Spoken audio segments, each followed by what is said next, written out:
and we'll start the pairings and just you know. Yep. But so we're all ready to go here, and yeah, you just. Yep. Now I'm just really quickly on the laptop tweeting it out, as well as. Nice. There we go. Copy what I put in the Twitter message, tweet it out, then go to Discord. Start posting it where I can. I can't do it there. So 5 o'clock. So yeah, the shop is closed. But if people come want to watch the game or play the game, yeah, we'll let them in. But it is closed, and yeah, nobody even really came by today that I'm aware of. So looks like there's a few guys down there still setting up the tournament. But they've got all the cars in that Ferris wheel thing now. But it looks like they tumble around. Whatever you call that thing.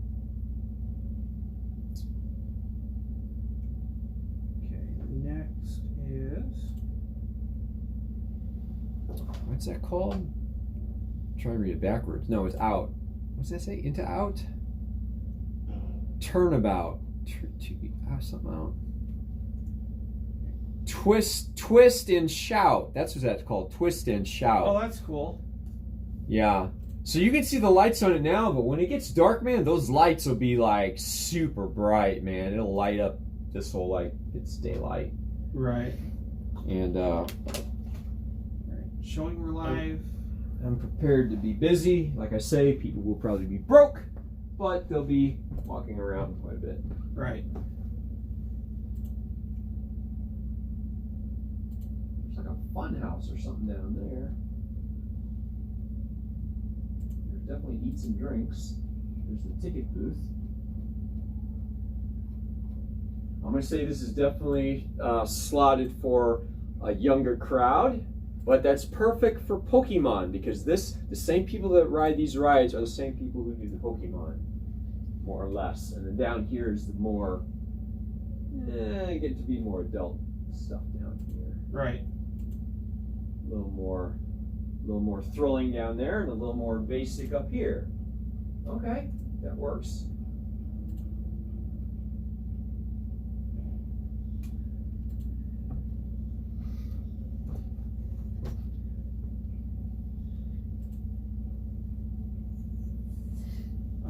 As soon as I get this done, I will. No, it's all right, man. It's no big deal. You just take your time and do it right, get it right, because we want all this. I didn't get to do this last time. Normally, when I am able to message it out on Discord, other people actually come to watch. So cool. Well, that's what we want. We want this going out on Discord and Twitter and all the things, and you know.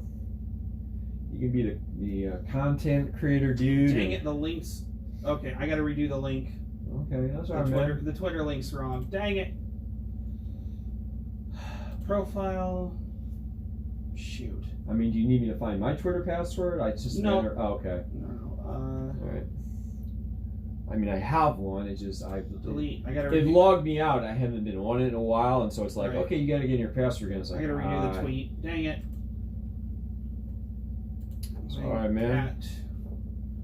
FAB. You know, it's funny. No matter how early we start these things, there's always something unexpected that pops up. So but all it is I actually. I mean, that's why I like doing these things early because I mean it's no big deal, But you never. Can you imagine us trying to do all this starting at 5? There's no way. There's no way, man. And this is just 2 of us. And we start getting like 4 and 6 and 8 people, man. So now I gotta go back through where. I mean, we're definitely gonna need probably a judge at that point because there might be some, definitely questions that come up. But I just want to get people, promote the event and get people interested in playing the game because I'm sure there's other people around you that must be playing. I mean, you'd have to have your head in the sand not to know about the game at this point. You may not have bought any, but I think all Magic the Gathering players know about this game. They all know. And a lot of them are playing. Some are not, and those are the guys that are mad. I'm going to edit that. But Magic really doesn't... I don't know what happened. One guy was saying they kind of don't have their professional tour circuit anymore, or something. Yeah, you know, they're not doing it right now. They used to be called a name, like was it the Grand Prix or something or whatever. They're not really, doing it. And then lo and behold, Flesh and Blood has got this whole big calling and national and the world, world finals. So it's just kind of all a stepping stones. I mean, of course, I'm not going to play this professionally, but I would like to play it casually. Have tournaments and stuff. And again, these are not rated tournaments, but you do get XP, one times the regular XP. So, and I just want, win or lose, I just want to get them on there and just, so they can see that, hey, it's the owner and some other dude playing all these tournaments. So what? Let people see them going on, and then maybe more people will show up, so. Yeah, I agree. I'm just trying to. I just think it's fun. If you don't think it's fun, don't play it. And but this is like a little choo-choo train out here. It looks like maybe that's the engine in the front. I saw them laying the track earlier. They were, the track is like in 6-foot sections of these arcs, these curves, and they were pretty heavy.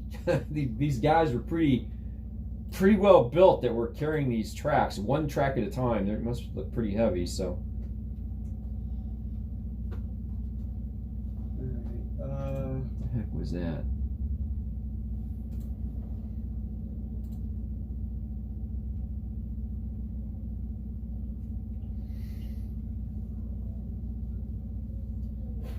I don't know what time is quitting time, but there's still a few guys out there doing something. Probably got to get it ready because it starts tomorrow at 4. So really, they only really have tomorrow morning, and then this all has to be set up, and then again, it's all broken down Sunday. By Sunday afternoon, it'll be all open again, ready for Monday's traffic. Yeah, true. Yeah, so I expect it to be as busy as it was a couple years ago before the pandemic. I think people will get out and have fun, and True. Now, are they making people wear masks to this thing? It's outside. So no clue. Yeah, I don't think they are. I mean, even these guys aren't wearing masks. I don't think they are. It's an outdoors event. Yep, it shows it's oncoming. So sweet. All right. Let's go.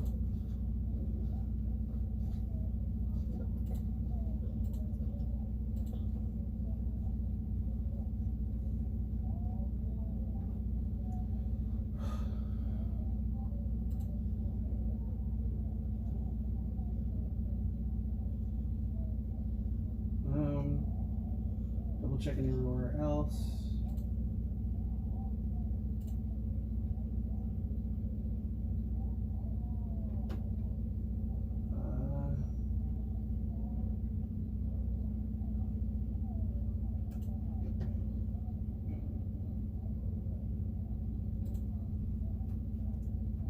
There we go.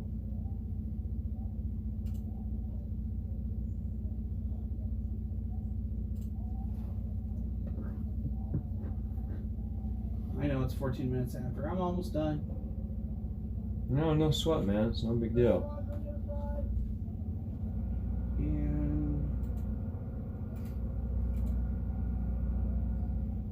we want to get right because we don't want to have like errors like we did last, or corrupted like last time. If I know it wasn't your fault, but if it can be avoided and just make everything happy and work. Yeah, it looks like it's all set up. It's just ready for me to hit. Set players randomly and then hit pair round 1, and yeah, so now we're good to go. Just want to make sure we're not. People could still show up. I kind of doubt it, but it is out there on the web, so anybody can see it. When we get more people to show up is when it's the same thing, only this would be called an armory event. People could win prizes and stuff. Well, yeah, I think more people will come for that for sure, man. But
that should be it. I messaged everywhere. Now I need to get back over to here. All right, and we can actually start it now if we want to. Let me just move. So now we still gotta shuffle our decks and everything like that. I'm gonna put this in the shade over here. That glare is a bit bad right now. That's okay. I can still work it at the moment. That'll be fine. As soon as like another half hour, that sun behind that building will be bad. Oh yeah. This way I have it to where I can see chat. These windows are not tinted. Like some of these buildings down here have tinted windows. Mine are not. So right. In the afternoon, you're gonna get the full sunlight. Oh yeah. All right. So you can go ahead and start the tournament if you want. All right. We're up there. All right. So I'm gonna say start. And it's all set up. I just gotta hit go. Yep. And I'm gonna stay here. But no, that is a fun life calculator though. Yeah. Yeah, I'll have to download the app for sure, man. And for right now, if you don't mind keeping my life on the piece of paper as well. Yeah, sure. Because I don't have my dice. I don't have that box of dice with me this time. And you're starting at 20 as well, right? Yes. All right, I'm gonna put you over here. See, that's actually pretty cool because I know Legend Story Studios knows that they put it for 30 minutes for the round, but they still let us do the tournament the way we did it. Right. So, and of course, it's just the two of us. Doesn't matter. Now, sure, when we start growing it bigger, people are gonna be like, "Hey, man, I only got a couple hours. Let's get these things, going." But yeah, right. I mean, but yeah, no. So it said starts at 5. So what? I'll kick it off at this time or whatever. I mean, it's no big deal. It's not a big deal. So all right, let's. And since it's Blitz, it's best of 1 for each round, which is actually pretty nice. I'm gonna go ahead and just do the intro here. Hello, thank you guys for coming. Sorry, if you're watching live or you're watching the VOD right now, it is probably like 13 or 14 minutes after the tournament. 19 minutes. 19 minutes, but of course I tweeted the live stream out as well as put it out on Discord as well. So it's the second one of the week. The VOD when I was the VODs, not to mention having the disconnects and stuff like that while live streaming. It was also having some weird glitches with the videos here on YouTube, so I deleted the VODs. The noises you'll hear behind are my son Lucas, who's also in the shop with us right now. My wife's got to work, and my parents are not at the house at the moment, so we're just waiting. So he's with us at the moment. We're going to be able to start this soon. And while Gerald's trying to get the first round going on the website, I'll go ahead and say this is Caleb, also known as Music and Gaming Adventures here on Twitch, as well as this hopefully VOD not doing what it did last time. TCG Tornado on YouTube. We are here once again at Star Collectibles here in Litchfield, Illinois, with the other player and the shop owner, Gerald. Hello. So we're just gonna mainly try to keep faces off screen, which is why it's tilted down. Now last VOD also it was very hard.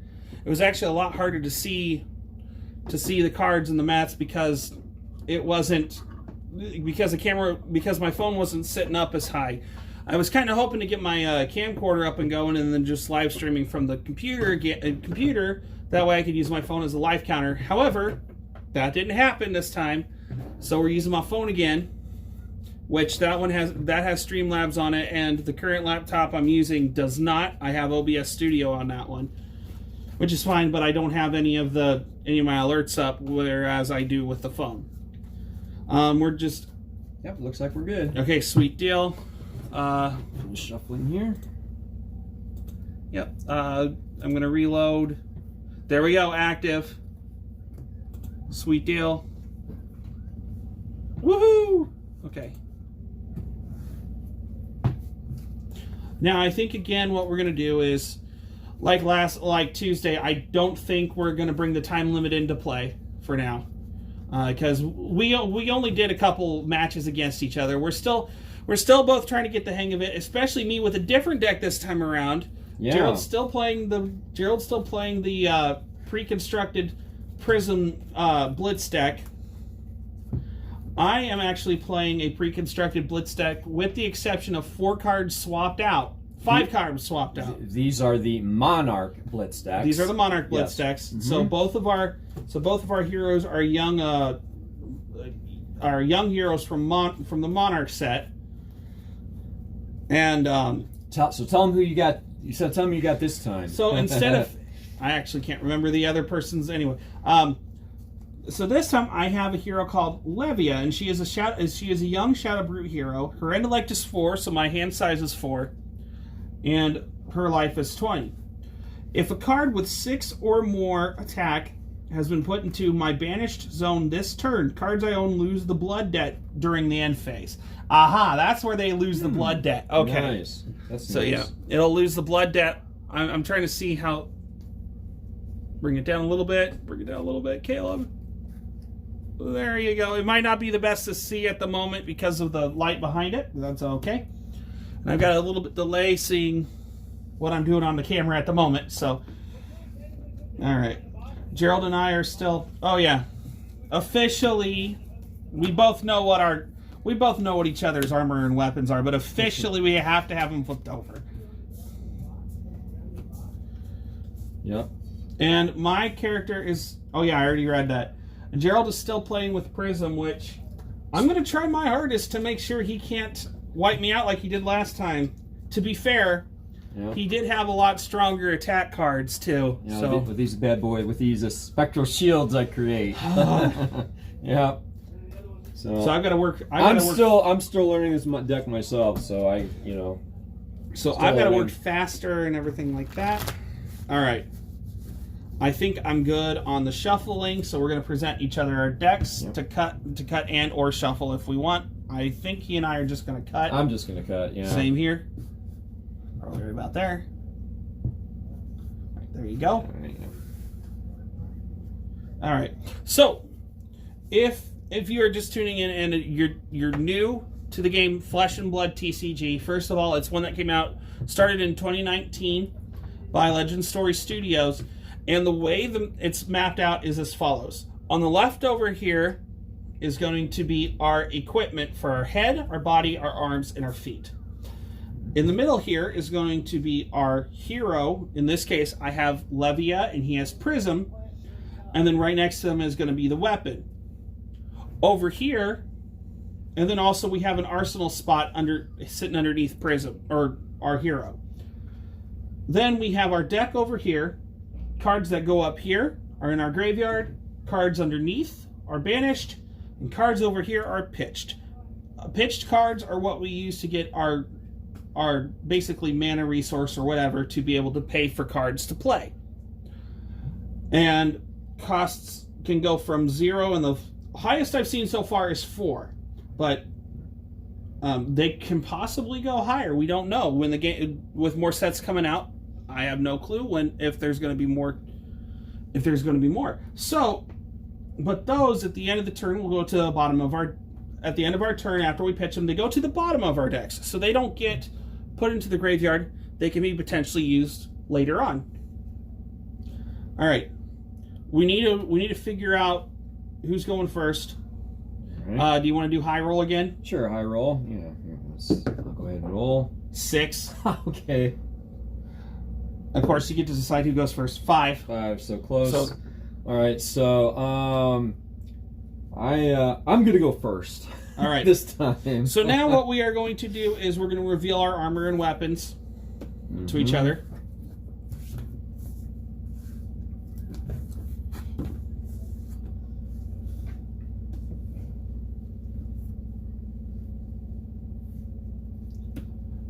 kind of really hoping our weapons would also be foil, but that's okay. All right, so now we are going to draw to our hand size, which for both of us, since our heroes' intellects are 4, we have 4. We actually have 4 cards in hand. And I know this is really weird and it's for real. This is a legit 2-player Blitz tournament for this game. But we're not. But like Tuesday, we're not worried about the time limits. Let's see what we got Yeah. here.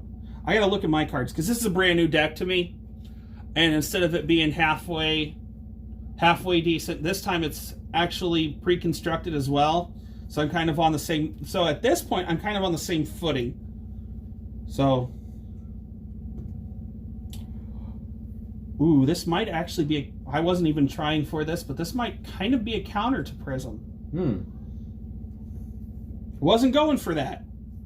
I like the brutes. That was my thing. All right, let me look here. Sorry about that.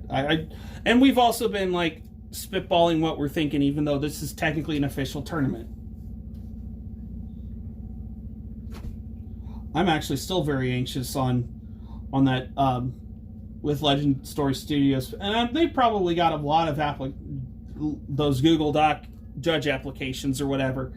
But I'm really excited to see what they think about me only missing 6 out of 48 questions. All right. So whenever you're ready to go ahead. All right. Let's see here. All right. So I do apologize to everyone. Right now, so I have my laptop over in this corner over here. I'm also fighting against glare, but I also do have the chat up, so I can see everything. I'm going to pitch Enigma Chimera for 2 resources. All right. While he's doing that, real quick to everybody who's watching. So, when you pitch, there's a pitch value at the top left as well as the top. This means you're adding this much resource to your resource pool. So for this one, it pitches for 2, which is also indicated by the yellow bar. So he's taking 2 resources. And I'm going to use 2. You're going to use 1. Well, I mean, yeah, this is the first one. Seek Enlightenment for 1. The next attack action card you play this turn gains +3. If it hits, put this into my hero's soul. And then, so he played this card. Mm-hmm. So this is going to add a buff to his next attack. Right. To his next attack. And then this go again means he gains another action point. You get 1 action point per turn.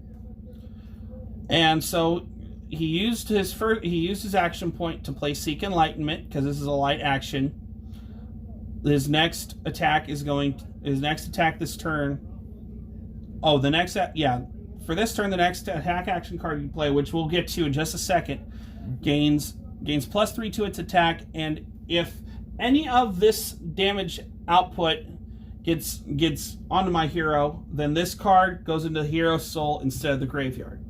However, Seek Enlightenment. Now, did we actually figure out if these actually stay on here for the whole attack chain or whatever before your turn ends? We'll look at that later, but if you want to go ahead. Sure. If I want to what now? Well, you already played that, so I think that attack, technically that combo chain is closed, so you can go ahead and put that in your graveyard. You mean, was I supposed to hold this? No, you're good. You can play that now. That's fine. I mean, so, okay. The Seek Enlightenment goes in there because you already did that action. We just know this will get +3, and if any of the attack goes through. But you have a chance to defend if you want to, right? I mean, not for these actions, no, because they're not attacking. They're not attacking? No. Well, it says... Because we're not going into combat, because we haven't gone into combat phase yet. So you played this will go into your graveyard, but we know this will gain +3.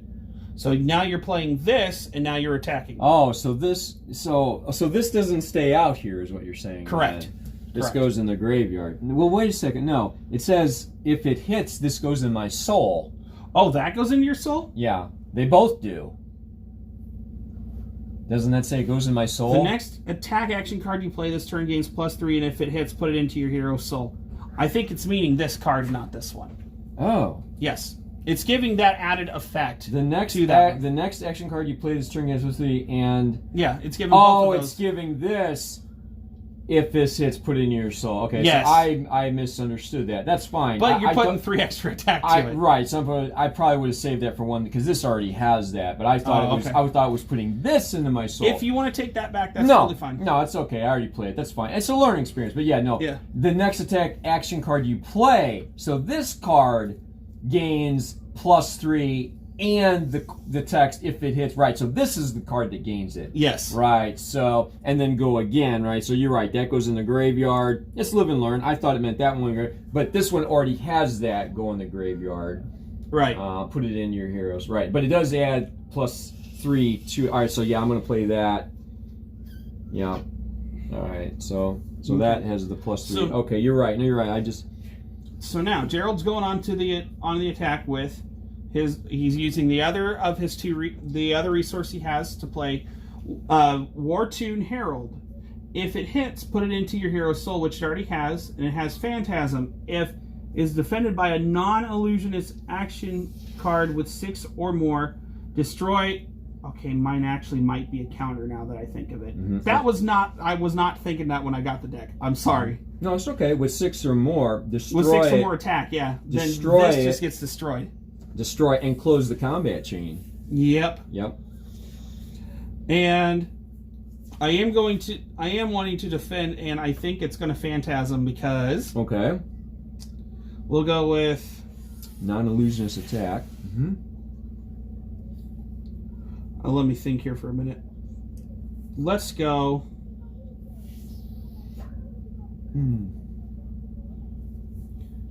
I'm going to. Don't I also have to pay for my defensive stuff, right? No, you don't have to pay for. No, oh, that's right. That's no, right. Defensive, you don't have to pay. You just play it. So I'm going to defend with. A non-illusion attack action card with 6 or more attacks. So the Phantasm comes into play. Right. If is defended by a non-illusion attack action card with 6 or more, destroy. So right, it's not. It seems like you don't even have to defend it all. It just says if you play this card. Now I feel bad because I didn't realize I grabbed the counter. It says if it's defended by, you've defended with. It doesn't say defended for all, 7 or 10 or whatever. It says it's just it could defend for 1. Yeah. If it's defended by a non-illusion attack action card with 6 or more attack, which it has, and it is defended, so you'd need to have at least 1 defense over here. Yep. Which I do. It says destroy this and close the combat chain. So right, so it destroys it. I'm sorry. Oh man, boy, that's gonna stink if you have a lot of those. I'm sorry because so destroy and close. I was actually trying to not grab the because it looks like all of these pre-made ones counter one of them, and then it's like a rock paper scissors kind of thing. Right. I wasn't trying to grab the one that was your counter. I was actually trying to blindly grab the one that was on equal footing with yours, not the one that... I'm sorry. No, that's okay, man. No, that's okay. Don't worry about it. It's a learning experience. To be fair, you did win the last tournament pretty good, too. Right. Against... that's okay, though. Right. That's okay, though. Well, this is good. I mean, it's good that we're both playing with pre-made decks, too, because it is more even that way, so... But, okay, so those are... No, don't worry about it, man. It's no big deal. So that goes in there. Yep. And then, let's see. Okay, so what's the next thing here? I really don't have any way to pay for that, but I am going to put this in my arsenal. Put that in my arsenal. And I'm going to go ahead and draw. You put this underneath, and then you draw for the end of turn. Right, put the pitch under here. That's also something I've still got to get used to, is you draw at the end of your turn. Right, that's the last thing you do. So when I'm all done, as far as I know, I'm going to draw 4. To my intellect size. Yep. So, wham, bam. All right. Okay. And wait a minute. 1, 2. Okay, yeah, I got 4. So, yeah, and I pass priority to you. Okay, so... Okay. That's going to be something. All right, let me think here.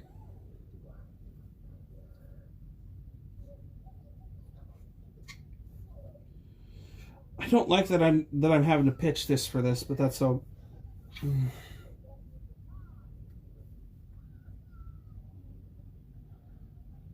I'm gonna do it this way.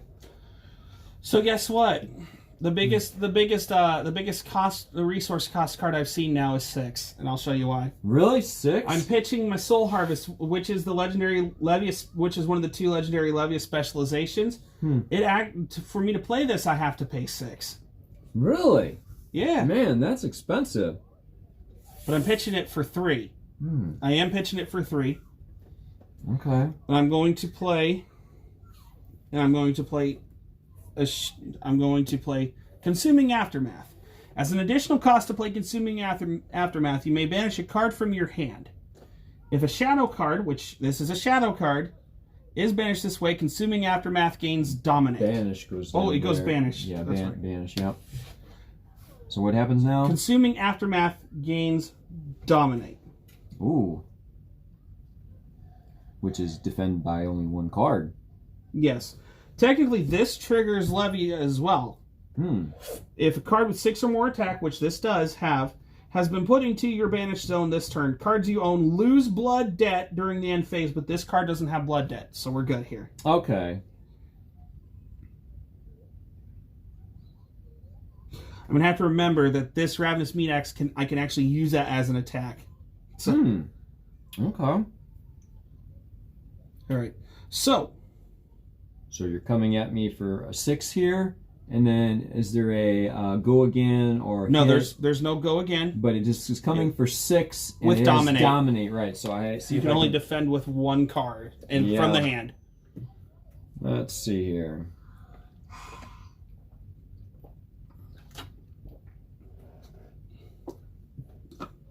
Jeez. Well, now I know which deck's not the complete counter. All right, and I know which deck doesn't get squashed.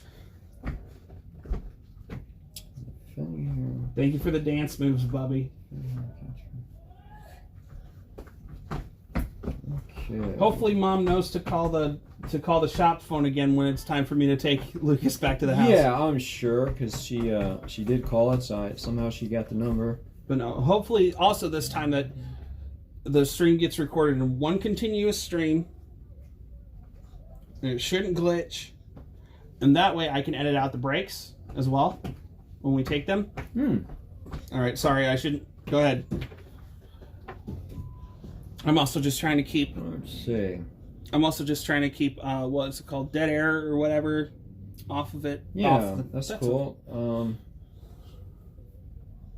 But no, oh, that's right. That doesn't go under yet. But look, I've got one in almost every zone. Yeah. I'm trying to see if there's something I can defend with here.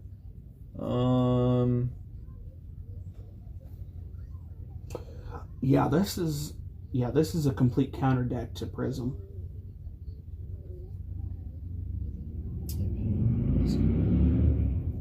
Right, so that has that.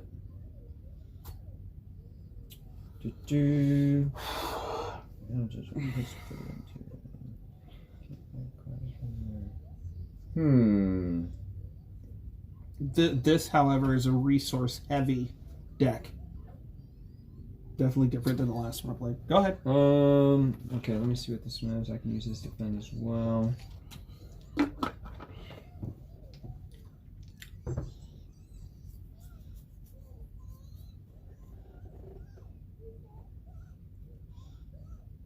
Let's see. While you're doing that, I'm going to show off. What the boxes for these Blitz decks look like. So this is my Levia Blitz deck box that it came in. I'm trying to my best, and you'll see a shadow of a vehicle go by because they're actually setting up, because this weekend is the town's carnival or whatever it is. It's called Party in the Park here, but so the Blitz deck came with the deck, and then came with a non-playable but really cool looking illustrative card here. Does this have any hit effects on it? Or... Only Dominate, that's it. Okay, yeah, so do I want to defend for 1? Let's see here. But yeah, it comes with a really cool illustration card of the adult version of the hero Levia. with same with Gerald's deck. He's running Prism. Came with an art card. I'm just gonna defend with 1 for a 3 on that. All right. Yeah. So you'll take 3 damage. Yeah, take 3 damage. Yep. All right, so here we go. There's 3. But no, I really like the non-playable illustration card. That's really cool. I do too. I don't have mine out here, but it looks. Okay. I like the artist. And it's the adult version of the. Yeah, the adult version of our young hero. Which these are out of Monarch. Yes, the Monarch Blitz decks. Mm-hmm. All right. So so if we resolve You've taken the 3 damage, yeah, it resolves. All right, I've taken the 3 damage. Yeah. All right. End of turn, I have nothing to put in my arsenal. Soul Harvest goes on the bottom, which, yeah, that is the biggest, but it's also Levy of Specialization. So this deck is actually resource heavy now that I see it. Okay. So I draw back up to my hand size. 1, 2, 3, and 4. And it is your turn. All right, I have priority. Let's see here. Okay, so that was. Oh, okay, no, that was. I'm sorry, that was Arsenal. Okay, so let's see what we got here. All right, so.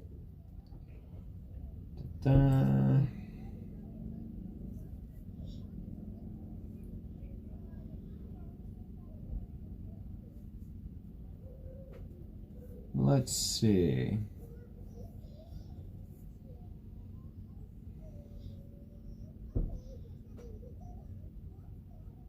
That'll work.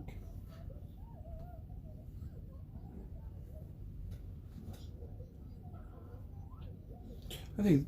All right. Well, I definitely know what I'm doing this next turn. Sorry. I mean, I know we're still talking stuff out. Okay, so I need to. Let's see, what was this again? All right. Okay, so I want to play Rising Solar Tide, cost of 1. All right. So let's pitch.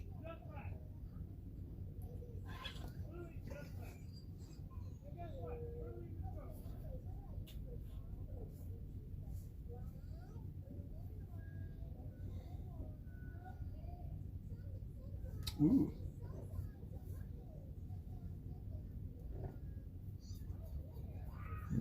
Okay. Going to pitch this for 1, and that will be all that I do. Okay.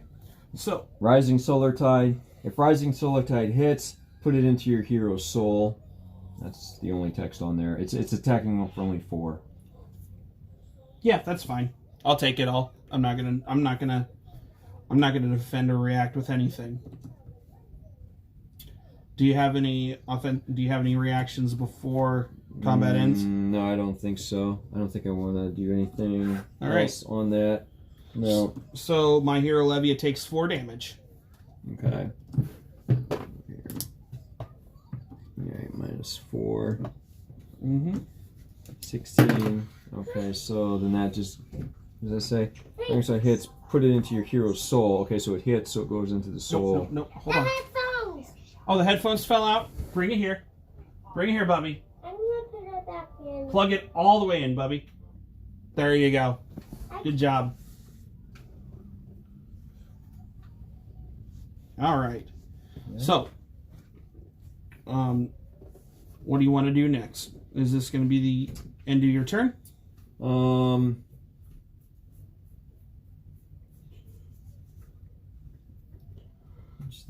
Yeah, it's that is going to be the end of the turn. All right.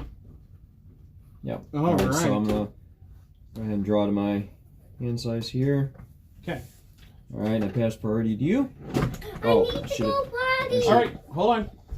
I should have put this on the bottom first. We're going to take a quick break, guys.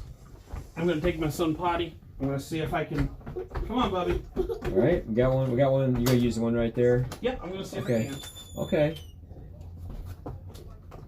Hold on, Bubby. I gotta shut the door. Don't push the door all the way. All right, we'll see you. All right.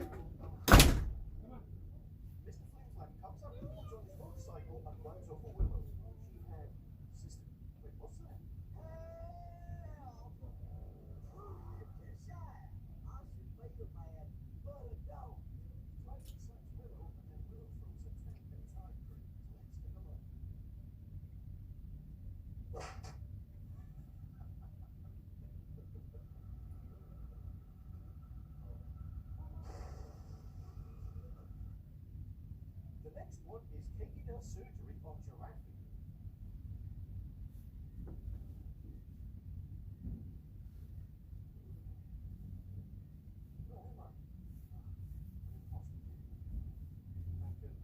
Nurse, am I going to be okay?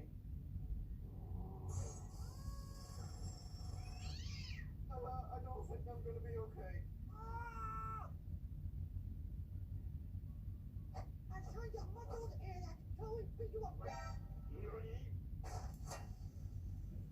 Impossible. You just going to stand there? Oh, I'm just a useless tiger, remember? Fine, I'll deal with him myself. I'm sorry I have to do this. Before jumping to the next animation, this is Bob. All my section needs a bit screwed because he hasn't subscribed yet. Don't be like that. The next animation is Willow says, I like trains, and gets run over by a train. Wait, who are you? I don't sing. I like dancing. I like trains. Useless tiger. Something I have to deal with myself. What did you say? Say it one more time.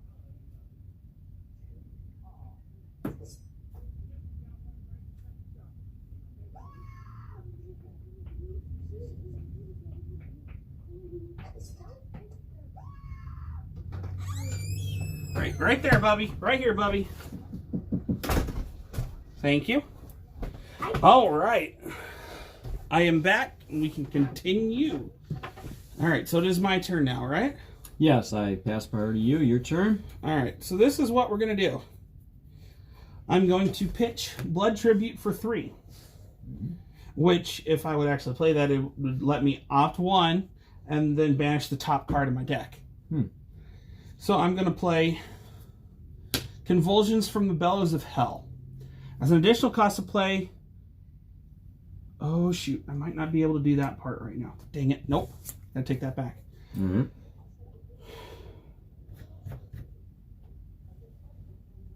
Yep, can't do that right now. My bad. That's okay. What I can do, though, is...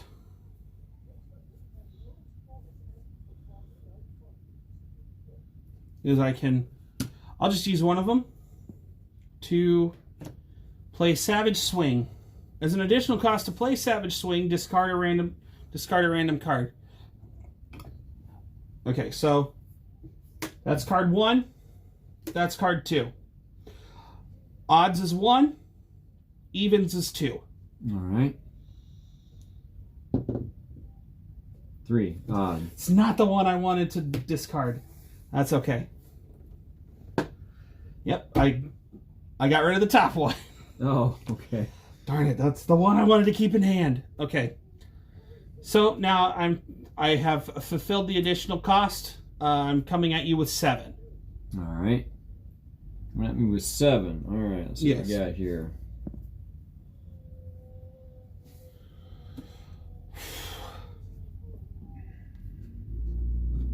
Dang it, this is not the one I wanted to... That's the only downside with playing Brute is there will be cards where you have to discard at random.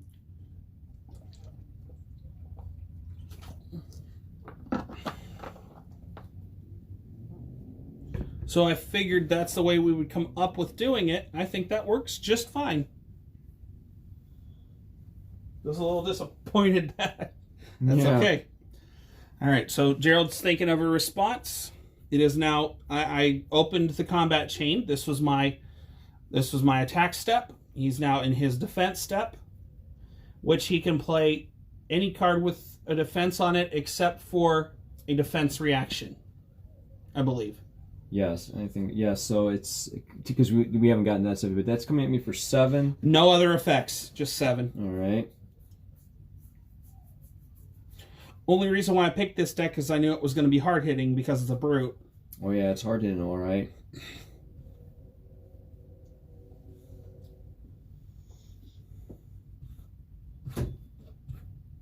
All right, I'm going to block some of it. I'm going to defend with for 3 Herald of Tenacity. All right. Yeah. So what? 4 will get through. Yeah, 4 gets through. That's done with 13. All right. Combat chain is closed. We now discard. All right. Or not discard. We put it into the graveyard. In the graveyard, yeah. Now. And we can also defend out of the arsenal, right? I'm trying to remember. Yeah, you can. I'm pretty sure you can defend out of your arsenal. Yeah, because to me that would make sense for too. 0 cost, as long as it's not one of those defense action cards. Right. Okay, so this is going to be the end of my turn. I'm going to put this in my arsenal. Put this on the bottom of my deck. Put my pitched card on the bottom of my deck.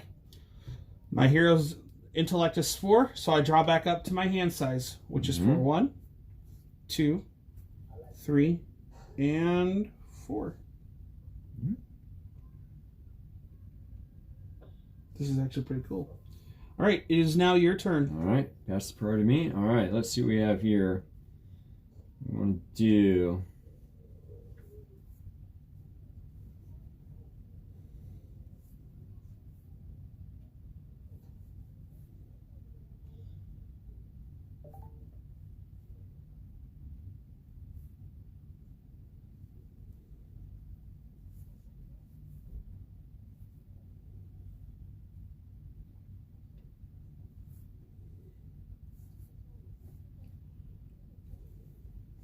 Let's see here.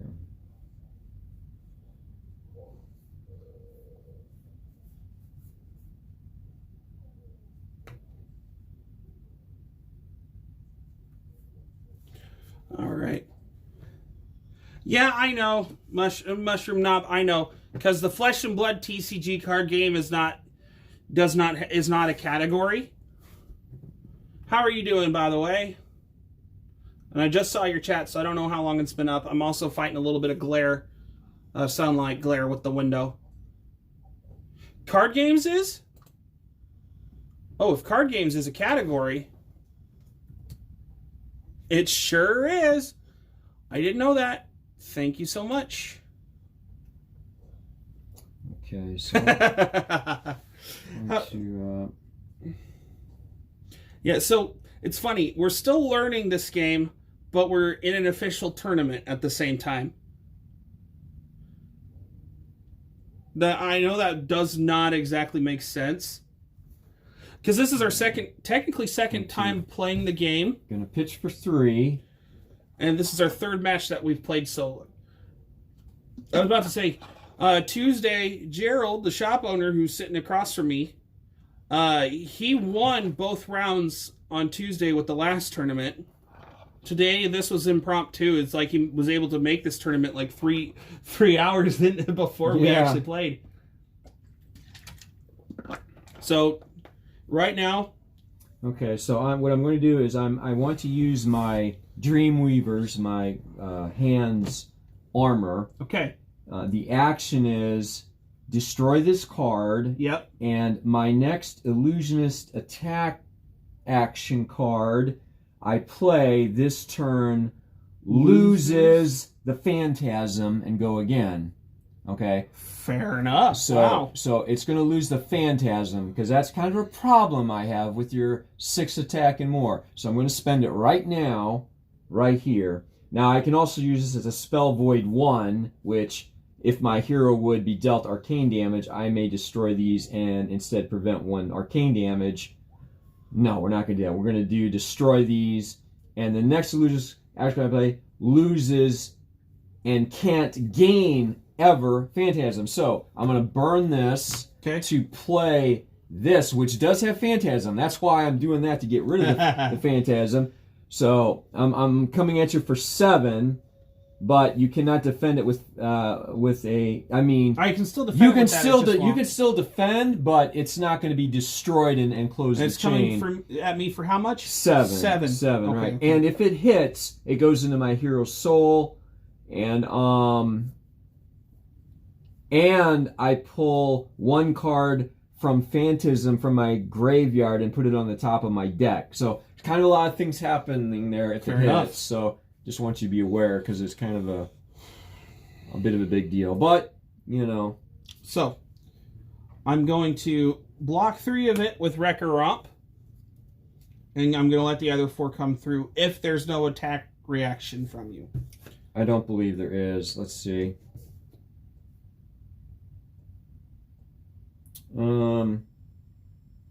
No.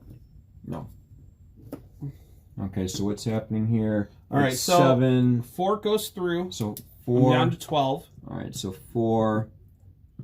Sorry, 12. Levy is down to 12. Not me. Levy is down to 12. All right, so yeah, got you. Subtracted 4. So combat chain closes, and we put them in the graveyard. Oh no, that goes into your soul. Hits, put it into your hero soul, and put up to 1 card. So I can, if I want to, with Phantasm from my graveyard on top of my deck. Yep. Put this under here. Okay, so I can't. So it's got to have Phantasm on it on the top of my deck. If I There want, should be if like I a want couple to, in there. yeah, there's several Phantasm. On the top of my deck. Let's see here. All right. Let's see here.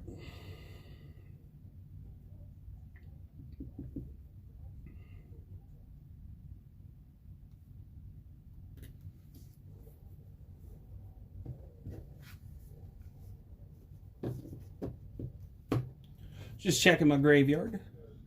Yeah, so Mushroom, if you're still here, this card game came out.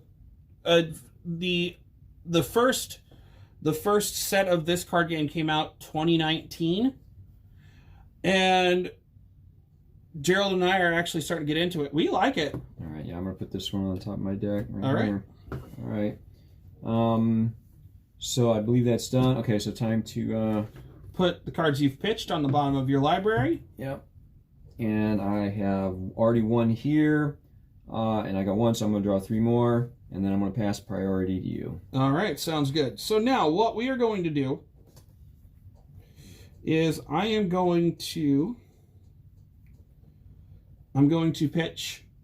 Wait, which one do I want to pitch? Yeah, I want to pitch this one. Boneyard Marauder for 3 resource. I'm going to spend 2 of it to play Dread Screamer. As an additional cost to play Dread Screamer, banish 3 random cards from your graveyard. I have 1, 2, 3, 4, 5. So 1, 2, 3, 4, 5 in that order. Okay. If I roll a 6, I roll again. 4. That's the first one. Okay. 1, 2, 3, 4. All right. Roll again. 6, 3. 3. And 1, 2, 3. All right. Okay. Yeah. 1, 2. Yeah. 1, 2. How many are you 3, supposed 4, to banish? 5, 6. 3 random cards. 3. So okay, this 1, is 2, this 3, is the 4, last. 5. This is the last one then, right? Okay. 1, 2, 3, 4, 5, 6. Okay, That way I don't have to roll again. 1, 2, 3, 4, 5, 6. All right, you got 1. a 1. So okay, so you're done banishing cards then, right? Is that right? Yes, that was 3 cards banished. Wow. Okay. All right, here we'll put this back over here. If a card with 6 or more attack is banished this way, Dread Screamer games go again. Oh. 2 of them were actually. Well, okay. And what happens if 2 are Dread Scream gains go again? Yep. Oh man. So I'm attacking you for 4. Wow, but it gets go again. Yes, Holy it does. Regardless of it doesn't have to hit or nothing. You just Nope. get to go again. That is correct. Well, that's pretty rotten. Good for you, bad for me. All right, coming at me with 4, huh? Mhm. All right. But yes, congrats to Gerald on winning Tuesday's tournament. Well, I mean, it was really dumb luck. That doesn't matter. We're on the same playing level. We were on the We're still on the same playing level. So you know, but I was playing against. a cohesive deck against a. Mine was semi-cohesive. Yeah, it was kind of working together, but some pieces weren't working as well as others. Yeah, so it was that kind of thing. I mean, so it was okay. But this one, on the other hand, mine was well put together. Yeah, no, this one is really good. So I've already actually played 2 of the cards that I've put in here and took out to take others out.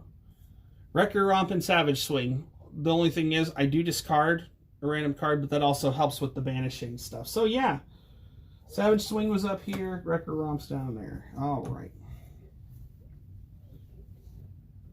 I'm actually liking this deck. Okay, well I'm gonna defend for 3. All right. Of the 4, I believe it is. Yep. Yeah. I don't have any reactions. I'm not gonna do anything on that. All right. So 1 gets through. All right. So you're gonna be down to 12. Yep. 12. All right. Yep. I still have 1 resource left, and I Okay. will use that resource. All right. What you For got? Graveling Growl. Play Graveling Growl only if a card with 6 or more has been put into my banished zone this turn. I'm attacking you for 7. Holy smokes, man. Yeah, that's pretty good. And what does the blood debt say? That at the beginning of your M step, if it's in my banished zone, lose 1 life. Okay, but you're attacking me for 7. Holy smokes, And I don't dude. have, and I'm going to double check this, but I don't have any card with blood debt in my banished zone right now. So that'll be the first one. Okay, let's see. No, they're not. It's not going to be in there just yet because it has to be banished. So. Oh, it's got to be banished. Okay, gotcha. Yep. So it's not as bad as I thought.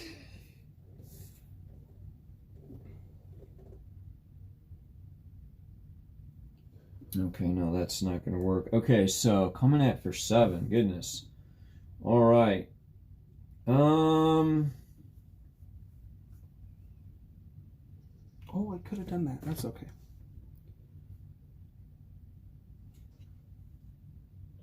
I missed that trigger. That's okay.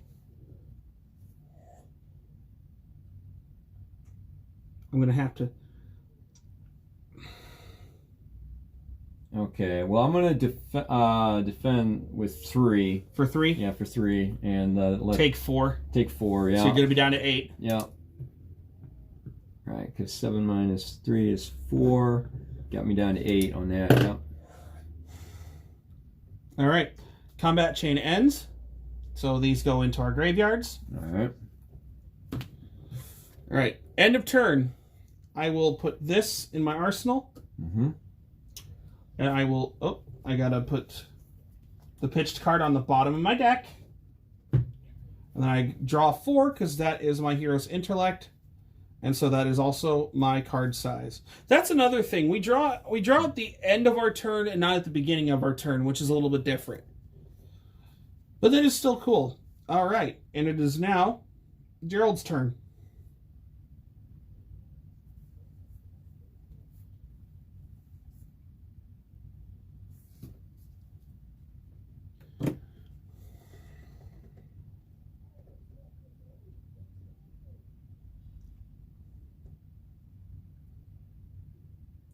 Okay.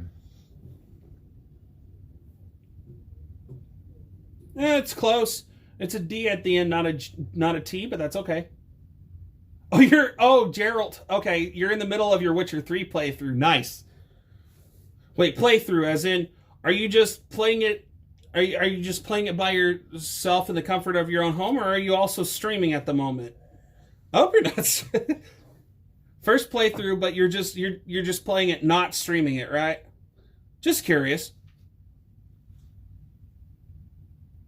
Oh, you're streaming it on Wednesday. Fair enough. Okay.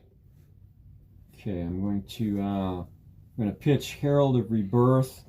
For 3. For 3 resources. All right. And then I'm going to play. I think I'm doing this right. Okay. With a cost of 3, Prismatic Shield. All right. Create 3 Spectral Shield. All coming out right now. Create 3 tokens. They're illusionist R's, well, we know what they are, and it's an instant. Oh, okay. Oh, shoot. Yeah.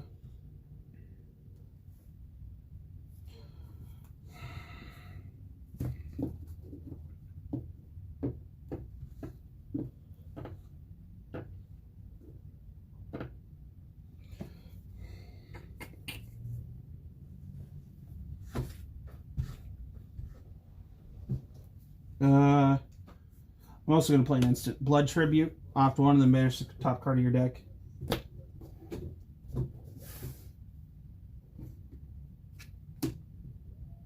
Writhing Beast Hulk. Alright.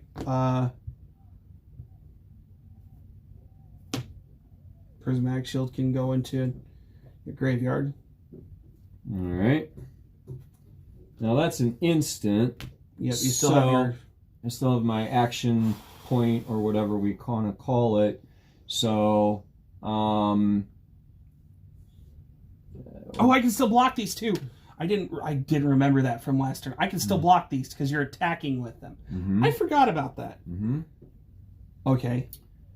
Yep. So, I'm attacking with them. I'm going to go ahead and use my weapon here. During your action phase, illusionist auras I control are weapons with 4 attack, and once per turn action, pay 3 attack, go again. So I'm going to pay 3.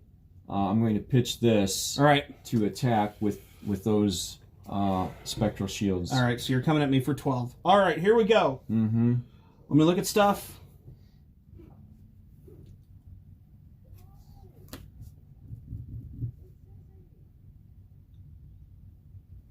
Let me look at stuff real quick. Because if I do this right...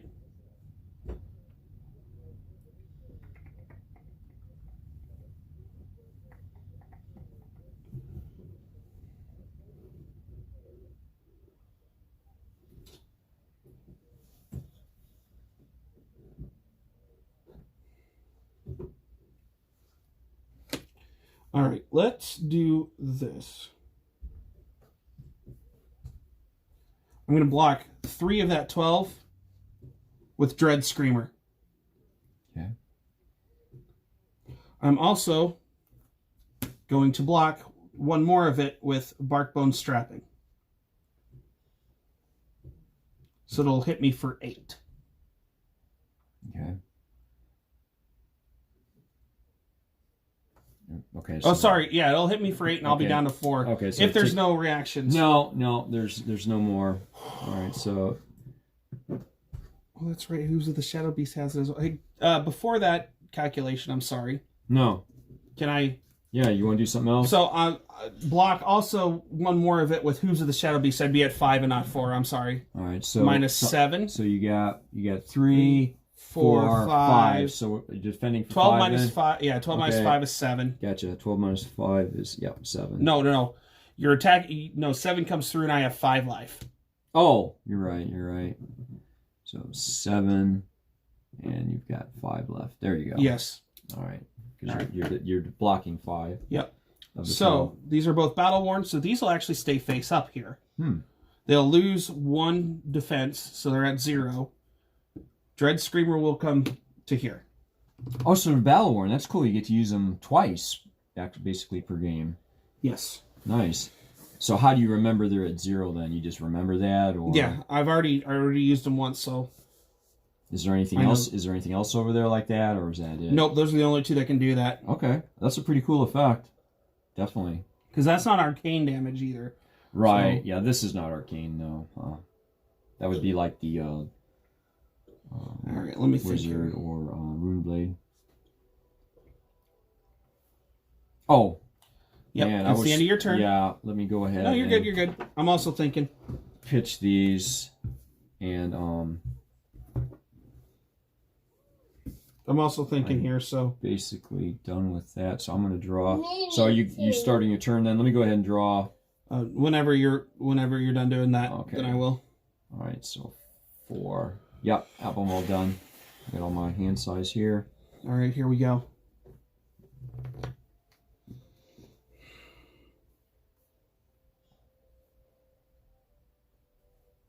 Let me think for a minute.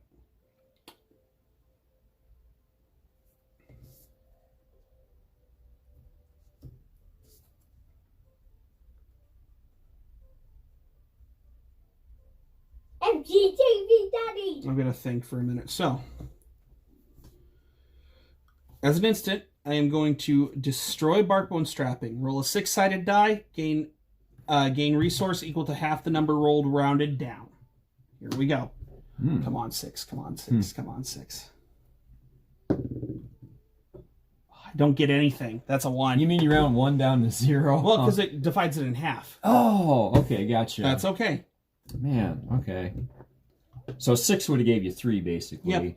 I'm going to take an action, destroy Goliath Gauntlet. The next attack action card with cost 2 or greater you play this turn gains +2. Go again.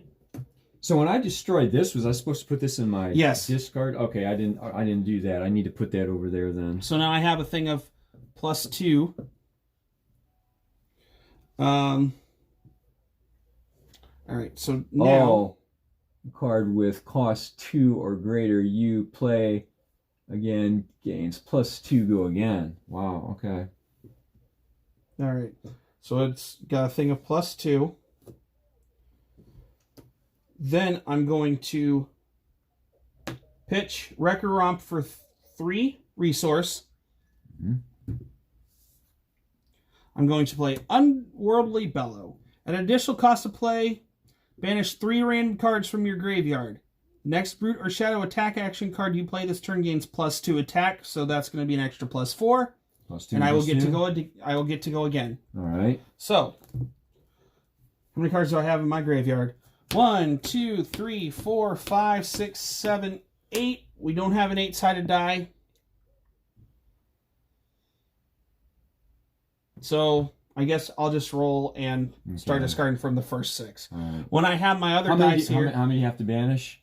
3. Three? Okay, 3 of these? Okay. So it'll get down to where there are 6, and then I have to banish 1 more. Gotcha. So, all right, here we go. 1, 2, 3, 4, 5, 6, and those 2 will come in them later. All right. 1. Okay, 2 left. 1, 2, 3, 4, 5, 6. Gotcha. 3. Okay, now they're all in there. 1 through 6. Mm-hmm. 1, 2, 3, 4, 5, 6. 4. Yes.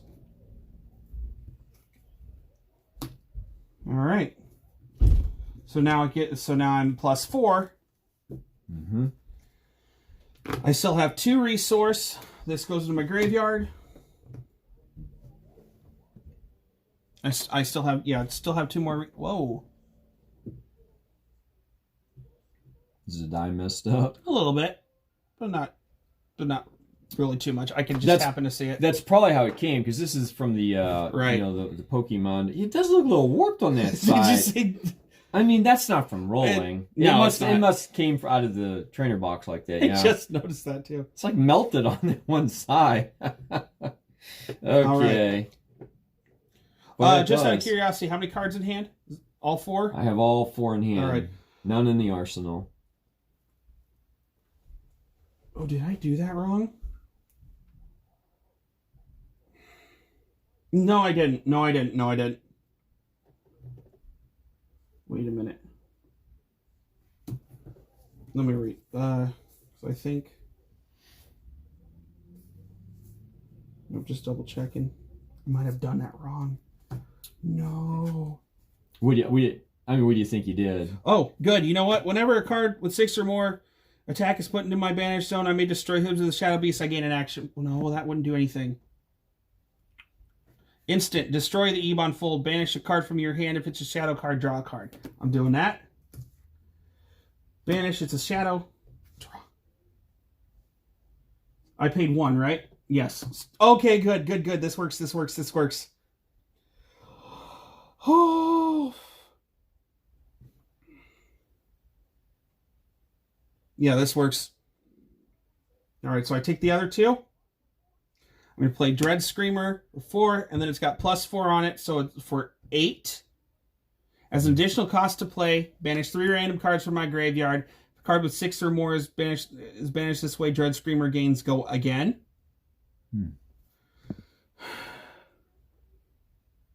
You mean you have to banish 3? I have to do it as an additional cost. I have to banish 3 right now. You got to banish 3 right more. Okay, well, there's a lot of banishing going on here, isn't there? Yeah. So that's 1, 2, 3, 4, 5, 6, 7. Okay. So 1, 2, 3, 4, 5, 6. Yeah, they're all in there. 4. Okay, good. It meets the requirement I want. 5. 1, 2, 3, 4, 5. If a card with at least 6 or more attack is banished this way, during screen regains go again.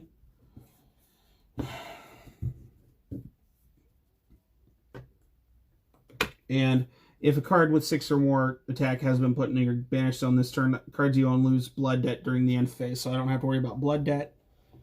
Okay. Don't have to do that because this will go again. So I'm attacking you for 8 altogether. All right. And you also have go again. Is that what you said? Okay. But I don't know if I can. I don't think I can do anything else with it, unfortunately. But you're coming at me for 8. Okay. Yeah. So you're trying to kill me. I only have 8 life left. Okay. Well, obviously I have to defend, right? Right. Or you win. So, all right. Let's just see. What does this do? If you do prevent 1 arcane, well, that's not arcane. I just want to watch you. Okay, Bubby. A card from your hand in your soul. Put a card from your hand into your soul. It's close. Okay. I played the turn wrong. That's what happened. No, I didn't. If I would have rolled at least a 2, a 4, or a 6, I would have been totally fine and could have done this. Actually, no, a 4 or a 6 when I destroyed my chest piece, I would have been fine this turn. But nope. It was the luck of the die that. It was the luck of the dice. It was the no luck of the dice roll. I'm going to. I obviously need to defend that or die. So yep.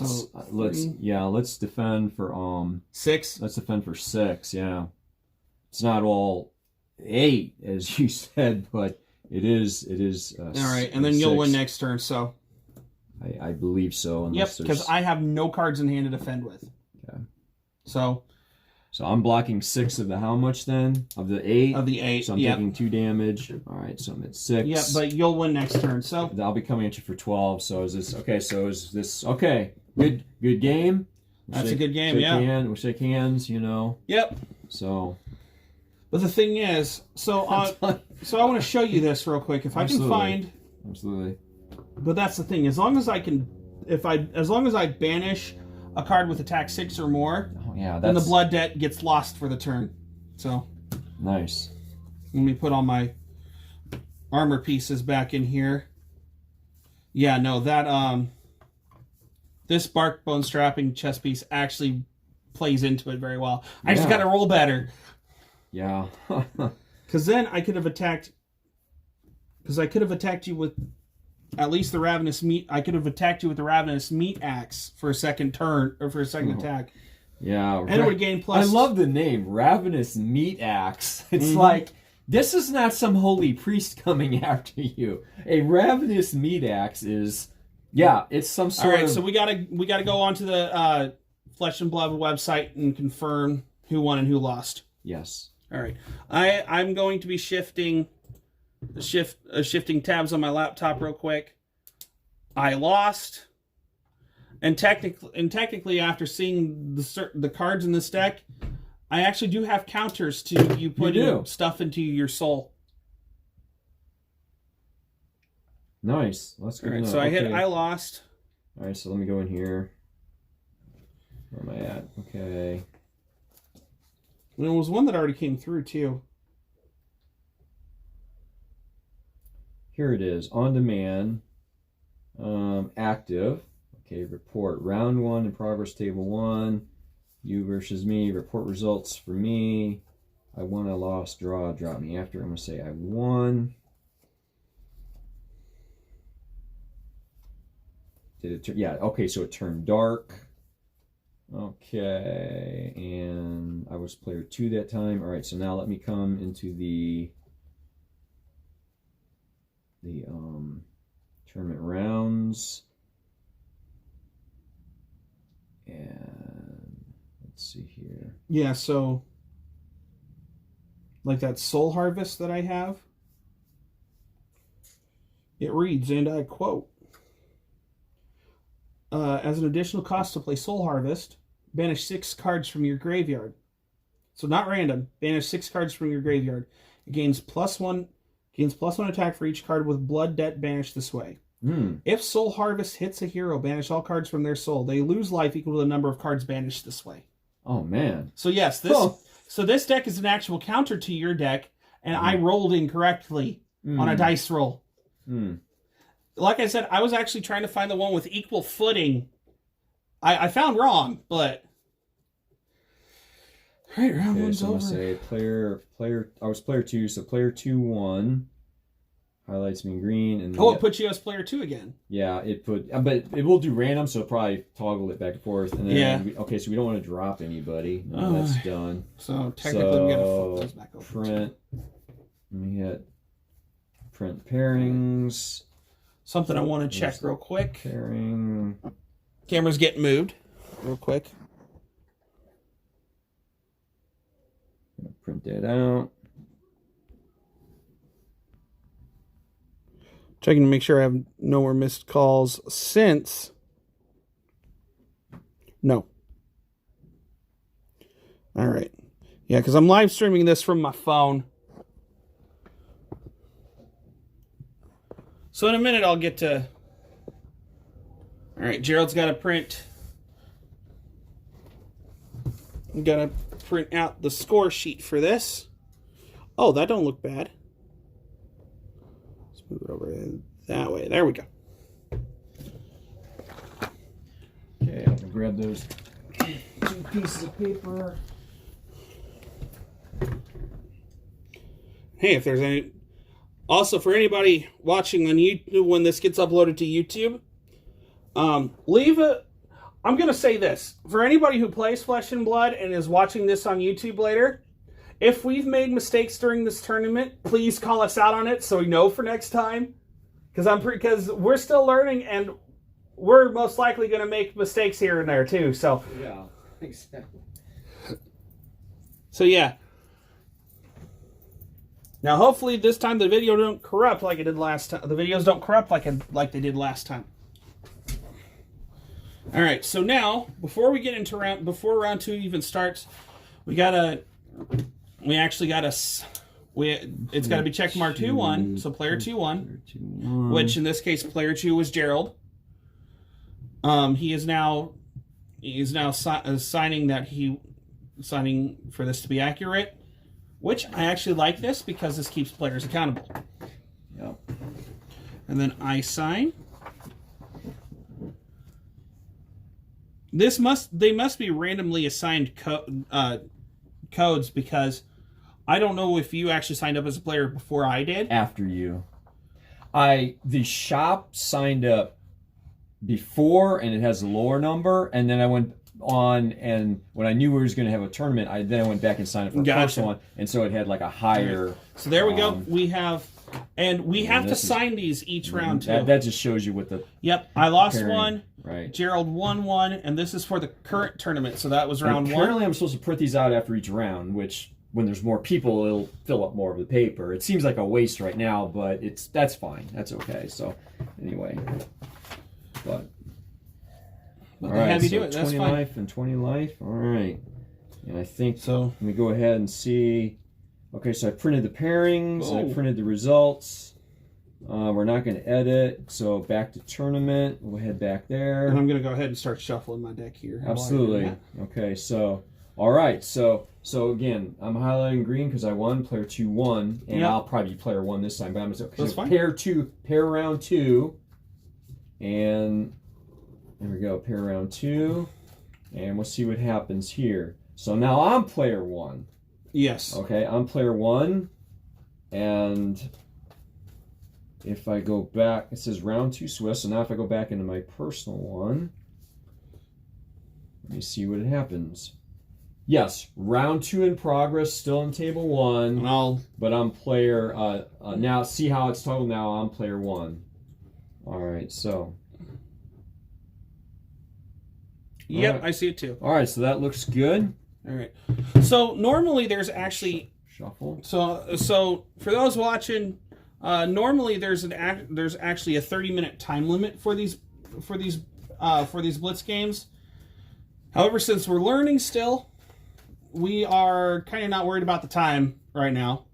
Yeah, we're trying to multitask with printing these out and learning the game and just basically having fun. So I don't want to add the added stress. Oh my goodness, we got to finish it now. And there's only 2 of us. There's only 2 of us. Yeah. Now once we get more official and stuff, then because the game could end before that time limit and it's a draw, so that brings another tactic in. Can you kill the person before the time limit? And the other guy's like, oh, can I hang on for another minute? We're getting ready to end. It'll be a draw, So there is that, but we're just trying to learn this game. But once we get up to that speed, then that won't be a problem. That won't be a problem either, too. But there are other decks to learn, so yes, there is.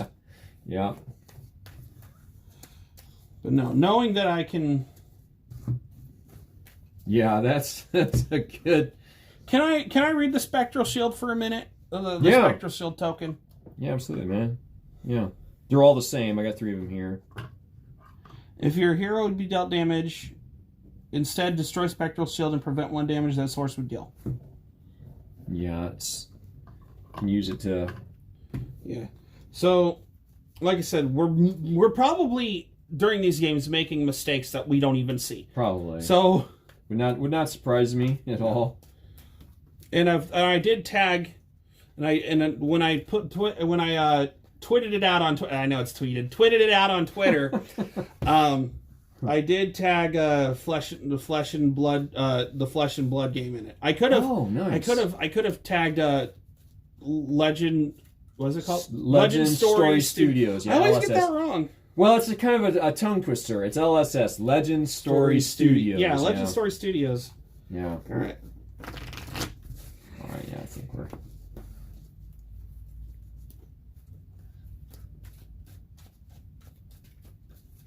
All right. Whoop, whoop. Oh, come on. Do.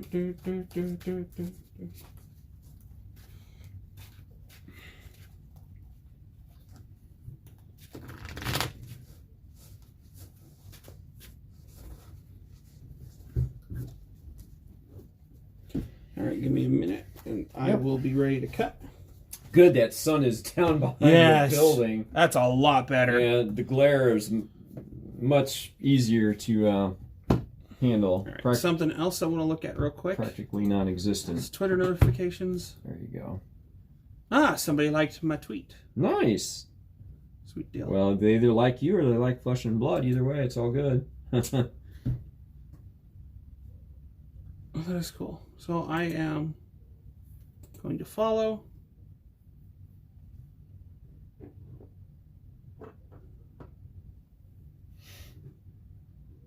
Oh, Lork. Oh, that is cool. That is cool. All right. So I actually followed the person who liked my tweet. Especially when their last one was, if you haven't already, or they retweeted, this happened the other week, but I finally hit 500 subscribers. I thought 100 was a big deal. Now I'm seeing some of my videos hitting 1/1. Here's to 500 more Fab TCG. So this person is doing oh, that's cool. So Fab TCG, so they are playing the game? Dead Summer Art, or... they are playing the game. Wow. Oh, okay. That's cool. Dead Summer Art's playing the game anyway. Oh, I just got out of Twitter by accident. Sorry. Well, that's cool they're playing. It's good to know other people are... There are a lot of people playing this game. And that's good. That's good. Back to Twitter. We're trying to learn it ourselves, but it's been out a couple years, but with the whole, pandemic, it's... Yep. I mean, it's not 2 years, but really maybe only a year.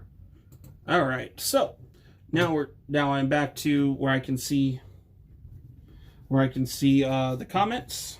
Nice. Right, here we go. Nice, yeah. How many people do we have watching? 3 at the moment. Okay. One of them is my good friend who I've known for over a year now. Well, who is this person? Her name is...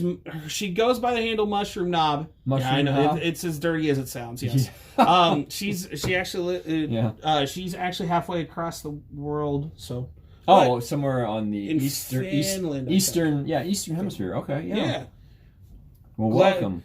Glad that she's able to watch and everything. Very cool. All right, so now we roll because it is a new round. There's a new round.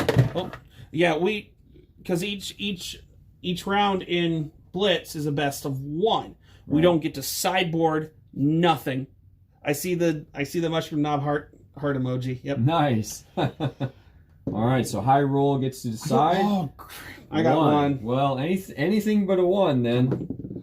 Oh, you're gonna have to roll again. It rolled off. Sorry about that. Nope, you're good.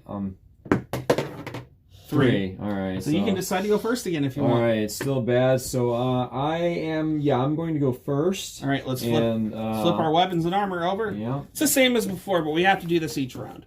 It's kind of a formality, but that's actually what the rules state. You have to do this every time.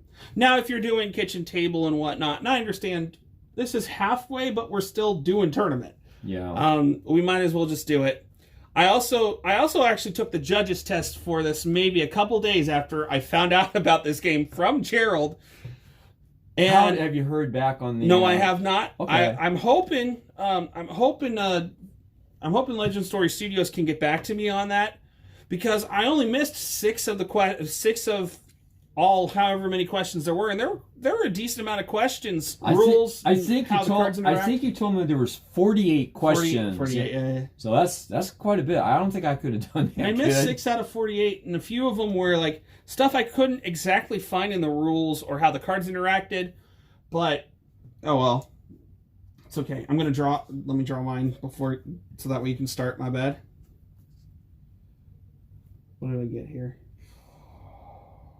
Can I look at one thing before we even start? Absolutely, man. I want to see if, just out of curiosity, if there is a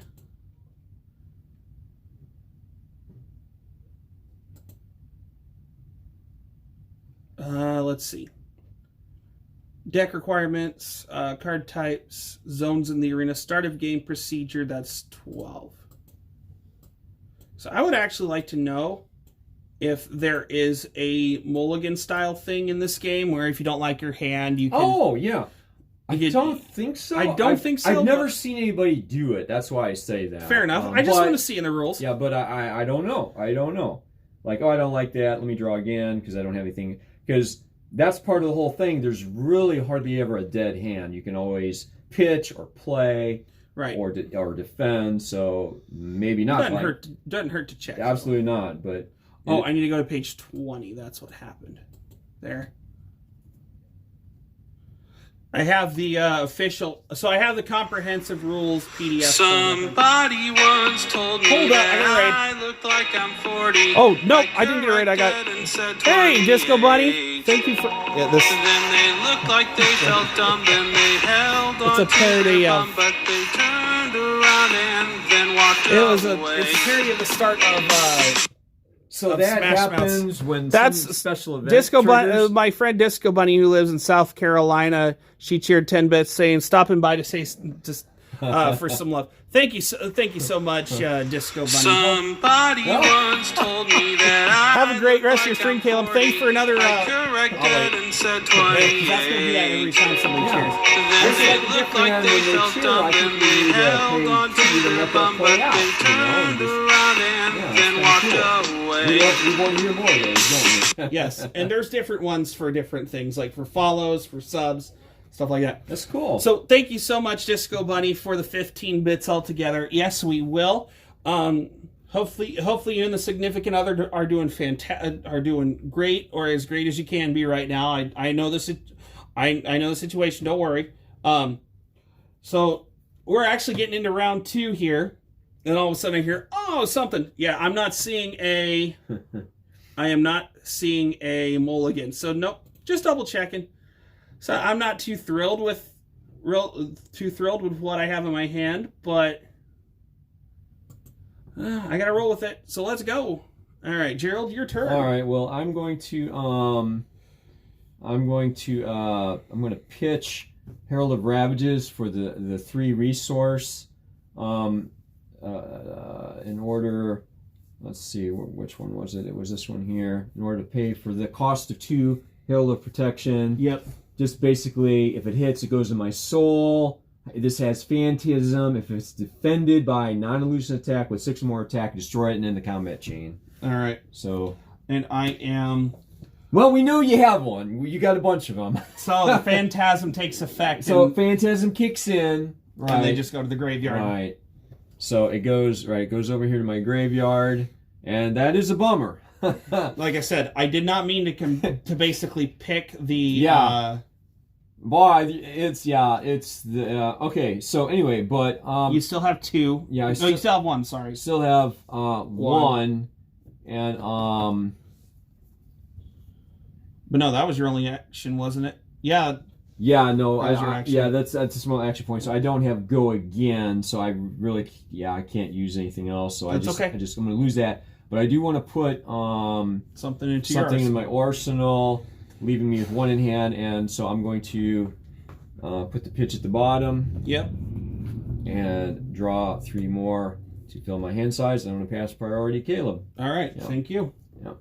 Oh, I lost a follower. That's weird. Oh well. Lost a follower. Follower on Twitch. Yeah, it was 579. It's now 578. That's okay. All right. That's still quite a bit. Yeah, it is. Wait a minute. I don't draw. Duh. Okay. No, not So, yet. what do I want to do? I know what I want to do. I'm actually going to straight up end my turn. I'm not going to do anything right now. I'm just going to straight up end my turn. I'm going to... Wait, maybe not. Hold on. No, I'm not straight up ending my turn. I'm sorry. I'm going to want to attack with the Ravenous Meat Axe, actually. I'm going to pitch Graveling Growl for 1 and Underworldly Bellow for 1. So... For 2, and then... Attack. So whenever I attack with Gotcha. Ravenous Meat Axe, I draw a card, then discard a random card. If a card with 6 or more attack is discarded as sway, Ravenous Meat Axe gains +2 until end of turn. I gotcha. Okay, so I draw. All right, here we go. Card. Oh wait, what am I doing? Card 1, card 2. Odds is 1, evens is 2. All right. Evens 2, and it is 2. Dang it. All right, so it doesn't have 6 or more attack. So it's just attacking for 3. Okay, so you paid the cost, you rolled the dice, you're attacking for 3. Okay, anything if this lands, or just attacking for... Nope, just attacking for 3. Okay. It would have gotten +2 to its attack if I discarded something with attack 6 or greater.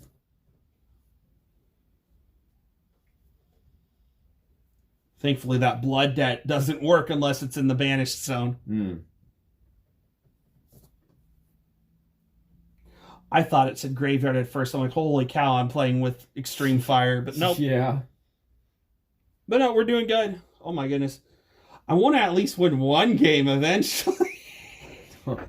That's okay. Yeah, That's okay. It's the law of averages, so yeah. So, all right.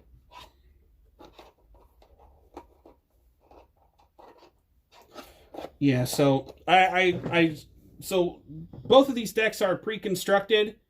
Mine, I actually switched out 5 of my cards. I want to defend all 3 then. All right, that's it. Yeah. So this will go back into the weapon slot. That'll get... And I'm going to end my turn. So at the end of my turn, I'm going to put this card in my arsenal. Then I'm going to draw back up to hand size. 1, 2, 3, and 4. That'll work just fine.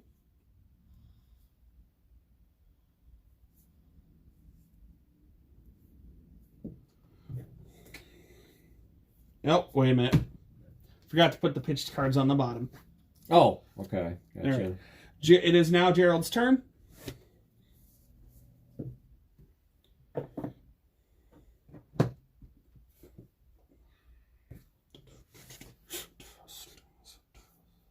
I forgot that the sound actually... Well, I'm actually glad the sound plays when that happens. So That is kind of cool. Okay, I'm going to reveal my mentor that I have in my arsenal. Oh, shoot, the mentor's in the arsenal. Okay. The librarian. The librarian. At the start of your turn, if the librarian is face down in your arsenal, which it was, you may turn him face up, which I've revealed. And a once per turn effect, whenever you create a spectral shield token, Right. draw a card and put a counter on this. Yes. When I get to 3 or more, on him, banish him, search my deck for a specialization card, put it face up into my arsenal, and shuffle my deck. Okay. So, anyway, it's kind of an ongoing effect. And it's going to say attack specialization, by the way. Yeah, it's going to say, right. And I've not had this guy in play, and I just want to have him go and just see what he can do. Because I'm the only opponent you've had so far, and this is the first time I've seen it. The first time I've had it come up like this, and I just want to do it. And of course, you know I have a mentor card in this deck. Yes, too, you do. We all of us in our Blitz decks with the young hero, we all get a mentor card that you can only play with the young hero. And my mentor card can also work with that other brute that I have too. Nice. Let's see. You may only have the librarian in your deck if your hero is young. So yeah, just have to have a young hero. Yep. So, but we're using it, and okay, so I just once per turn if I create one of those. If not, okay, that's when that effect goes. Yeah, it doesn't. Otherwise, it's just kind of sitting there. Fair enough. Not doing anything. All right, so let's. All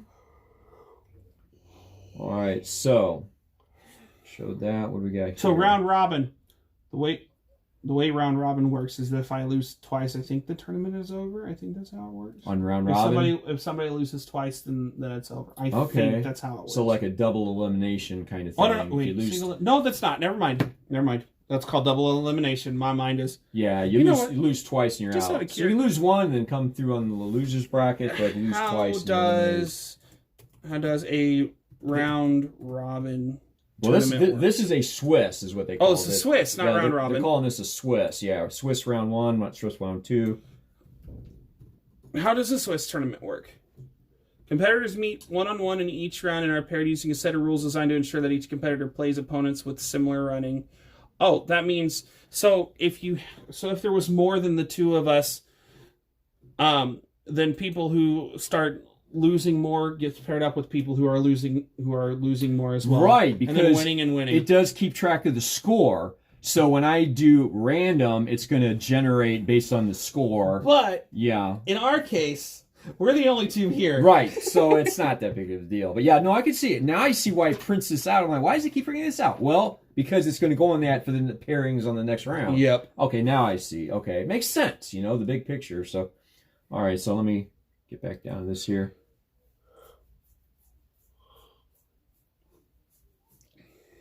But also you as the person who, quote, organized the tournament, you can also determine how many rounds we're playing per tournament as well, too. So Yeah.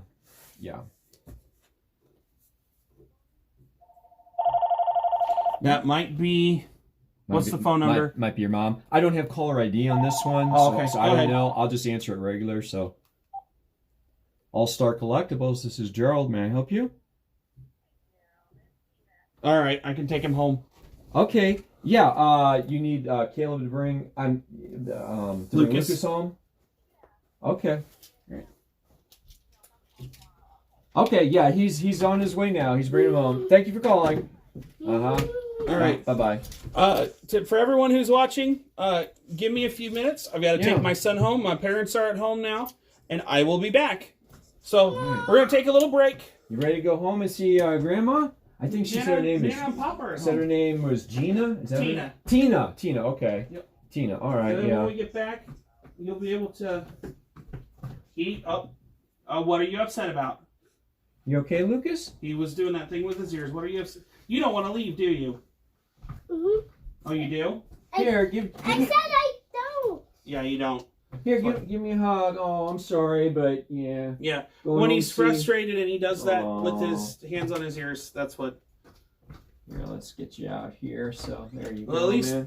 at least since they're setting this up, they had the porta potties. That was nice and convenient. So. All right, Lucas, this way. We gotta go this way. He wants. We're not sitting on the bench.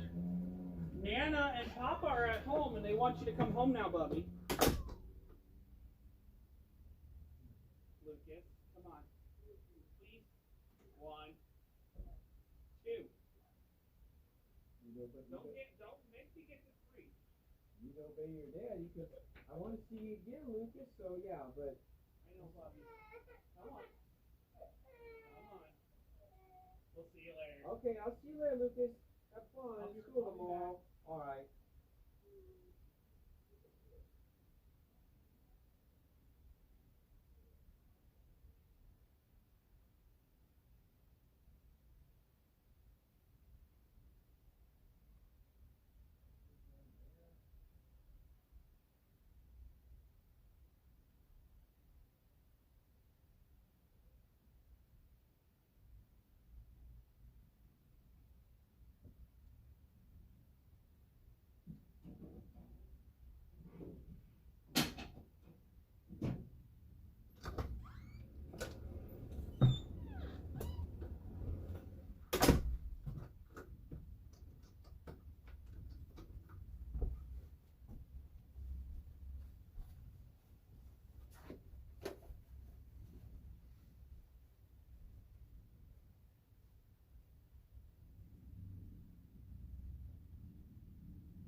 All right. Took a little longer than I expected, but I quickly got myself something a little to munch on. Yeah, that's before cool. I got back here.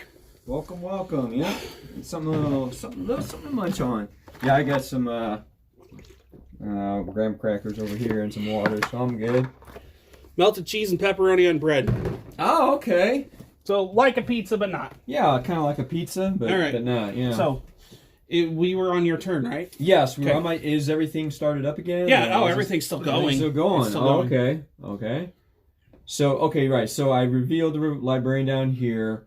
Then okay. So basically, I had plenty of time to decide what I want to do. So I'm going to pitch this Rising Solar Tide. Pitch that for 2 cost. To enable me to play this 2 cost Herald of Protection. If it hits, it goes to my soul. It does have Phantasm. If you defend with anything with 6 or more attack, destroy it and close the combat chain. Let me see what I want to do here real quick. Attacking for 5 on that. Right.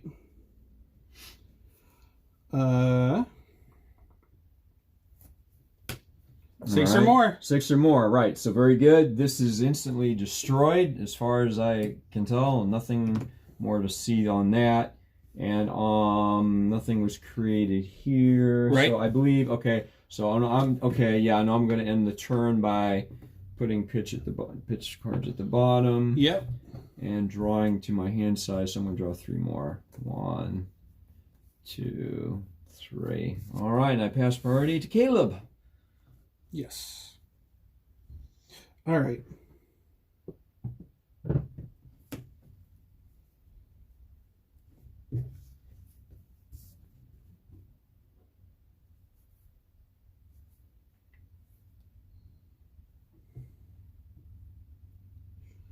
Thinking on how I want to do this.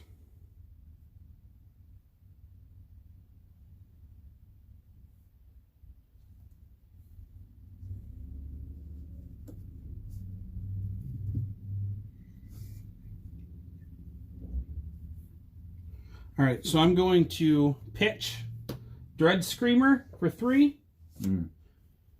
Play Deadward Rumbler. Draw a card, then discard a random card. If a card with 6 or more attack is discarded this way, banish a card from the graveyard. And it's going to be for 8. So I draw a card. For 8 attack, goodness me. Okay. So 1, 2, 3. And how many do you have to banish? Just I have to discard 1. Oh, discard 1. But it's a random. So 1, 2, 3, 4, 5, 6. Gotcha. So let's go. Roll see which one we do. I stopped it with my hand. It has to stop naturally. All right, so go again. 3. 3, 4. 3, 4. Very good. And it has at least 6. So now I banish a card from my graveyard, but that's not random. That part's not random. So these go back into my hand. Actually, that worked better than I wanted to. So now I banish.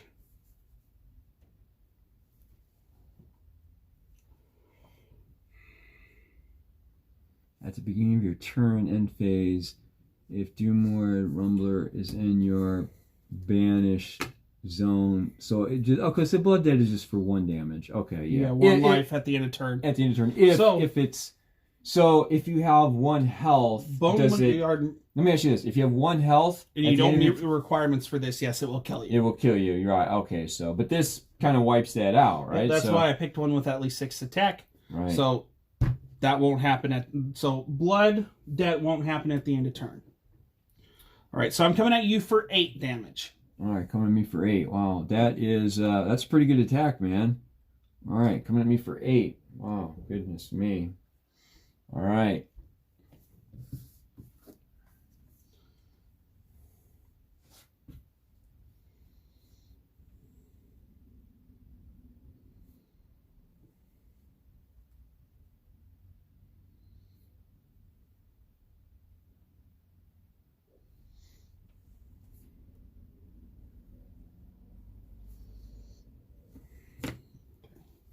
Hopefully I can win. I would like to win. Where did I put my water back all the way up here? Okay.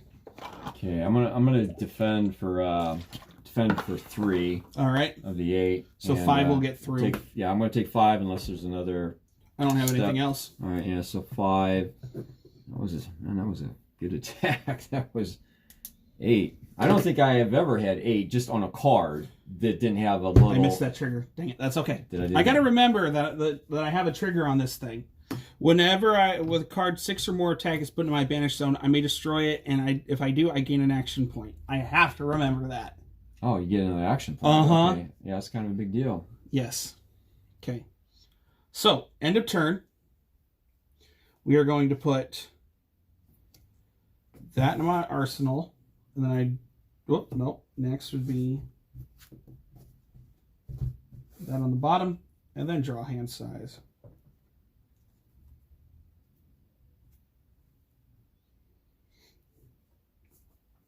Okay, I'm just looking for a minute.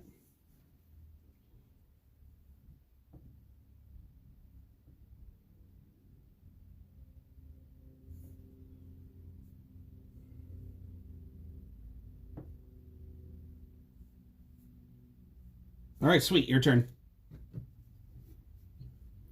Okay.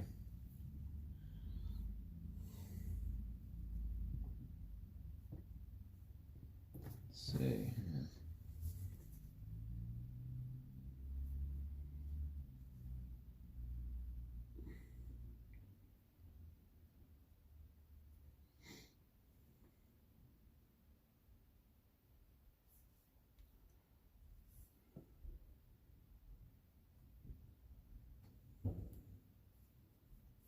Okay, yeah, well, I definitely have to do this. I want to play the Prismatic Shield again. That costs 3. So I'm going to pay for the cost Okay. with this, but that is a instant illusionist All right. action. All right. All right, it's going to create 3 of these. And the thing is, I'm pretty sure you have 2 of the reds and possibly 2 of the blues of the Prismatic Shield in the deck too. So it's normally what most of them like to run anyway. So it created 3 Spectral Shields. 3 of those. But then, okay, so the on once per turn effect, whenever you create a Spectral Shield, usually you're only creating 1. So this is going to trigger once. But this only triggers once? Yep. Because it's once per turn action. Oh, so you don't do it 3 times because I made 3. Nope. Okay.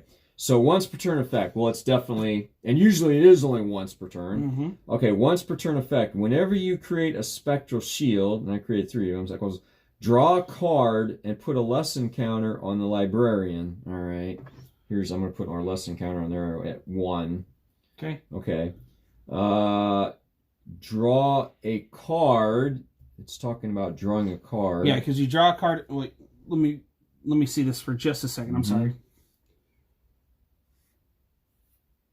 Yeah, you draw the cards. Oh, yeah. Draw a card and then if you have 3 or more, then you banish him and look for the specialization card. Right. So draw a card and put a lesson counter on him, and then when I do that, 3 times, then banish him and look for a specialization card. Right. So okay, so that's basically it. But I am drawing a card. Yep. Okay, so we have that, and that's still down there. Okay, and that was instant. Mm-hmm. Okay, so let's see here.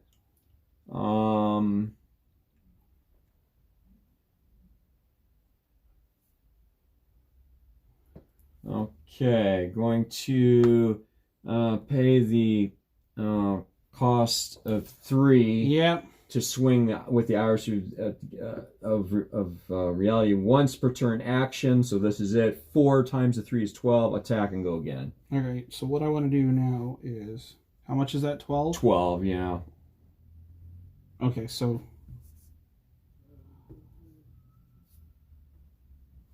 And you're at full health. You're at 20. So. Okay. Well, I gotta think about this too.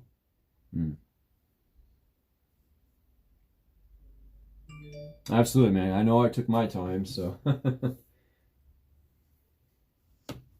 Okay, so.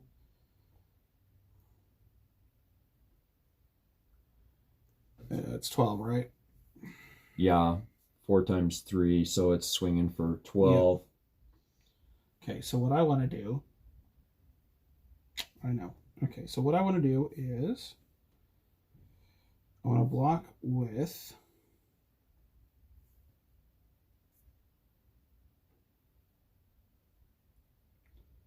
I'm only going to block 3 of it. Okay. All right. Block 3, so so it'll be 9. So I'm down 11. So blocking through 12 is 9 damage. So yeah, you're at 11. All right. So and This to graveyard. Yeah, this goes to graveyard, and you okay. actually do get to go again. So actually, you do get to go again because you attacked with that. And that's only once per turn. Yep. So you do have to. You do get to go again. I do get to go again. All right.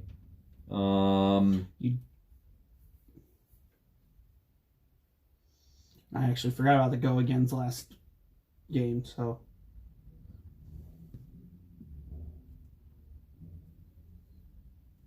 Yeah, I'm still trying to get it. So it does say go again. So, okay,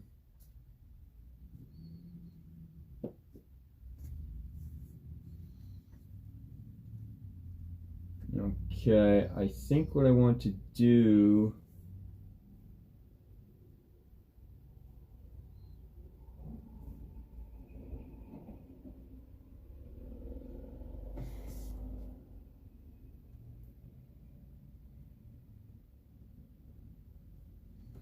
How many cards in hand? 3.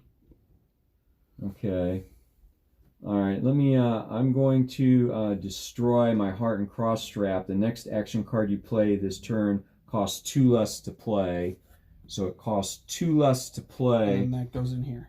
Yes. Thank you. I'm flipping them over, but yeah. So it costs 2 less to play, and this is a cost of 2. But again, I want to destroy my Dream Waivers, and the next Illusionist attack action card I play loses my Phantasm go again. So okay. I want to lose the Phantasm. I'm attacking for 7 and destroying this as well. Okay. So I'm going to put those in front of it first, so down to 5. Okay. Because these each defend for 1. Yes. Okay. Then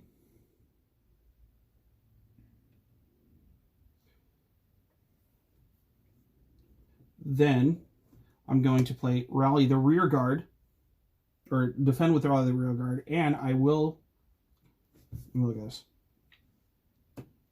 and I will discard a card for the 1 per turn instant effect.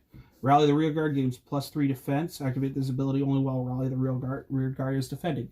So it's 5, 6, 7. Okay, so no damage then. Yes. All right, very good. All right. And you do get another go again. I do. Right, I get another go again, but I'm pretty much out there. So let's go ahead and put these down here. Oh, wait a minute. Those, that's only battle worn.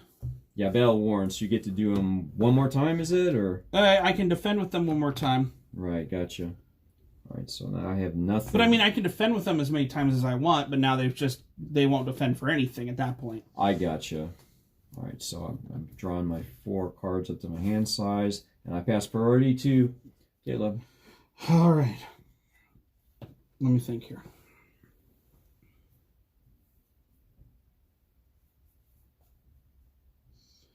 I'm reading everything real quick.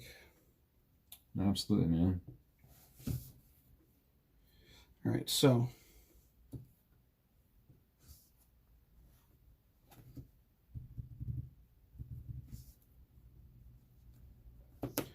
I'm going to destroy the Barkbone strapping, roll a 6-sided die, gain resource equal. All right, come on. Good, I gained 2. Gain 2, yep. And I'm gonna put the 1 back on my dude here. Yep. All right. So I'm going to use 1 to play Savage Swing. There's an additional cost to play Savage Swing. Can I take that back, actually, sure. for a minute? Absolutely, man. So I got 2. Mm-hmm. Then I'm going to destroy the Goliath Gauntlet, the next attack action card with cost 2 or greater. You play this turn, gains +2. Go again. +2 again, all right. Now, I will use 1 to play the Savage Swing. There's an additional cost to play Savage Swing. Discard a random card. I only have 1 in hand, so it's not going to make sense. All right. I'm attacking you for 9. 9, okay. All Alright. Attacking me for 9. 15.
Okay, I'm gonna do 9. I'm just gonna block 3 of that. All right, so you'll go down to 9.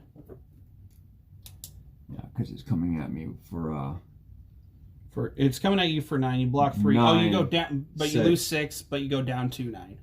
Yeah, lose 6. So yeah, so I'm at 9. All right. Yeah. All right. End of turn effects. So wait a minute. These resolve. Okay. Goes to the end of turn. I lose 1 life because I have 1 blood debt, 1 card with blood debt, and I didn't banish anything with attack 6 or greater. So I do go down 1 life to 10. Okay. -1, so you're at 10, and I'm at 9. I have nothing to put. I have nothing in hand to put in there, so I draw up to 4, and it is your go. All right.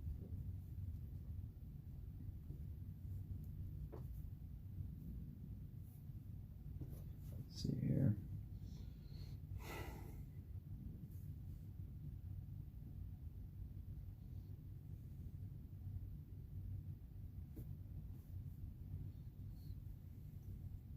Okay.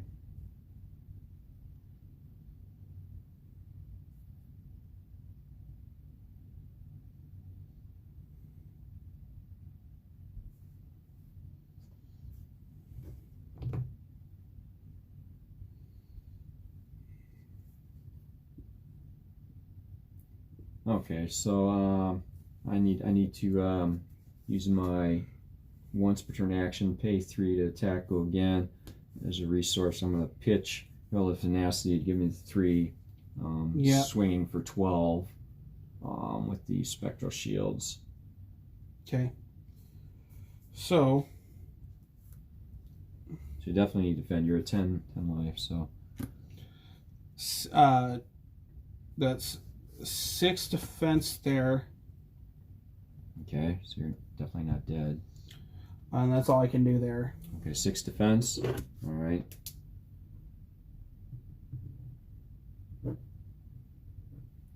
Okay, so all right, that is that on that, but that was once per turn on that.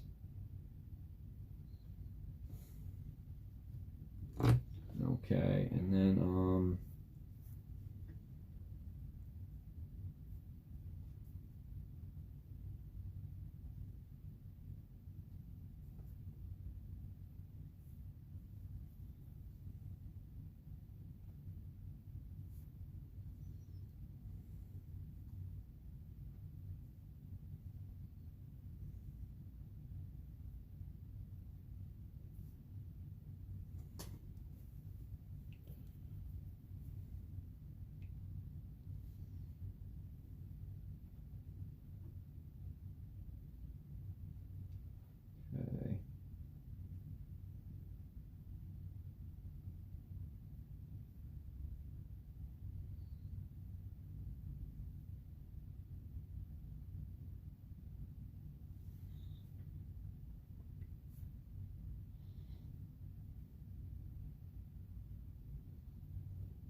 Okay, let's see here.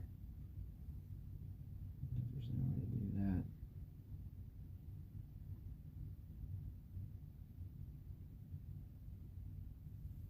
that. Okay, there. This is zero cost card. It's just swinging for 2. If it hits, it goes into my hero soul. Yeah. So that will not kill you because you. I'll be down to 2. Right. Right. All right. Yeah, that goes through. Goes through. Okay. So that goes through, and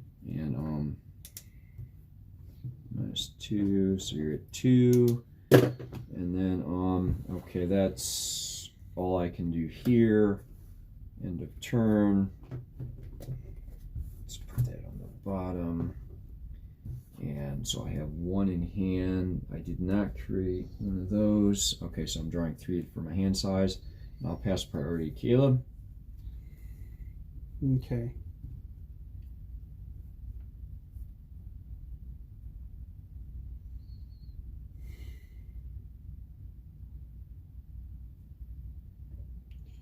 What I say, no, if this hits, it put it into your hero's soul. Yep, okay. it goes into the soul. I'm sorry, so that's supposed to be actually under here then. But nothing happens because it goes into the soul, and this only triggers if you create one of them. So, and this only works to create more of them, but it only gave me 3, so it's like, all right. You know what I'm saying? So those really, I don't think they really do anything now.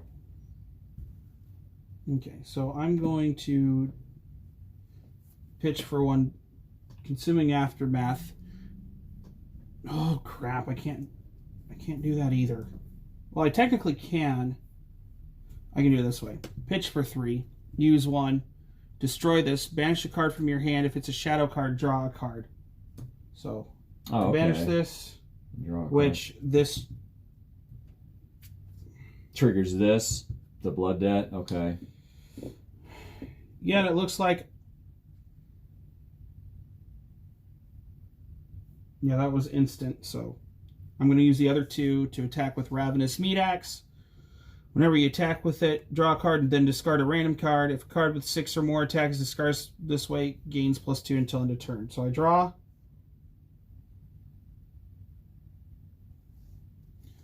Put face down. Here. 1, 2. Sorry, 1, 2, 3, 4, 5, 4, 6. 5, 6, yeah. Okay. So it's the high one, then I'll put my counter down here. Discard. It had 6 or more attack on this, It did. so this gains +2. +2. Swinging for 5. Yes, I'm swinging for 5. Go. Once per turn, action, attack. Okay. Yeah, I don't have to go again. Swing for 5. Yeah, no, go again. Okay, swinging for 5. Okay. However, Oh, okay. Not done. no, I don't. No, I won't have anything. Never mind. Okay, So- so swinging for 5. Okay. Yeah, I'm swinging for 5. All right.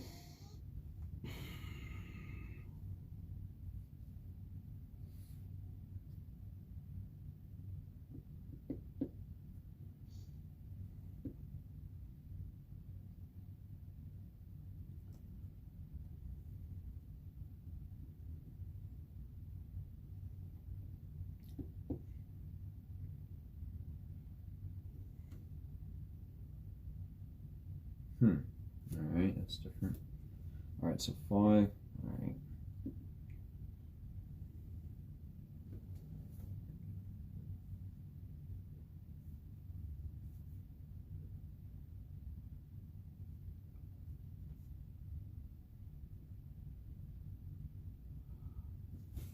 Okay, so I want to defend 3 of that with the Herald of Rebirth. All right, so it'll hit for 2. For 2. All right.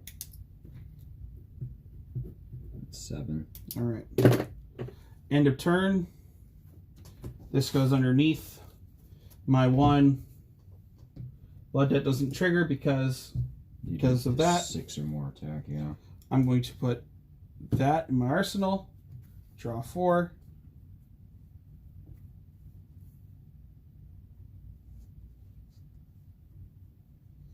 Looking, go ahead. All right.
Okay, I need 3 resources here, so I'm going to pitch for a total of 3 here. Okay. 2 plus the 1 to come up with that. I had to do that because I need to do this swing again. Yeah. Iris of Reality for 12. So that needs a. So rally the rear guard, triggering its instant discard, so it gets 5 there. Rally the rear guard, doing its 1 per turn instant, discarding that for 10. Yep, because you got 3 plus 2. Yep, that protects 10. Yep. But this is 12. You need 13. Right, okay, so that covers However, I don't think I'm going to win this game at all, so I'm going to concede there. it took all of those, but it did save you, but yeah. I don't know, every time I keep looking at Iris of Reality, I don't think you're still doing that right, actually. Really? Yeah. Well, how do you think it's supposed to go? Well, I've won because we played it this way, but to me it actually looks like it says that each one of these not only gains 4, but each one of them gets 3 attack, go again, 3 attack, go again, 3 attack, go again. It's an individual and they don't attack together. Oh, That's what it looks like to me. Once per turn action, that attack. Each go of these again. get all of that. Okay. So I think you can only, if you're- you pay 3, you... However, if you have the... That's what it looks like to me, but... Because each one of those gains that.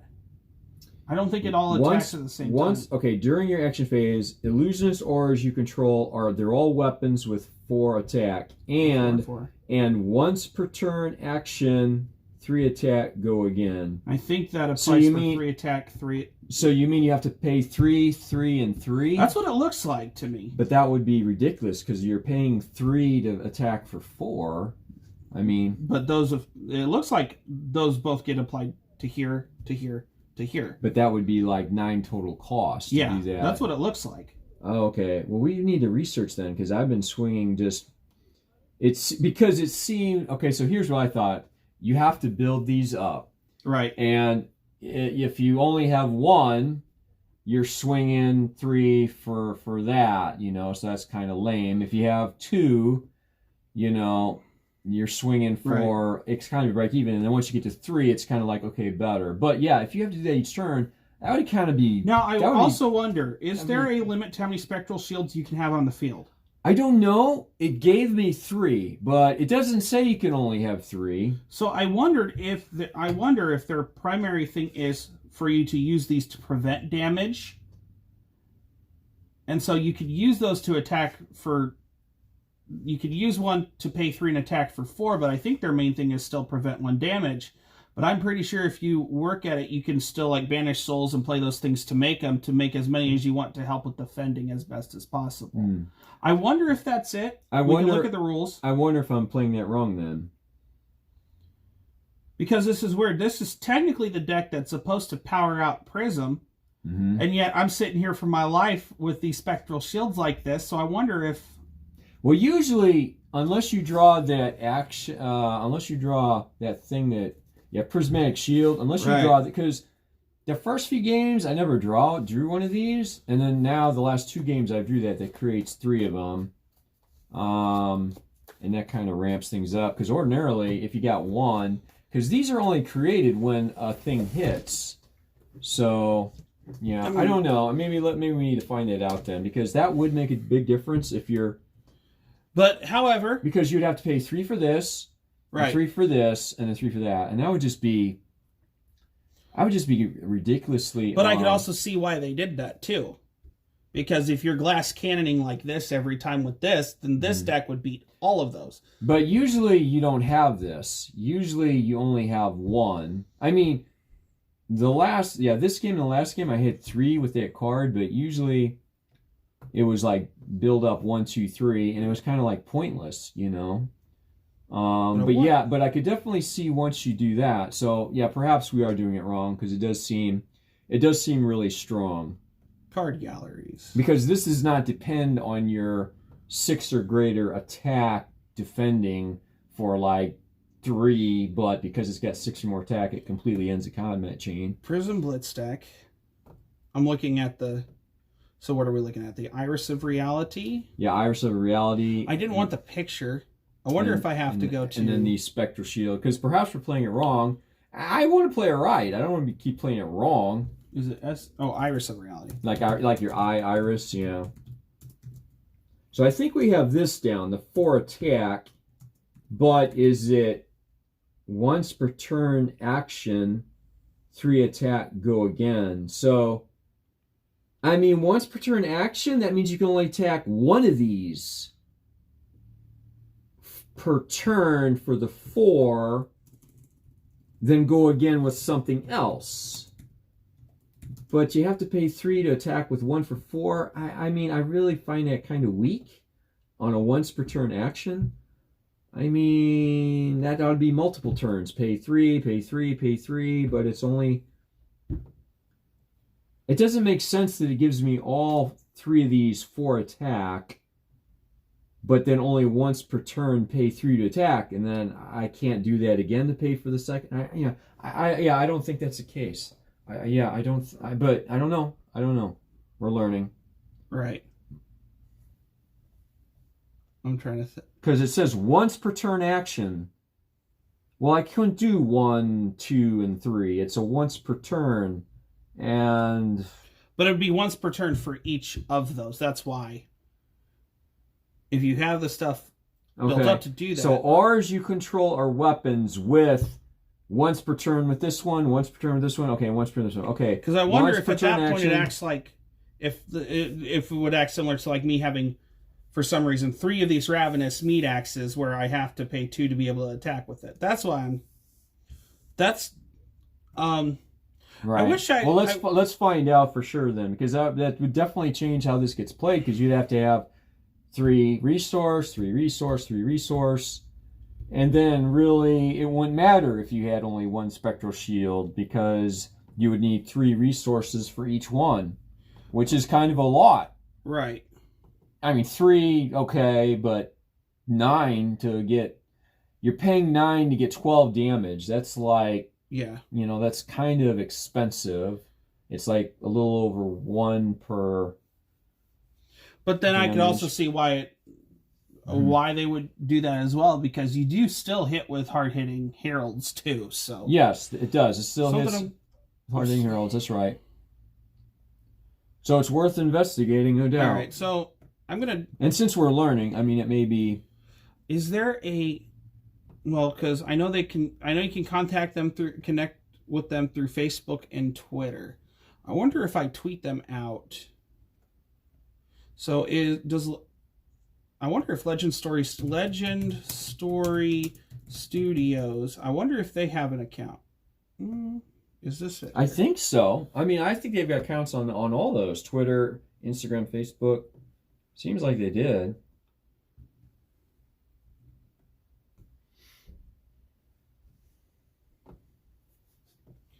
All right. Flesh and Blood. So, I want to tweet at Flesh and Blood. I have a card rules question regarding the interaction between prisms, or what is that? The illusionist weapon and the spectral shield tokens. We are currently running a 2-player Blitz Tourney here and we are curious to know that specific interaction.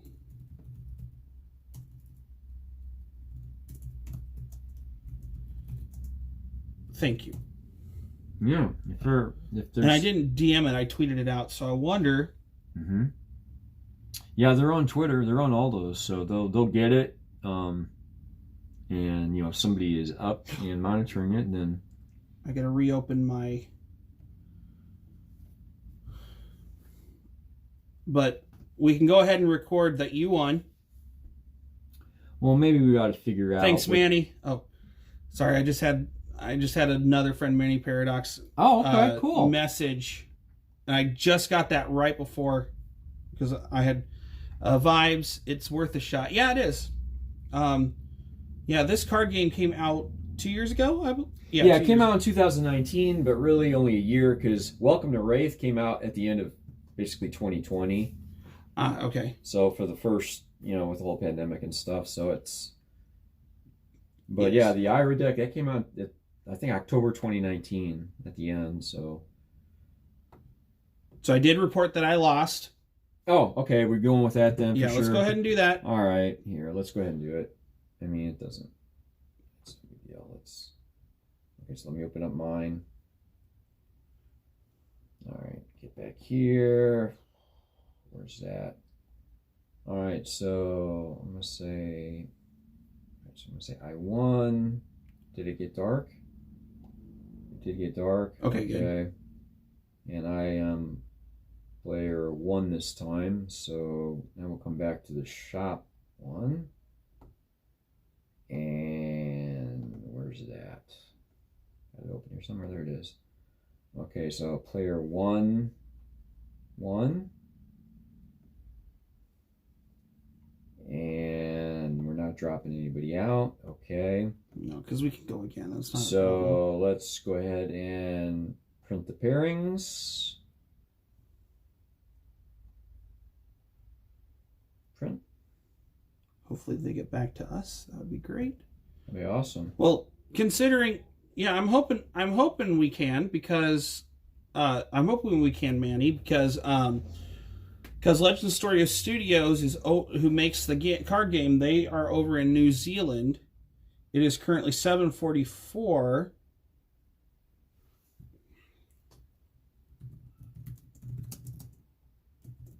Current time in New Zealand. And it is, it's 12:44 in the afternoon over in New Zealand right now. Yeah, so they're up then, definitely. Yep. And I can also try to reach them on Facebook too. So yeah, they're on Facebook, they're on Twitter, they're on I believe they're on Instagram. I think am I logged in? If you go to their webpage, mm-hmm. it has all their social media links on there. I am logged into my account on Facebook, just making sure because I think what Leanna's planning on doing with this laptop, because this one was hers, she might just be giving me this one and then getting herself a new one. That's what she said. Okay. So. Well, that's cool. That was Flesh and Blood TCG. There it is. Official.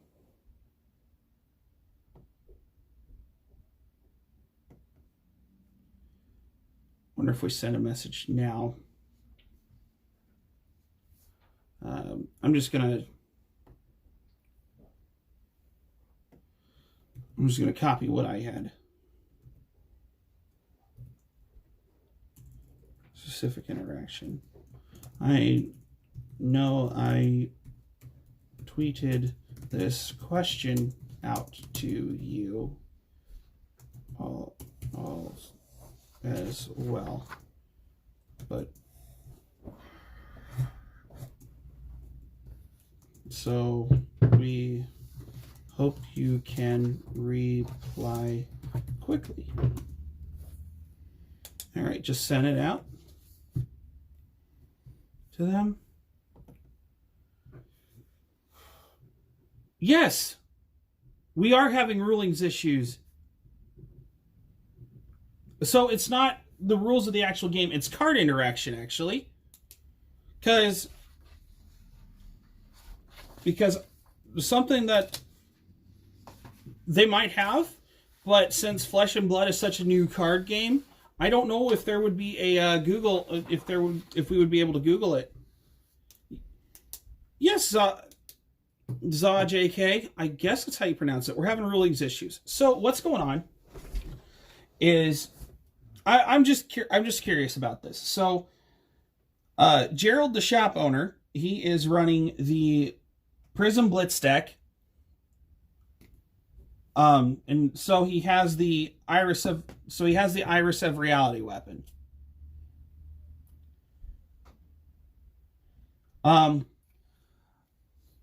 what we're actually trying to figure out here is the actual interaction of Iris of Reality's ability with the spectral shields.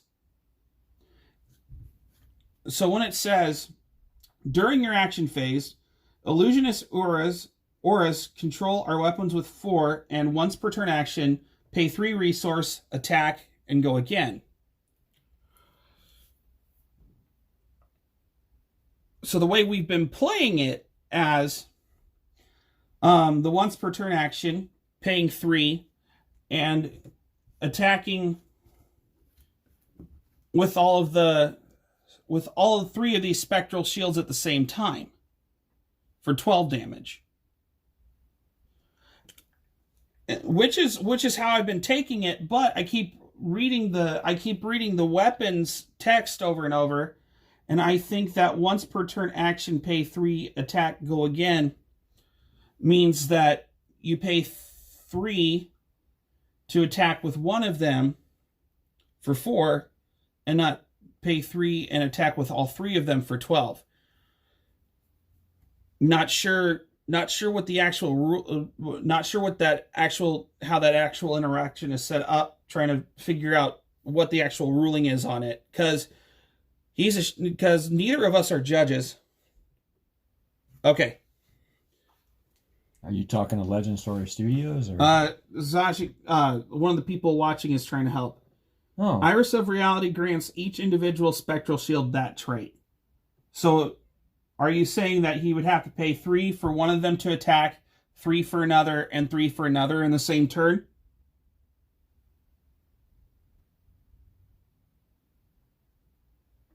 Yes.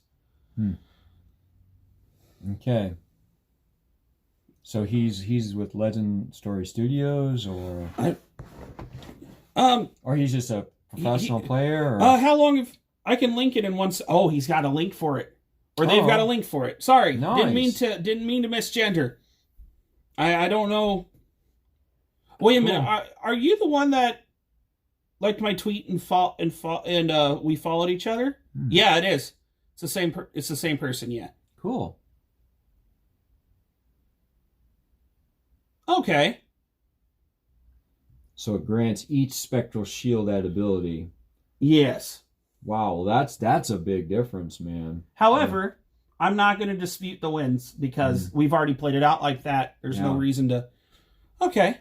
Cool, because yes, and I understand that each Blitz round is 30 minutes, but technically, well, we'll still learning while playing. He said I can link it. They said I can link it in 1 second. So okay.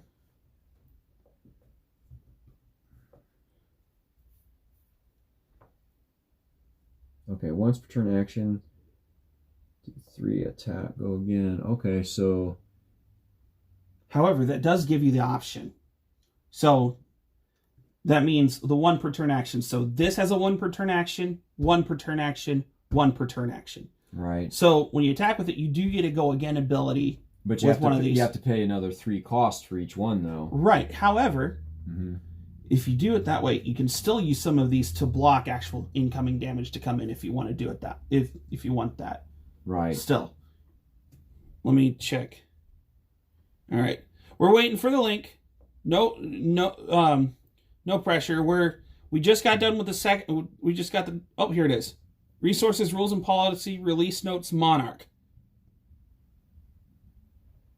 Okay, they had to search for it real quick. So, general notes. So we gotta scroll down to. What's the name of the card? Iris of Reality. Yes. Oh, we're still in the. Okay, we need to look for. I need to look for Prism. So there's Chain, Oh, okay. Chain bound by... Oh, there's... Okay, they can use the dress type, matched of... Oh, here we go. Iris of Reality. You cannot attack with this weapon, as it does not have... You can attack with the Illusionist Aura, not this weapon. If you have multiple Illusionist Auras, you can attack with multiple in a turn, provided you have the resources. Okay, so that's right there. You can attack with multiple in a turn, provided you have the resources to... Okay, so you haven't So it does have it. wrong. That's okay, though. Yep. You have to do it completely wrong. Okay, so you have to have the resources to... So that's why it only gives me 3, because... Mm-hmm. I mean, you'd have to have 12 resources to do 4, you know, and it's just not... That's just not feasible. Because I was actually curious about that when we've been playing it. Yeah. And so, however, I am not disputing that you won, because technically... probably, I did still concede, because I said both times I conceded. I feel like probably you would have won probably half of those at least, because, you know, it just... Once you get swinging for 12, that's a lot, you know. Yeah. But no, I guess it does kind of make sense. Yeah. I am okay with that. We now know that. I just want to learn the correct way to play, because when you go to a tournament, or if this tournament gets bigger, you're going to have to know the rules and you have to know how to play, you know. So like I said, I wonder if all these Monarch Blitz decks, I wonder if I was thinking the same thing, where it's basically a rock, paper, scissors kind of thing. So this one blows that other dark deck out of the water. Chain probably blows the other light deck out of the water. The other, like, Bolton or whatever it is, yeah. And Bolton will probably blow this one out of the water, and then this one with this one. Because like I said, I wanted to do the one that was on equal footing, not ones where I can actually take stuff out of your soul for you not to be able to use it. Right. And when you block with 6 or more attack, right. It's like, because this Phantasm that they've added a bunch of these cards, it's kind of like, it's not really, I mean, it's like they put it in there to create a weakness specifically. Yes. For this deck. Or for any deck that attacks that big. Yes. Yeah, because it seems like they did that on purpose. Because really, it really doesn't have anything to do with this deck. It's just like, oh, and by the way, if they have this that doesn't block entire... I mean, it could have one defense. As long as it has at least one defense, it breaks the whole combat chain. However... So it's kind of weird, this does put in a safety net for if you're doing mirror matches, though. Right. So if I'm running Prism as well... Non-illusionist attack, right. So if it's a mirror match, it doesn't apply. But basically, any non-mirror match that has 6 or greater, it's and so it has created this weakness, because it really doesn't have any... And there are cards in here that do not have Phantasm, and there are ways to get rid of Phantasm, but it's really... Your Halo of Illumination can immediately put something from your hand into your soul as well. Right, right. Which is not really worth it when I already got 3 Spectral Shields out there. However...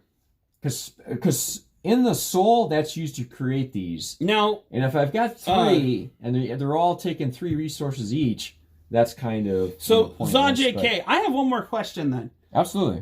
For the Spectral Shields, there's no limit on how many Gerald's Prism deck could make to have out there, right? It's a trade-off where the attack's being overstated. Fair enough. So, but what... Oh, he was talking about us with this interaction here. Oh, okay. So with the Spectral Shields, okay, 2 more questions then. So with the Spectral Shields, if your hero would be dealt damage, instead destroy Spectral Shield. So if there's anything get through, do these actually... Okay, so I guess it's 2 questions. All right, I'm going to start everything over. Slow down my talking. My brain's going 100% faster than it should. First question. Is there a limit to how many Spectral Shields Gerald could potentially have on the board at the same time? Is there an unlimited amount he could have on the board at the same time if he makes that many? Or is there a limit to just 3?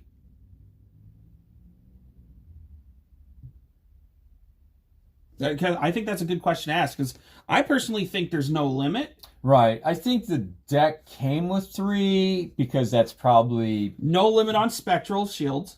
Right.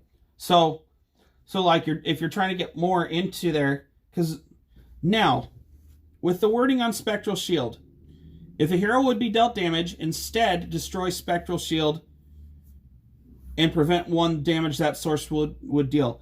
Is that a you have to ability, or is that a you may do it but you don't have to?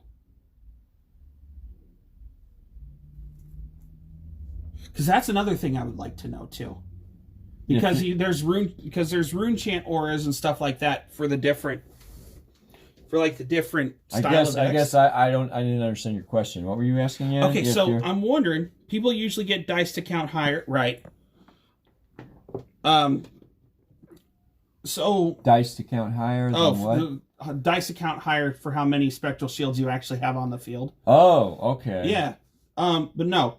So if I attack Prism and damage does get through, does he have to sacrifice the Spectral Shields to prevent that damage, or no?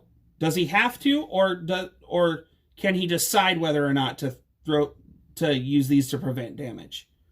Is it you have to, or you may have to? It's not optional. If you take damage, they do pop. Really? Oh, yeah. Okay.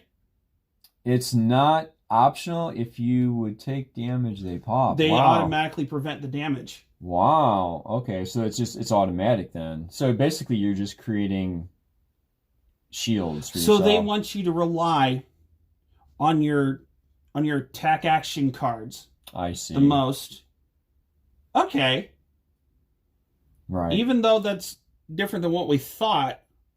So they want me to rely on my attack action cards, and these are just for defense. They're just like little bubbles. But if you happen to have one out during it, you can still do that if you want. Right. Which I guess would make sense at that point, because these tack for like 7, 8, and it looks like it doesn't matter really what the pitch cost is on them. These look like they're usually consistent. Yeah. Well, that's definitely interesting. We've been playing this kind of completely wrong, because we've been swinging for 12 and haven't been having them pop on any. Well, I was more or less deciding if I wanted to. But yeah, use it's still important to block if you want to build Spectral Shields. Fair enough. It's still what? It's still, then in that case, it still is important to block if you want to keep your Spectral Shields instead of instantly having to get I rid of see. them. Paying the defense to block. I see. Well, that makes sense. Sure. Okay. However, I do like, so just out of curiosity, because I don't know if we want to play one more match in this or not, or if we want to call it a 2-0 victory for you again. Because to be fair, even though you were playing it, I did say I concede because I don't think I can win. Right. So you did win both. Well, yeah, because you were down to like 2 health or whatever, and you're just like, okay, because it's incoming. Yeah, no, and so. But at 2 health, one swing would still. So the librarian. Anyway, but you got that low from prior swings. Okay, so the librarian itself. Let me read this if you don't mind. Mm-hmm. Once per turn effect, when you create a Spectral Shield token, draw a card and put a lesson counter on it. Which I do believe that's still just a 1 per turn. So when the first one hits, even though they all 3 came in. So I do believe that was correct. Yeah, that makes sense. Then if there are 3 more lesson counters on the librarian, banish him, search your deck for a specialization card, put it face up in your arsenal, and shuffle your deck. Right. I'm curious as to what your specialization card is, because I know that's in there. Because you can only use 1 copy of that specialization card. Oh, really? Yes. Right. It says specialization on it? It'll say that in the text box. Oh, in the text box. Okay. Because I'll show you the one I have in this deck. And of course you can. So it's going to have, like, say, legendary Prism specialization in the text box. All right, let me see here. And I don't know. I'm still in this section. I don't know if it's Okay, I don't think that's it. Yeah, instant speed skills and cards can be used on your opponent's turn. We do know that. Yes. I actually have. I've played Magic the Gathering on and off for 11 years, and I say on and off, both physical and Arclight Sentinel. Oh, okay. So it's called Arclight Sentinel. Arclight Sentinel? Oh, okay. Yes. Let's see here. Arclight Sentinel. You didn't pitch it for anything, did you? Or you didn't? It didn't come into the graveyard at all, did it? No, it didn't. However, here's your Heart and Cross Strap and Dreamweavers. We're sure. Arclight Sentinel? Arclight Sentinel, yes. I put those two equipment back over there for you. I'm just wondering, I don't see Arclight Sentinel in here anywhere. Illuminate the Librarian, or you didn't have it in your hand, did you? No. Herald of Judgment. I don't have an Arclight Sentinel. It's sure in the... Do you mind if I check for it real quick? Sure, let me go through it one more time here. Fair enough. Arclight Sentinel. Because these are the pre-built Monarch Prism. Is that down in the text? The text. It's in the text. Oh, the text. Oh, says... Arclight Sentinel's the name, but I think in the text it should say, legend. It should say like the name of your character's specialization or legendary character's name specialization. The heck, man! I don't really. That's. Maybe I'm missing it here. I'll let you look at some of them in here. All right. Now, Merciful Retribution Merciful Retribution is a one-off card. What does it say in the text box at the very top of the text box? Whenever an R or action card you control is destroyed, deal 1 arcane Spectra. Merciful Retribution can be attacked. That's not it then. Okay. Rising Celeritude, War Time. Okay, now these I've played several of. Phantasmify. Because I think the rares are better in this deck are one-offs instead of two. Because I get why they would do play that. This turn. Okay, it's not that. All right. I don't know. I'm almost done here. Yeah, not a problem. Light Illusionist Attack Action. No, yeah. That's not. Oh, sorry. Illuminate. But regardless, for $12 here in the U.S., getting the these. I don't know. I don't see it. You just tell me if you see if you find it in there. I don't know. Doesn't matter here. We can mix these up now. Herald of Protection, Herald of Rebirth, Prismatic. There's only one of these Prismatic Shields in the deck. It's only the one. So, I mean, I'm just going with the straight out of the box Prism. I'm not seeing it in here. You know. Okay, so what are all... Illuminate, Iris of Reality. Hold on one second. I'm putting your deck all together, so I wanted to... So this should have had that in there, huh? Yeah. 1, 2, 3, 4, 5, 6, 7, 8, 9, 10, 11, 12, 13, 14, 15, 16, 17, 18, 19, 20. 1, 2, 3, 4, 5, 6, 7, 8, 9, 10. You have to add this one in there too. 39, 40. That's all 40. Yeah. Yeah, that's the 40 cards. Yeah.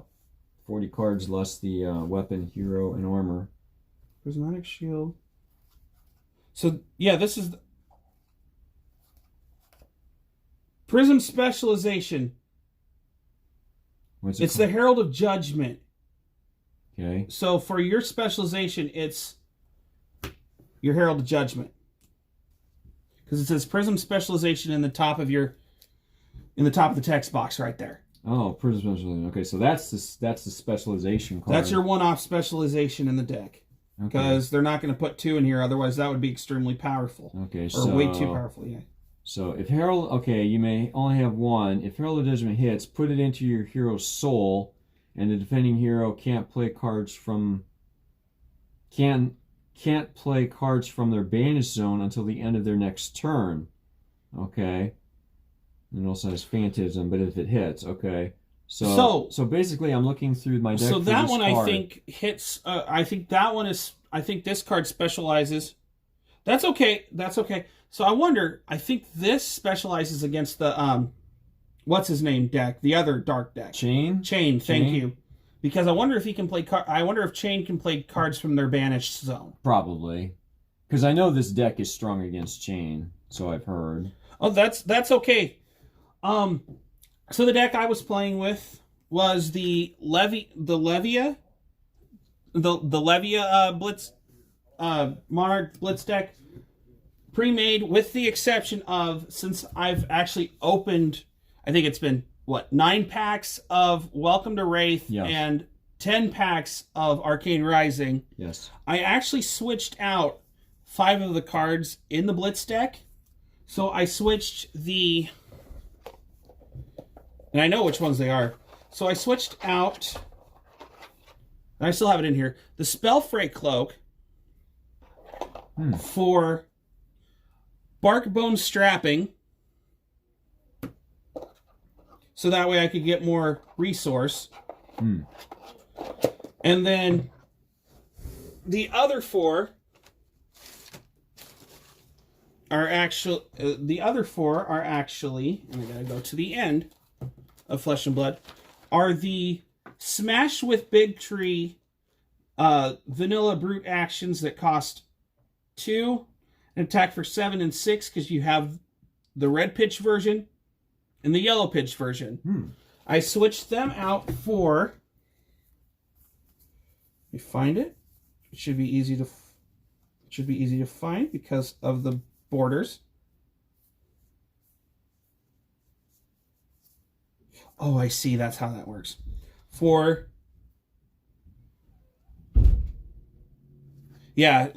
is a tough match for Prism because she can easily pop Phantasms.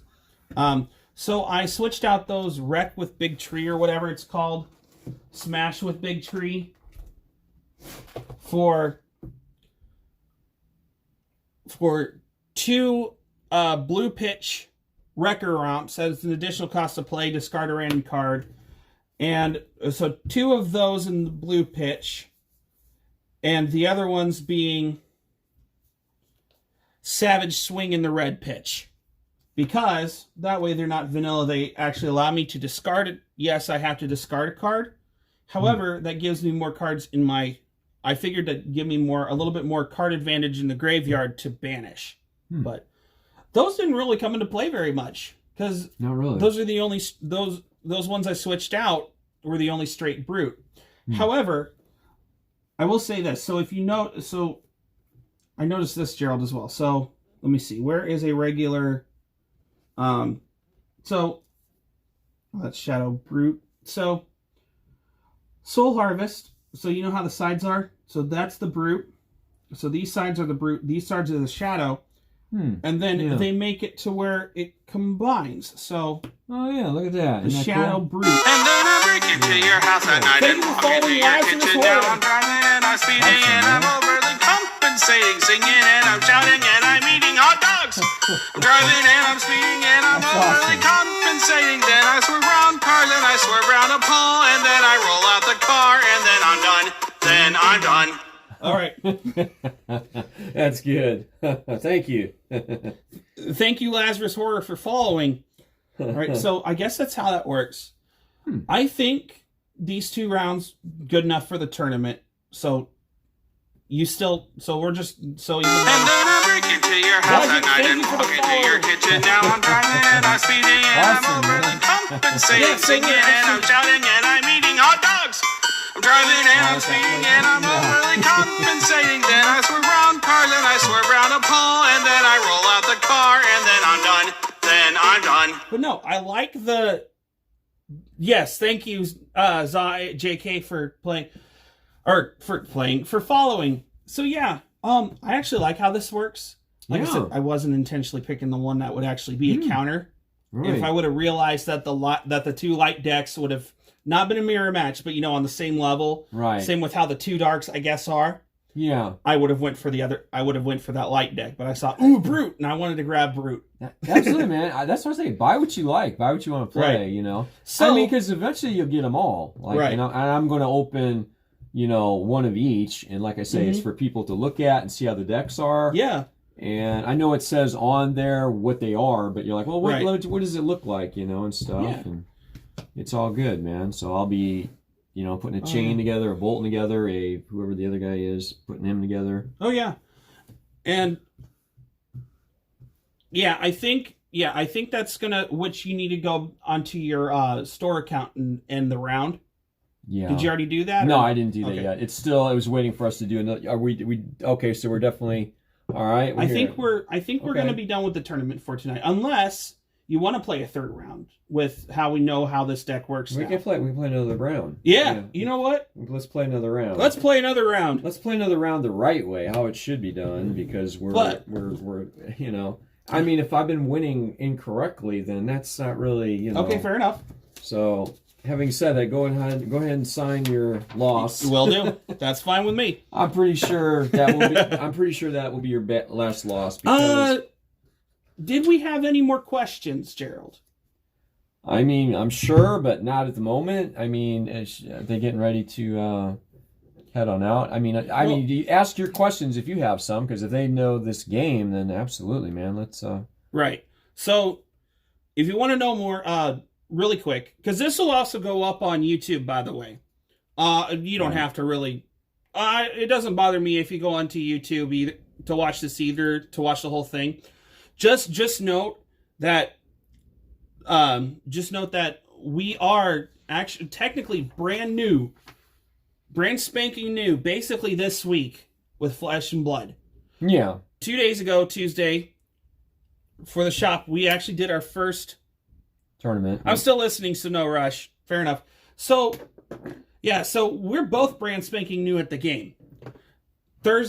Tuesday, we've played our first 2 matches ever of Flesh and Blood, while it being a tournament for the store. We are the only 2 players playing it in the store, and I'm actually glad. It's fun. It's a fun game to play. I just want to learn how to play it right, you know? Yeah, and I'm actually glad that Legend Story Studios allows you to run 2-player Blitz tournaments. I think that's cool. That's awesome. Obviously, well, of course, being in a store brand new to Flesh and Blood, I actually do have a background in playing Magic the Gathering, not professionally, but playing Magic the Gathering. And I don't, yeah.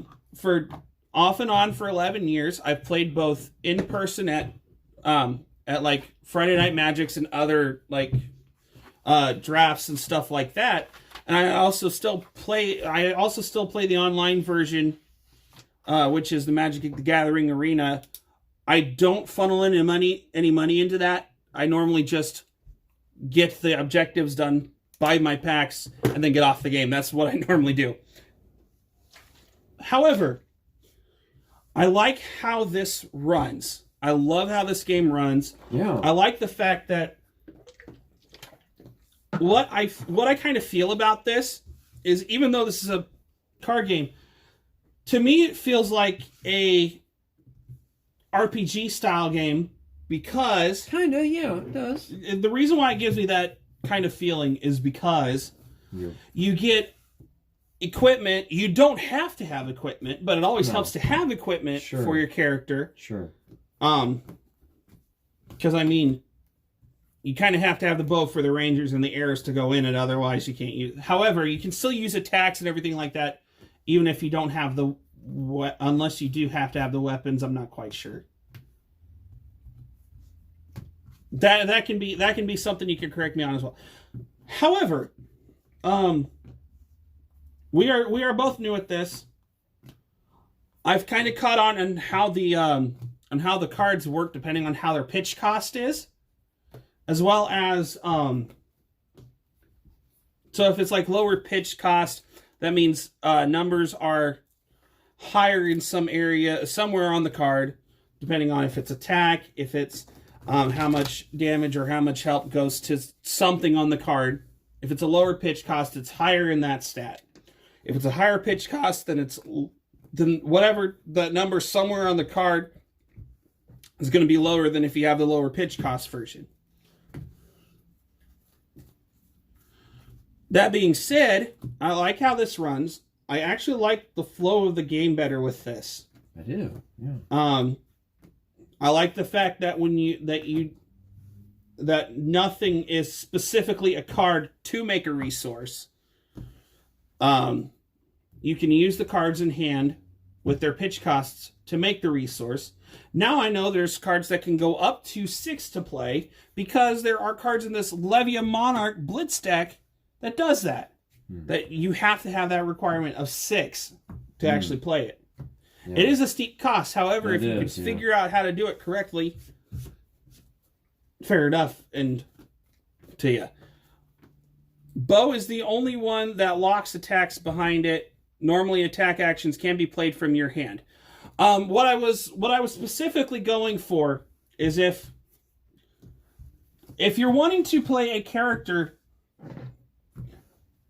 do you specifically can you play this character? Can you play your hero? Sorry, can you play your hero without a weapon, or do you have to have a weapon to play that hero? You don't have to have a weapon. Oh, that's interesting. Yeah, The weapon makes things easier. Yeah, but okay. I've seen people on YouTube play without a weapon. Okay. But yeah, so I'm again, I'm new, I'm learning, but seems to me I recall people playing without a weapon and playing without armor pieces. The only thing you have to have is your hero. Okay. Yeah, and the minimum whatever needs to be in your Fair deck. enough. Then that's fantastic, because if I decide to make a, where is it at? Something Bravo Blitz deck, because I have the young hero for that. So I can actually play it without a turn. Oh, okay. Or without a weapon. Because you don't have his weapon yet. I don't have Bravo's weapon. Yeah, no, I don't think you have to. I have all 4 heroes. So for Blitz style, I have all 4 heroes of the young heroes. Young heroes, thank you. All 4 young heroes of Welcome to Wraith and Arcane Rising, because those are the packs. Because those are the booster packs Gerald has here in the shop. Those are the only ones that he was able to get for now. You got Monarch and Crucible coming though. Monarch and Crucible are coming, which with tails. I'm hoping so, because I'm wanting to build them. They're all coming next week with tails. So. Oh, that's going to be awesome. So, like I say, no knock on wood until I have the tracking number, but that's what he said. So, as long as I pay it, it's coming. Good deal. Yeah, that's awesome, man. But no, I also, because I got 7 packs of Welcome to Wraith today, and I was really happy about. I got my first ever cracked bauble. Yeah. And then I got 2 tokens like this. So a couple of my tokens were like, no, you have to have a weapon, but some weapons can break. Oh, you have to have a weapon with that hero. Oh, you have to have a weapon? Oh, okay. So I'll have to wait until I get Bravo's weapon. That's okay. Okay. Well, you'll get it. Yeah, But 2 of the tokens I actually pulled today from those packs was Young Hero Rhino on one side, and then the standard constructed Reiner regular hero on the other side. I actually pulled that as a token today. I understand tokens are tokens, but the fact that it would probably be statistically hard to get the double-sided token with the in a row or whatever with the same 2 with the same combination of 2 on the same side or something like that. Then I got the same with Young Hero Katsu. Sorry if it's too high in the Young Hero Katsu and then the regular Katsu as well. I thought it was cool that I actually pulled them like that. Yeah, it is. But no, I've opened so far 19 packs. I haven't gotten a legendary yet, and I know legendaries are the hardest to pull. Well, Fabled is actually the hardest. But, Fabled? Yeah. I forgot there was a Fabled. Yeah. All right, so yeah, let me continue doing this. All right. Oh, you're finishing that up on there? Okay. Yeah, I mean, okay, so I'll hit back to tournament and create round 3 if we're going to do another round. Okay. I mean, I think it's only fair because we've been doing this wrong. So, I mean, if you want, I mean, we don't have to if you want to go home. But I would like to. So it's 8:20. Oh yeah, we have plenty of time. Okay, great. So let's go ahead. I don't have anything else to do tonight. Okay, so well, let's do another one here. So let's go back to. And it's not like when I played back to tournament and. I live in the same town as this card shop anyway, so it's not like I have to drive to another town to get back. Okay, so here we go, and okay, so pair round 3 if we're going on. Okay, sweet deal. All right, pair round 3, and we'll see where we show up here. Okay, so it looks like I'm player 1 and you're player 2. You're player 1 again? Okay. Yeah, I'm player 1 again. I know that really doesn't. It is random. I have it set. Legendaries can be. Yeah. I've already pulled a few Majestics. Hey, that's a good question to ask. Is it like 3 Majestic per box and 1 Legendary every 4 boxes, and the Fabled like once every 40 boxes is what I hear. Is that, do they know? Do you, ZajK, and you can correct me if I'm pronouncing that username wrong, but ZajK, yes, round 3. That is a good question. Round 3 in progress, table 1. Yeah. So right, I know seeding when you get up in the and I am again player 1 again. Yes. In the rarity of your cards, like rare, super rare. There used to be epic, but that was only in the first set, right? Epic rare was only in the first set. No, there was no epic. It was rare, super rare, and then majestic. Majestic. Yeah, Okay. Epic's another game. Yeah.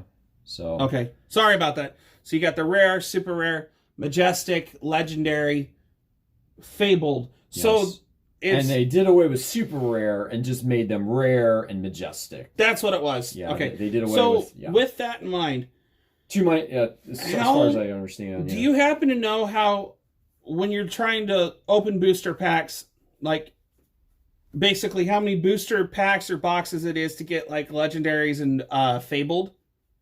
Do you?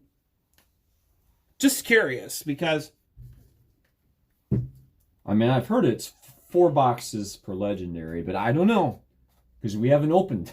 You haven't? Oh no, we haven't opened. I mean, there could be one. There could be one in this box. Now haven't you gotten one majestic out of each, or not? I believe I have at least got one majestic out of each. Yeah, because it's like there's 3 majestics in a box, and you've opened a third of the packs. At least there's only 24 packs in a box, right? And I've at least opened. So it seems to me you got at least one majestic out of Arcane. What is the S? The super rare, right? S is super rare only in the Wrath.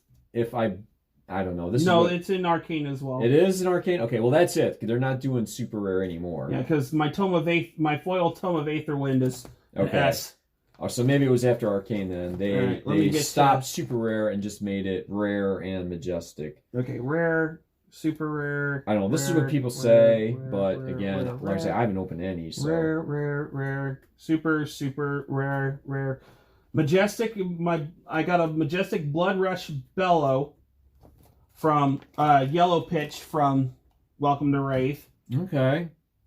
I've gotten a High Octane Red Pitch Majestic from Arcane Rising, double checking everything else real quick. And I think that's it. But again, you could have missed it, or I could have missed it, or nope, that's it so far. Because it seems to me, yeah, and that makes sense.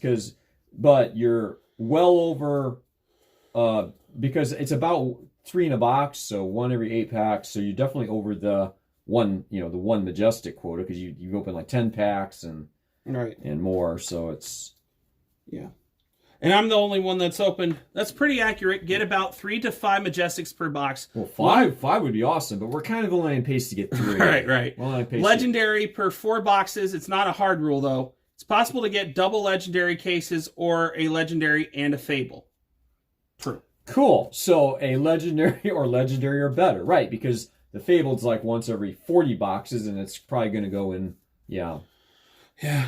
All right, yeah. But of course, like I said, this is also going to go up on my YouTube, where I'm just going to let you know I still collect and crack open just about any. Oh yeah. For that, he's a mad cracker or whatever you want to call it. So I like opening packs of any TCG I can get my hand on. Right now, it really slowed down for Magic and Yu-Gi-Oh, which is fine. I still have some of that. But I've opened, not on this channel, but I've opened My Little Pony. I've opened actually some Card Fight Vanguard, but I never got that on camera. Pokemon, you've opened some Pokemon. I've opened plenty of Pokemon on it. Yeah. A lot of times lately it's been sports cards because I also collect sports cards. I love cards. That's why it's called TCG Tornado, because it's just a massive tornado. Yeah. Oh, Mushroom Knob just poked her head out. What's My Little Pony stream? For the win, stream for the win. I still got to learn how to play that one. However, I do have... Caleb, will you teach me? All right, let's go ahead and shuffle up. Now, I will say this, since we're also new to this, we haven't really been doing the time restriction, and so far, Fable Story Studios is fine with that, I guess, because... Otherwise, these would all be draws. Otherwise, these would all just be draws at this point. Because we all go over the... Yeah. But we stop and we look stuff up, and you know, it always takes over a half hour because we're learning, you know. But we'll get better. And then just like earlier this stream, my son was here as well. So yeah. So there's stop, you know, bathroom. I mean, you know, just it's fine. Right. It's fine. Now, sure, we'll tighten things up when we get more players, but right now we're just kind of having fun, opening packs and learning. And we for sure want more people to come and play this too. Absolutely. I mean, it's on the internet, so anybody could have showed up, but nobody has so far. Now, so I kind of wish I was on the I'll ground. tell you what, though, I plan on having first edition, and if I do, then, okay, man, if you know about first edition, you're showing up, right? Oh, yeah. I mean, you know, that'll be good. Like I said, I don't have it yet, but hopefully. Because it is one thing when you get if you get second-handed a first edition of a card from somebody, but it's a whole nother level of excitement when you get to buy the pack, open the pack. They're all first edition. I did the same. It was the same thing for me when I opened first edition Pokemon cards back in the day. Oh, man. It's fantastic. That's going to be fun. I really hope it's it happens. fantastic. Every once in a while when I do get a Yu-Gi-Oh pack of cards where because they do the same thing. When the set first come out, the first print run's always the first edition of those, and then the next one's like the Unlimited. I didn't get to open first edition packs of Dragon Ball Super or the new version, current version of the Digimon card game. If you know the history behind that, there was one before that, but it was more of a very unbalanced rock, paper, scissors type. Oh. It was really weird. But no, 2 years into basically 2 years into the game, because you did have you had the Ira welcome deck. Yes, in like October 2019 or something. Yeah. So, 2 years into the game, I first get to play it. But by the way, I'm supposed to be getting those in too. So. Oh, you are? Yeah, the Ira sweet decks. deal. Yeah. Now, of course, we're playing this tournament here. Oh, that's a little girl. I'm like, wait a minute. Am I hearing that? Nope, it's a little family coming. Yeah, walking. My bad. All right. But they're all excited because we got a carnival out here. Oh yeah, they set up for a whole town carnival along the square here. Yeah, rides and stuff. It looks fun. So, yeah, for younger crowd, but still. At least for today, we don't have vehicles loudly driving by. Right. But for Friday and Saturday, these are all going to be lit up till about 11 p.m. Right. Central Time, yeah. Which is very nice, because this is live stream's going on from my phone. Is what we're doing this from. Cool. Anyway, so I can't tell if I don't see. Yeah, I see the Streamlabs. So if you see that, you'll be able to see that Streamlabs watermark, because I don't pay for the Prime version of Streamlabs on my phone. There's no reason to, and I don't care if that Streamlabs watermark is there or not. Right. Okay, back to this. It being 2 years into this. Oh yeah, we're playing this this Blitz tournament. He doesn't have any prizes from Fabled Story Studio, right? Legend Story Studios, right? Legend Story Studios to give out. It's the Armory event packages, right? He doesn't have any of those because he's brand new to it. So we're playing without prizes, but we're having fun opening packs and whatnot. So and trying to learn how to play. We're having fun trying to learn how to play it the right way. Yeah, which I've been playing it wrong.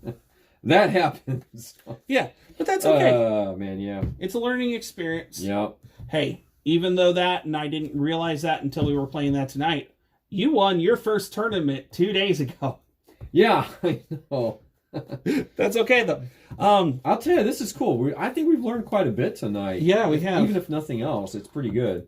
I just have to keep in mind with... I forgot you can play instance on defense from your... Yes, that I do remember. I mean, now that you said that, I do remember that, but I had kind of... I've forgotten it in the heat of the moment playing the game, you know.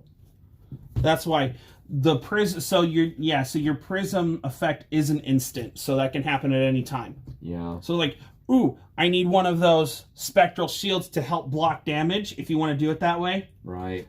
Okay. To put that, I think it's banish, isn't it? Yeah, you have to banish one, and those only get created when something hits, and then right. You know. However, that's why you have those cards in there that you can play out. Okay, make 3 of these, or 2 of these, or 1 of these, or whatever it is. It's mostly a defensive mechanic, yes, not an offensive attack. Which is much weaker, but it's still good, so we'll play it the right way. Fair enough. Because you can also catch me off guard with those attacks if I don't have stuff that I want to defend with too. So yeah, there's always that. But it is definitely weak to Levia, no doubt about it. That's okay, man. I think it's only fair we play at least one more and get you a win. And now even though we know you did play incorrectly 2 nights ago as well.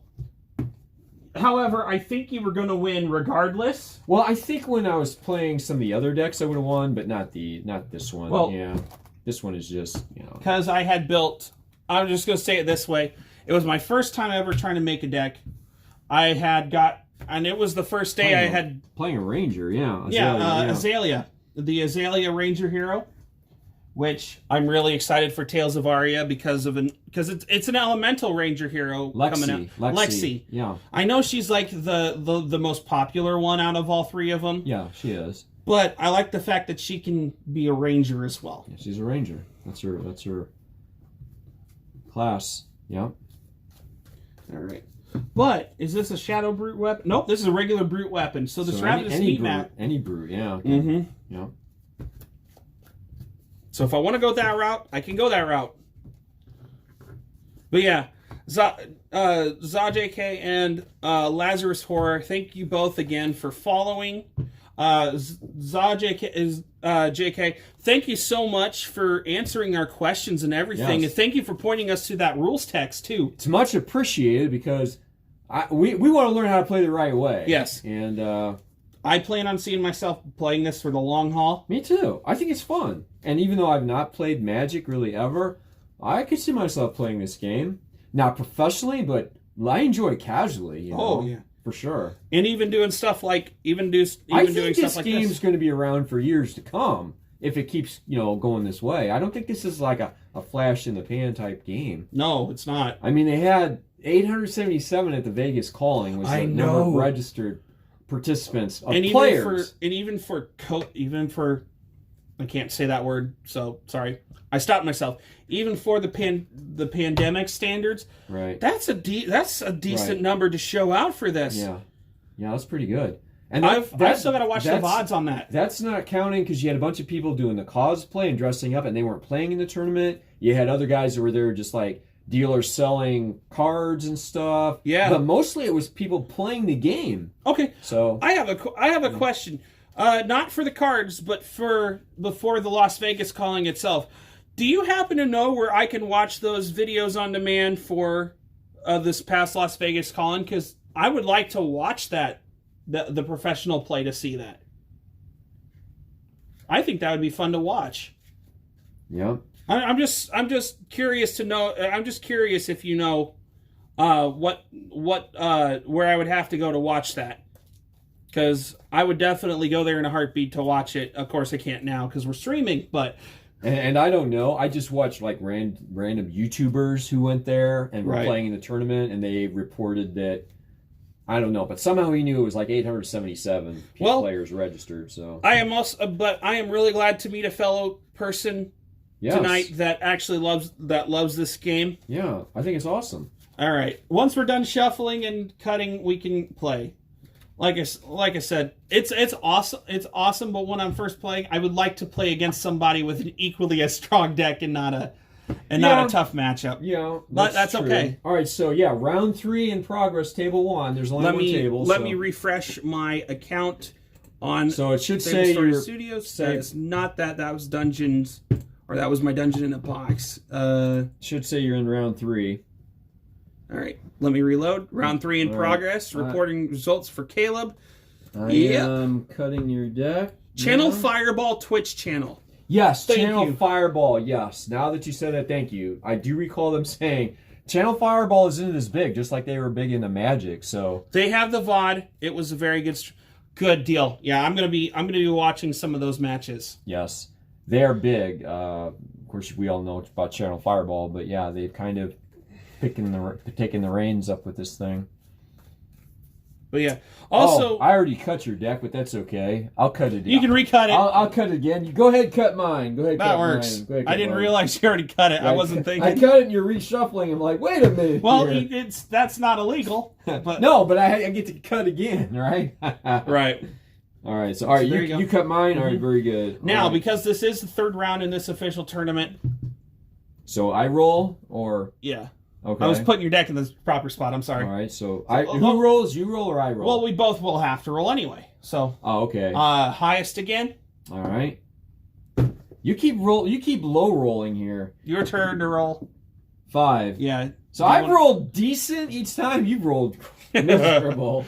So do I get to choose? you then? get to choose who gets to I go get first. to choose. Okay.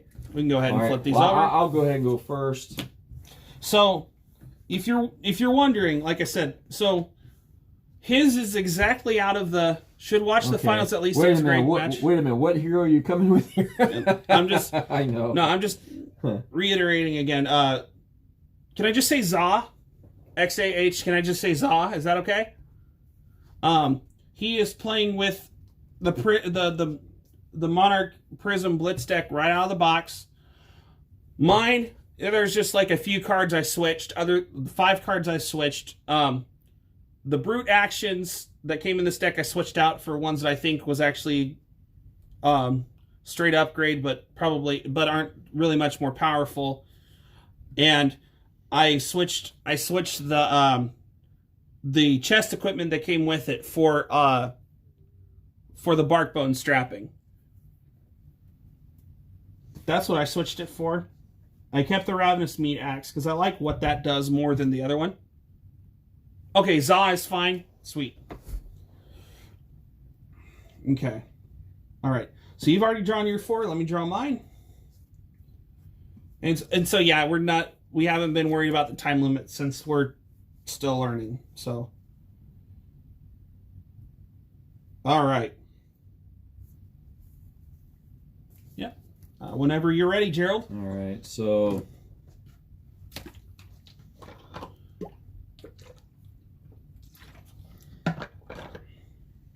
Oh, I will say this: I do like the art cards that come in these Monarch Blitz decks too. All right. I'm gonna play this for a card for 0 cost. All right, Illuminate. Yeah. If Illuminate hits, put it into your hero's soul. Goes in my soul. Oh, you're attacking me for 4. Just attacking you for 4. There's no phantasm or anything. It's just if it hits. Sure, why not? I take 4. All right, so take 4 damage. Sorry, I have no defense. Do we have any reactions before? No. Okay. Here, so subtract 4. All right, so 16, and because it did hit, it goes in there To the hero's soul, yes. Right. So that's my 1 action point, right? Yeah. So I can't really do another one, even though that was free. But okay. So let's see if I want to put something in my arsenal here, and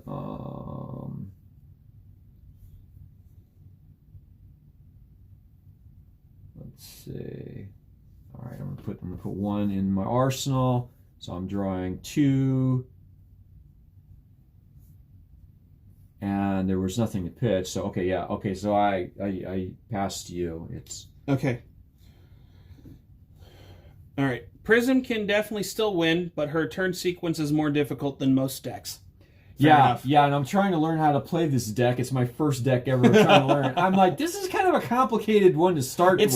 It's not like with the Pokemon where, and of course, like I said, I figured a ground level deck in Pokemon would have been the best. I just didn't realize that that the Venusaur likes to double edge. I did not know that. Yeah. So, but it's like him having a. That's why I'm playing this wrong. I'm trying to learn it. It's my first deck. I'm trying to No, learn. I do like how this And deck I'm works, like, though. I mean, I do like it, but maybe I don't know, my second or third deck to learn. I kind of feel like this is a little overwhelming when you're trying to learn how to pitch and cost and everything, and then you get all this, so no wonder I'm playing it wrong. Yep, and instants do not cost action. That is correct, because that was an attack. So, all right.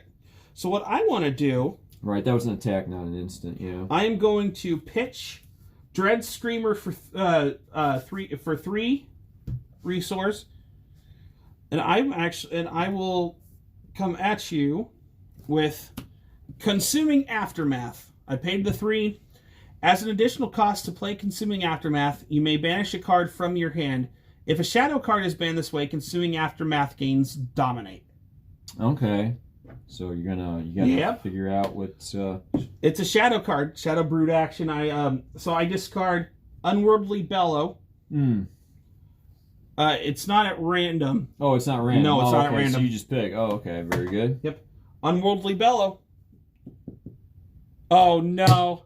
I just realized when you said that, Zaw, Buttspot decided to put so. What happened? There's a random bot I have on my channel called Buttspot, and what it is normally if somebody types and it decides to post, what it'll do is it'll take what the person just typed out and by default will insert the word butt into anywhere, but you can change what word it puts in there. And I put Fergalicious, I don't know for what reason. Fergalicious. So Zaw put instants do not cost action points, and Buttspot put instants do not cost action Fergalicious.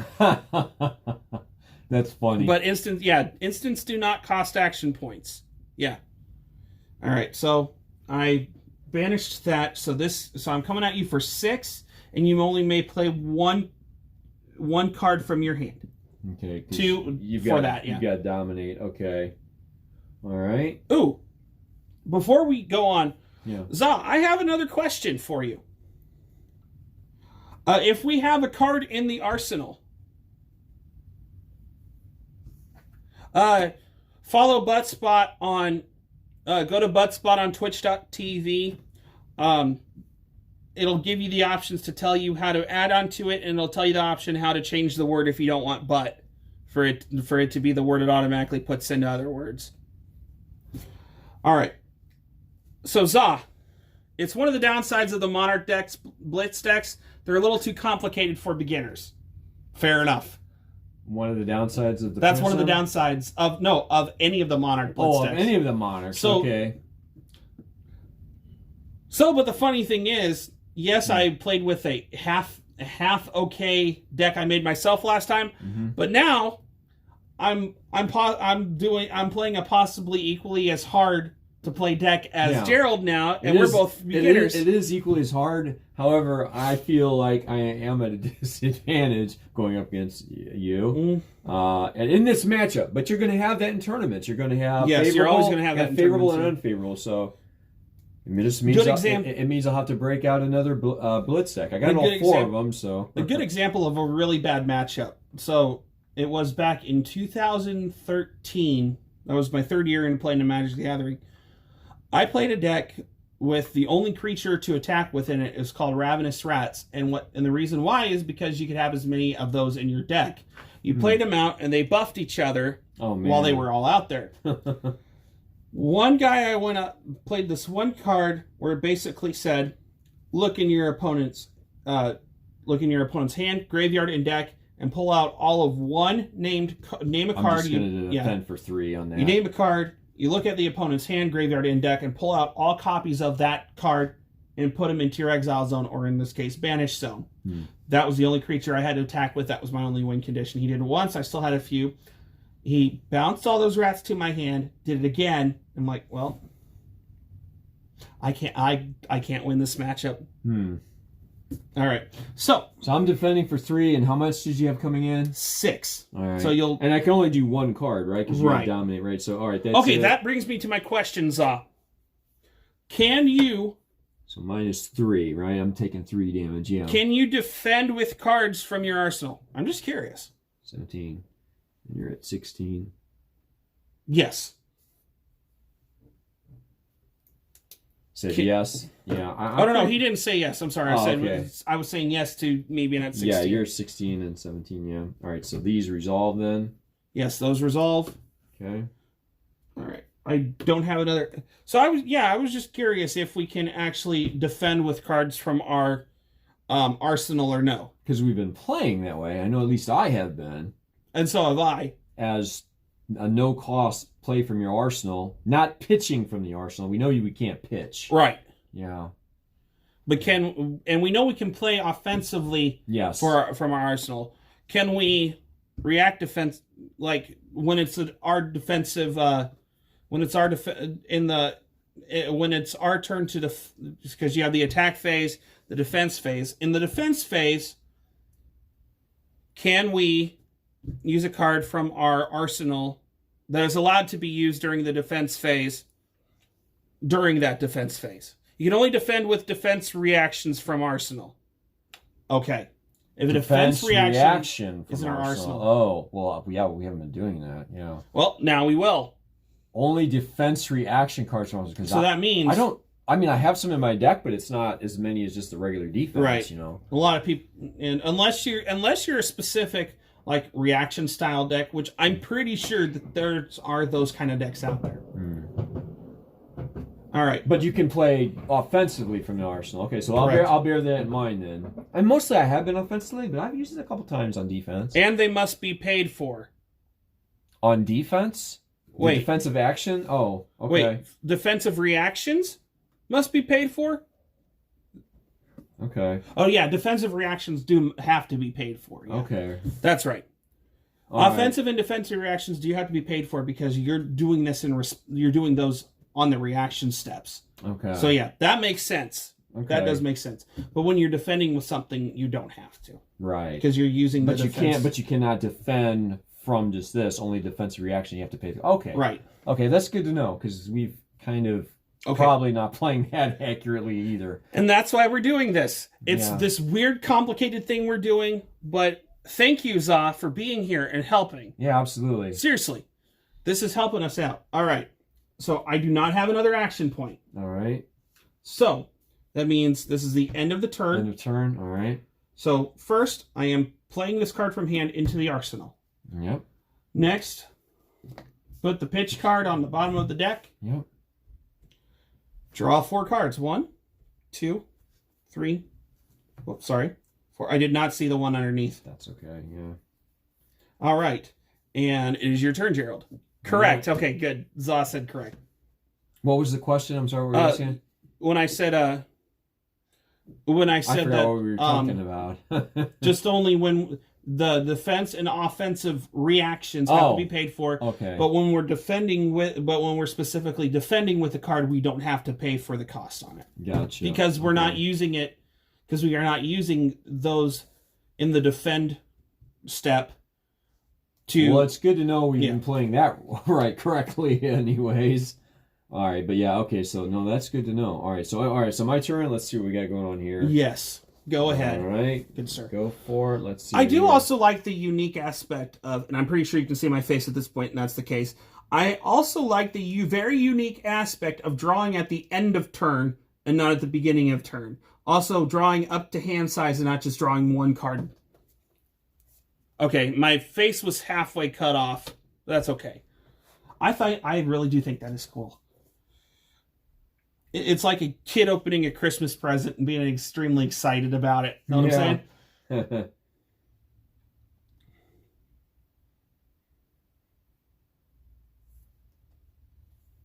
All right, so let's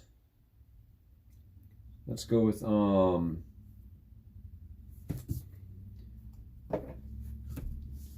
we go with okay. Oh wait, let me do those. I can't hear see what was in there.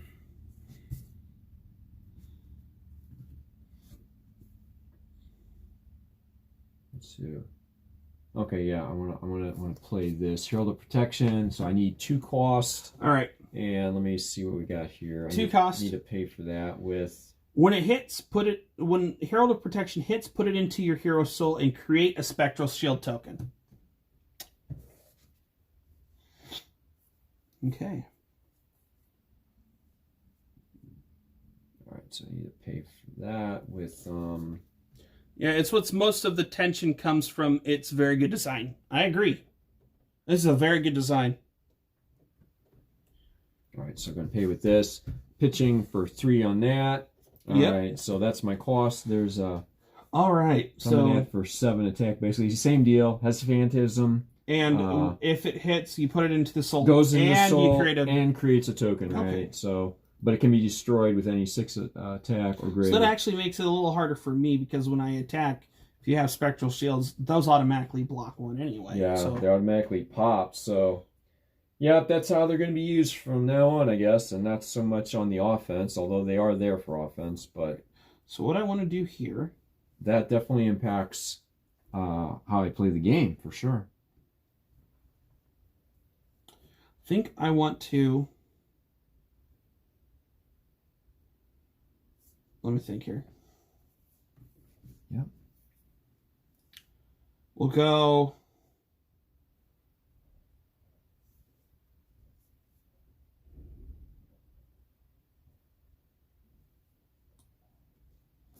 Let me think here.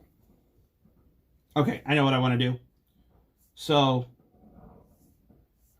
I'm going to defend with Boneyard Marauder, which is 3. Hungering Slaughter Beast, which is also 3. And 1 off of Barkbone. Wait a minute. No, this has Phantasm.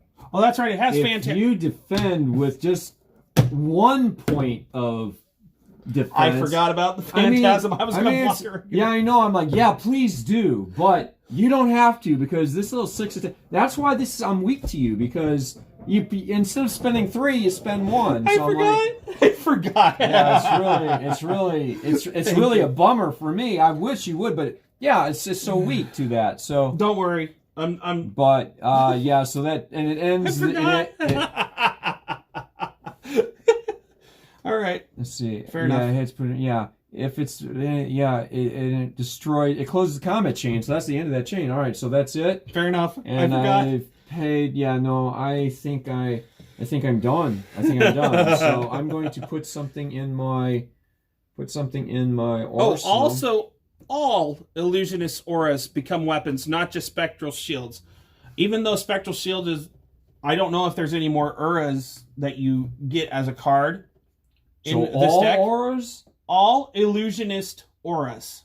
Yeah, illusionist auras you control are weapons, right? So if there's anything in your deck that is also an illusionist aura that you can play out, because those will sit on the battlefield. Yeah. You can also pay, that also during your turn gets 4 attack and turn action, pay 3 attack and go again. Okay, so I'm not sure, but I don't think I have anything like that. However, but I could later on down the road, when you're able to supplement, because if you want to continue with this deck normally, you can supplement it with other illusionist auras that can also have that effect as well. Yeah, that's cool. That makes sense. You're right, because it does. It says on there. It does. It says illusionist auras you control. It does not say spectral shields. It says any. So I'm really sure there are other ones.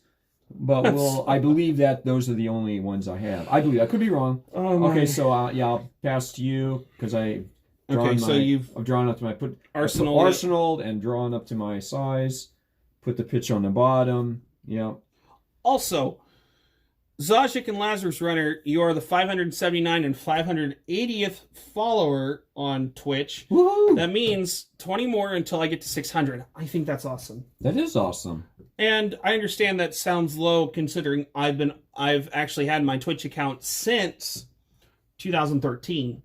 But that's okay. So 8 years, but that's okay. Is it 2013 or 2012?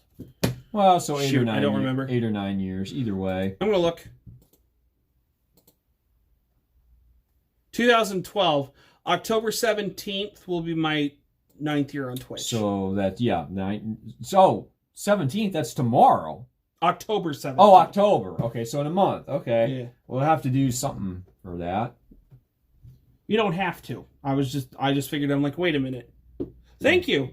Yeah, so I've been like on that since 2012. I've been on the Roll20 site because I like to dabble in Dungeons & Dragons a little bit. Since 2013. I've technically, even though this is not the original Twitter account I had Twitter since 2010. I had Facebook, I don't know how long. YouTube, I've had since 2010, the same account. So stuff like that. So all my accounts are extremely old, and it feels weird. Anyway. Oh, something I just heard of. That was my. That's actually on my Discord. Somebody was saying something. Oh, your nephews. That's awesome. Really glad you liked it. I said, hey, it's here. Just wanted to give you a heads up that your Uncle Gerald and I are on my live stream. We're doing a two-player Flesh and Blood TCG Tourney. Just wanted to let you guys know. Also, I loved the first video of the new Tales game you both did on YouTube. Talk to you later.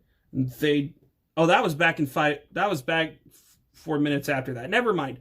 I'll figure that out. I'll figure what I got later. So they saw another YouTube video you did? Because I have no. I'm I messaged them earlier too. Oh, okay, okay.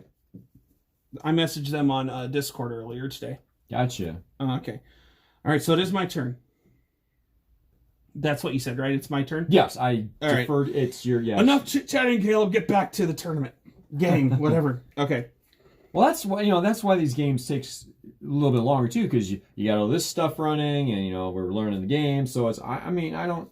So what if it goes over 30 minutes? I mean, I'm not going to be. Yeah, because you're the tournament organizer. I mean, it's like when Lucas is here. I mean, so you got to be a parent. So I'm going to pitch Dread Screamer for 3. Okay. I'm going to play Lunatide Plunderer. If Lunatide Plunderer hits a hero, banish it and up to 1 card from their soul. If this hits, then I banish this card as well as the one in your soul.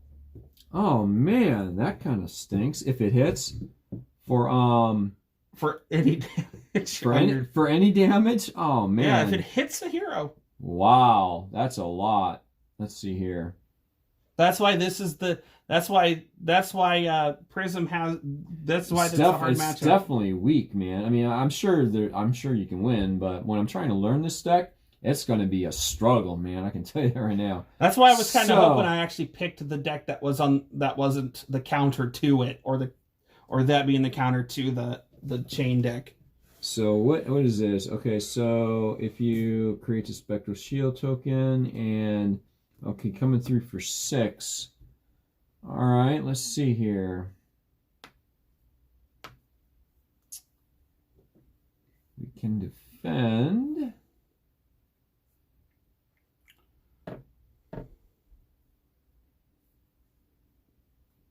Yeah, I paid that correct.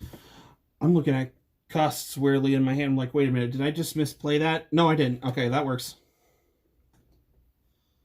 What was down there? So that's not. Yes, thank you, Za, for the grats.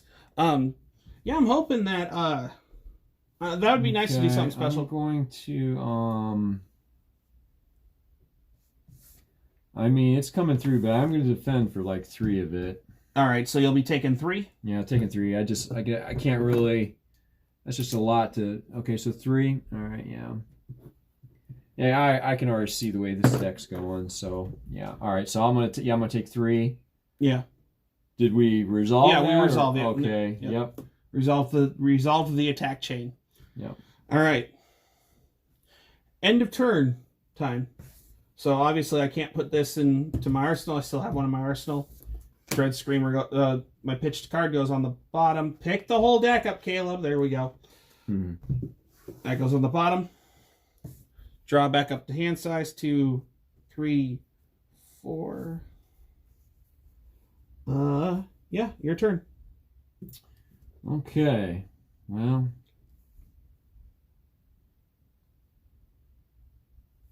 All right, let's see here.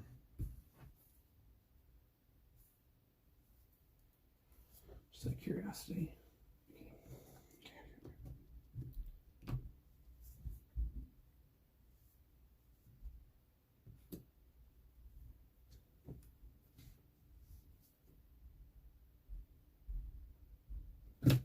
Okay.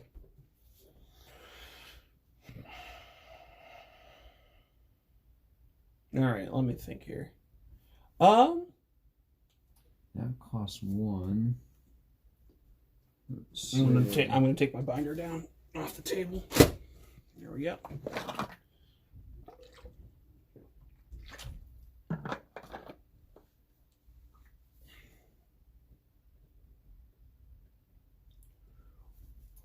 See, so I have another question. I'm not really sure.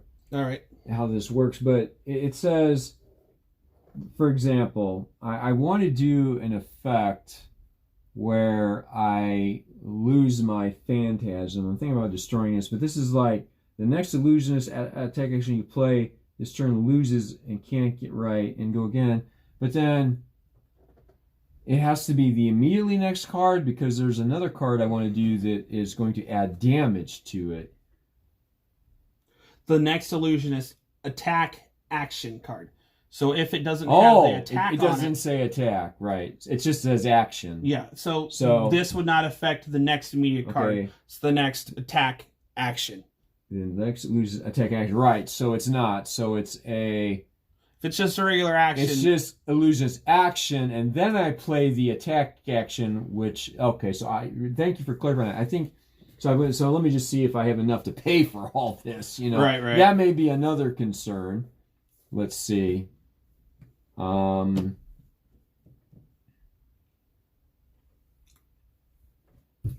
so I can't pitch this one, but I could play this one. Okay, so I can play for that. All right, so can I pitch that one? All right, so, yes, I want to destroy this. The next loser, okay, loses and can't gain phantasm. Okay, yeah, so we're going to destroy that because I want to use that.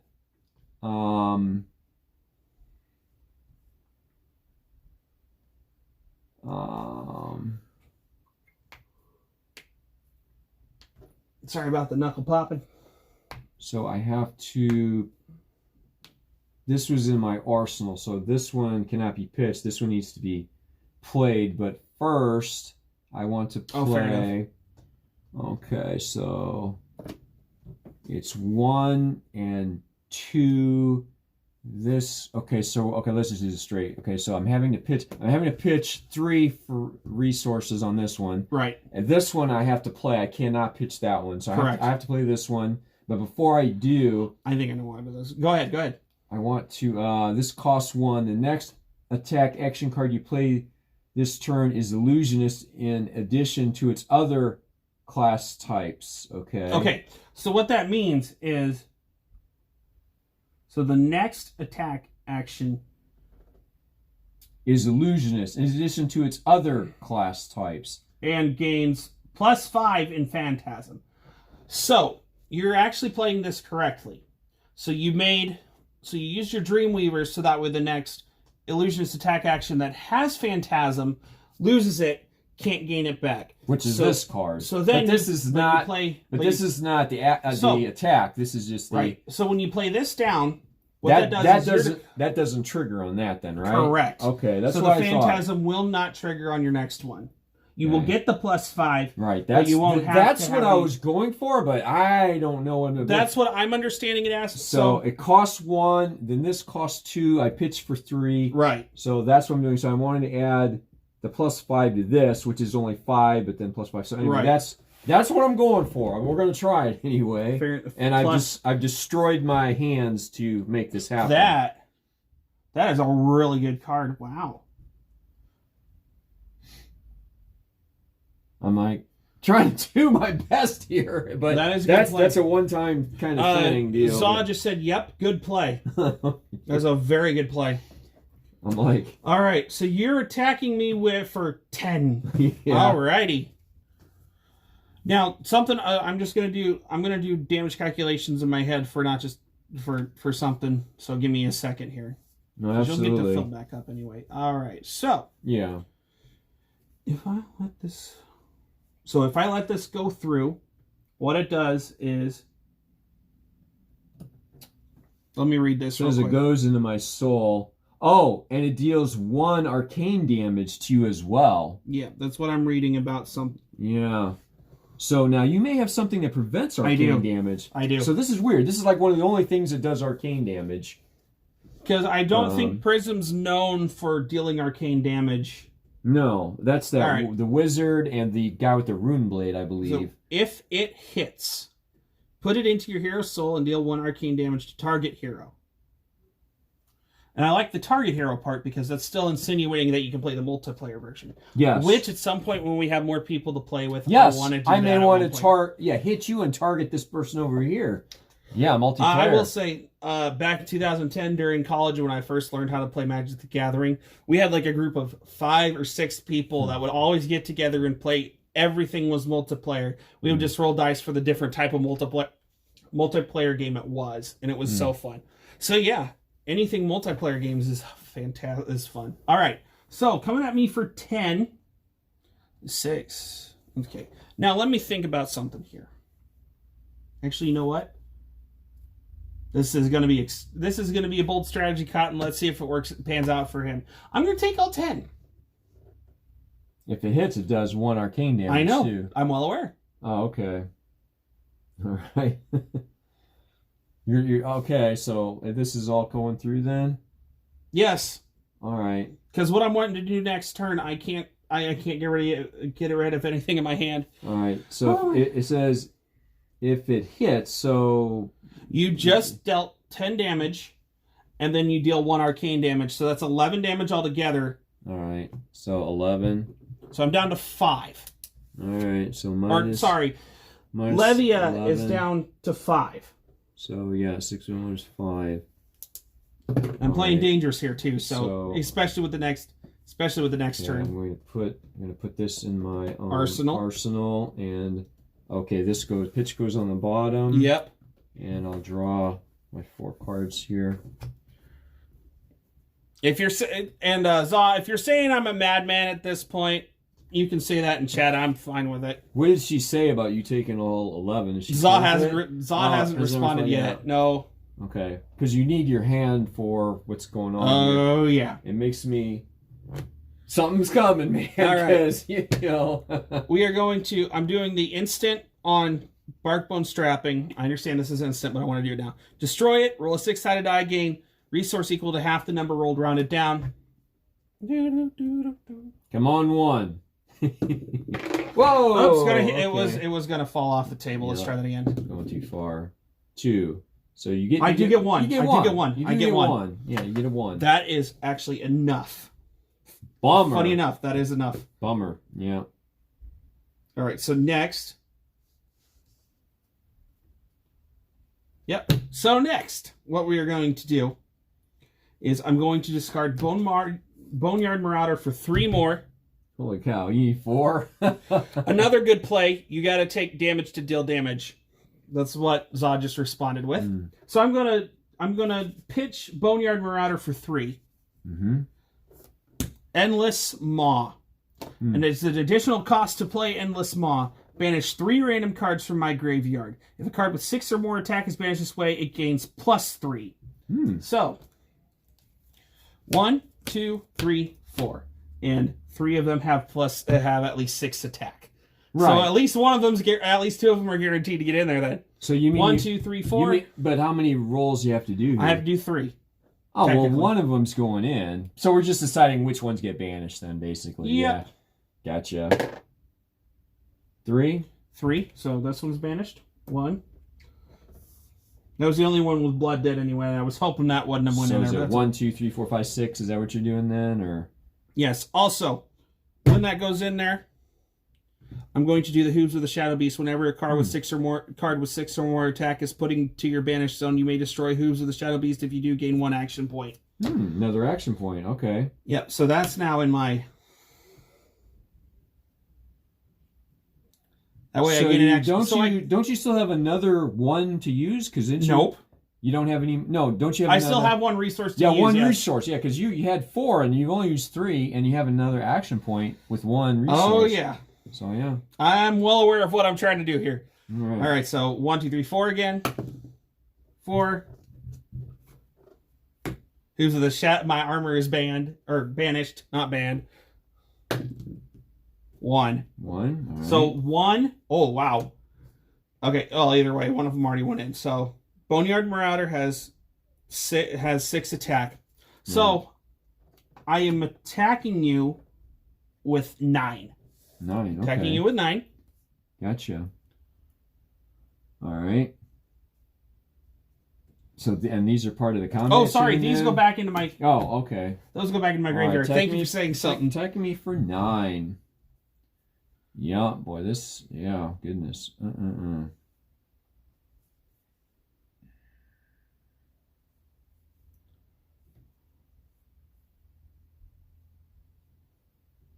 Also, before I'm going to use the extra that I have left over. Yeah. Destroy you unfold, banish a card from my hand. If it's a shadow card, draw a card. Oh, okay. Actually. So you're coming through with 9. Hold on. Man, that's Let me think about it. That's a lot. Let me think about this for a minute. You know what? Yeah. So You want to destroy that. All right. Hungering Slaughter Beast goes into Right. the graveyard. Mm-hmm. Or Banished Stone, sorry. Draw. That works. Yep. Yeah, that works. I did that correctly.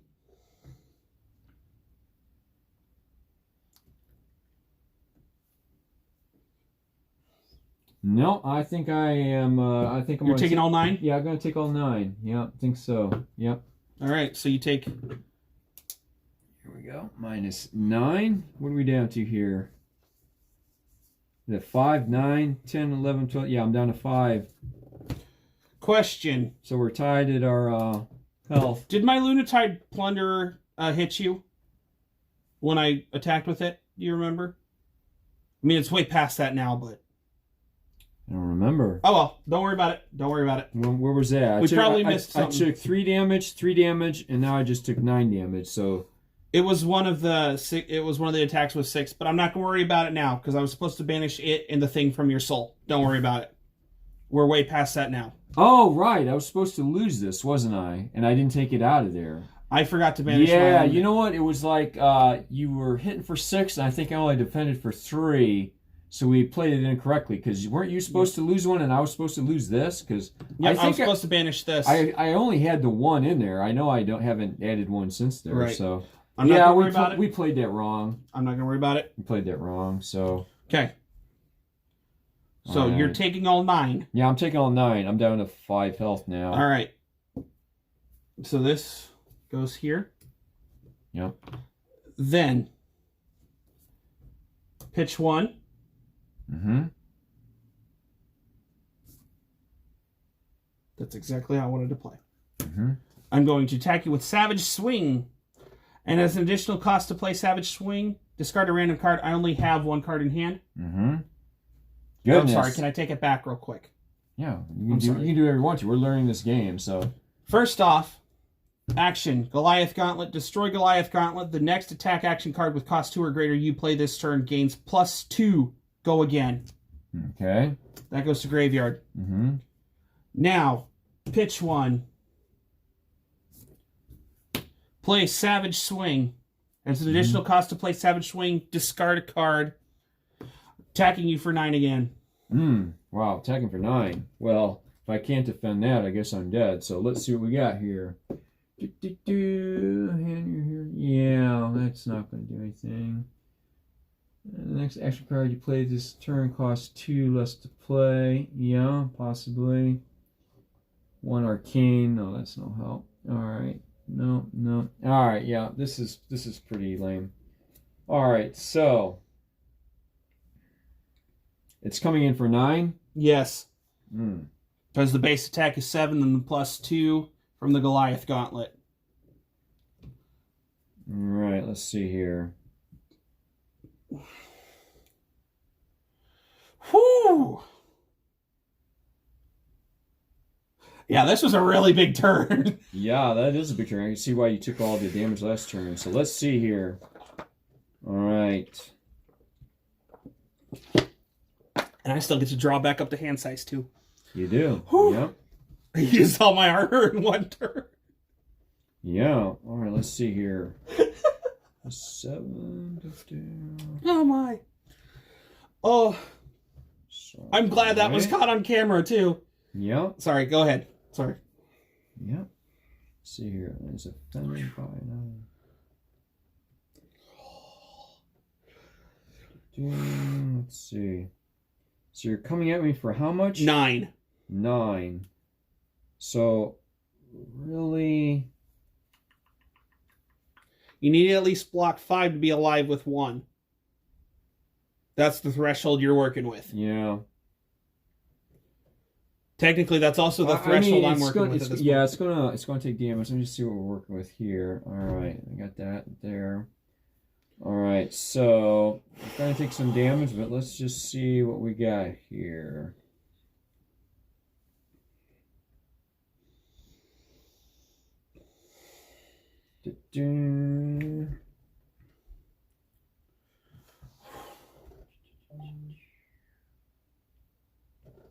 your phone? Okay. Yeah, that was my phone going off. I keep mine on silent. Good plays. You are getting a hang of it.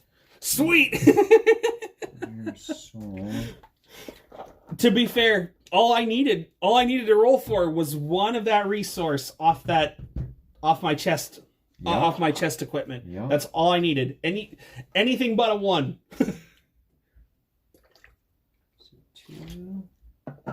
Yeah, like I said, Savage Swing was one of the cards I put in the deck because I took something else out of it.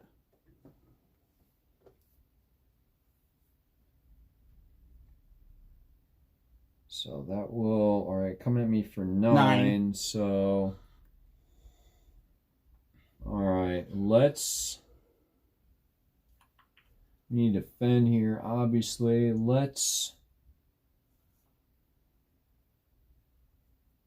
Okay, we need to stop 3 there. Yep. And let's see here.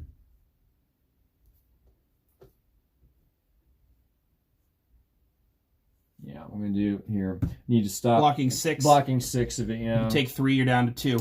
All right, so, yeah, so 9 minus 6 is 3. Yeah, well, we're getting down here, man. Minus 3. I mean, you can kind of see where this is going.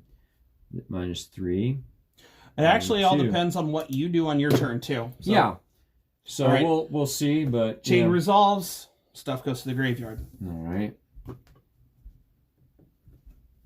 Before I do anything else, I do have another question. In a turn that I just had multiple attack chains, when the attack chain is resolved, for that current chain, does the stuff immediately go to the graveyard after that? Or do I keep it up if I'm doing another action chain? I'm curious. And I'm asking as a guy who's read all the comprehensive rules. So, as in that PDF. So, I'm extremely curious. And as I wait for as I wait for Zah's answer, I'm going to go ahead and end the turn. Yep. Put the 2 quote randomly on, or I can put them in any order on the bottom. Yeah, you can decide whatever you. I don't think it matters at this point. No. Draw back up to hand size. You're not going to get that far in the deck. Yeah. Yeah, it's not going to matter.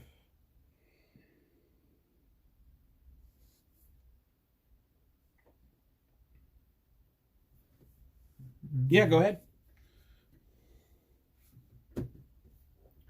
All right, so what do we got here?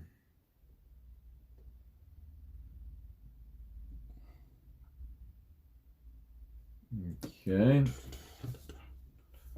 It does go to the graveyard after both players pass priority. Okay, so at the end of the attack chain, it does, yeah. At the end of each one. At the end of the combat chain, yes, it does. So we've been doing it correctly? Yes. Okay, yeah.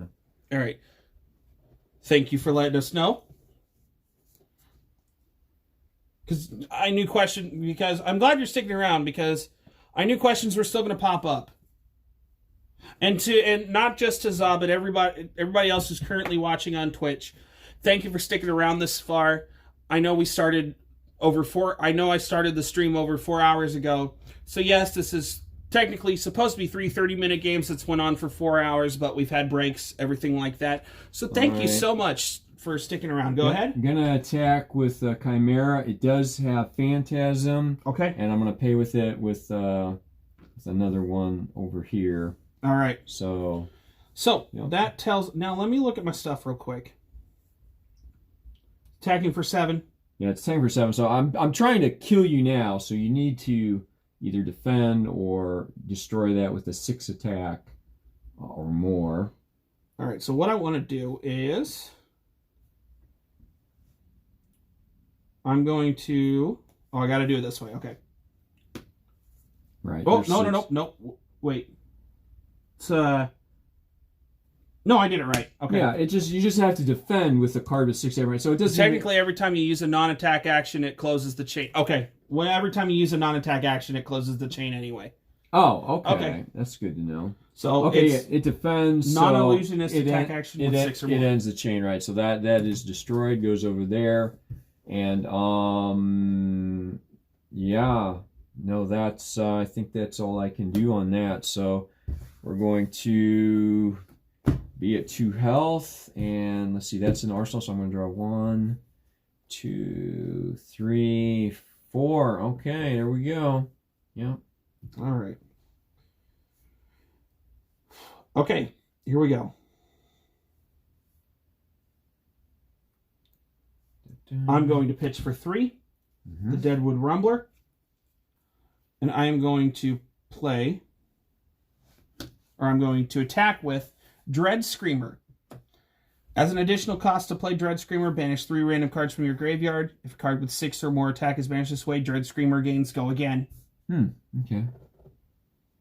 Which reminds me, I have, because of this deck having cards with Blood Debt in it, yes, I've been keeping track, and every time I haven't had to pay of it because of Levius Trigger. Okay, cool. Okay. So we have 1, 2, 3, 4, 5, 6, 7.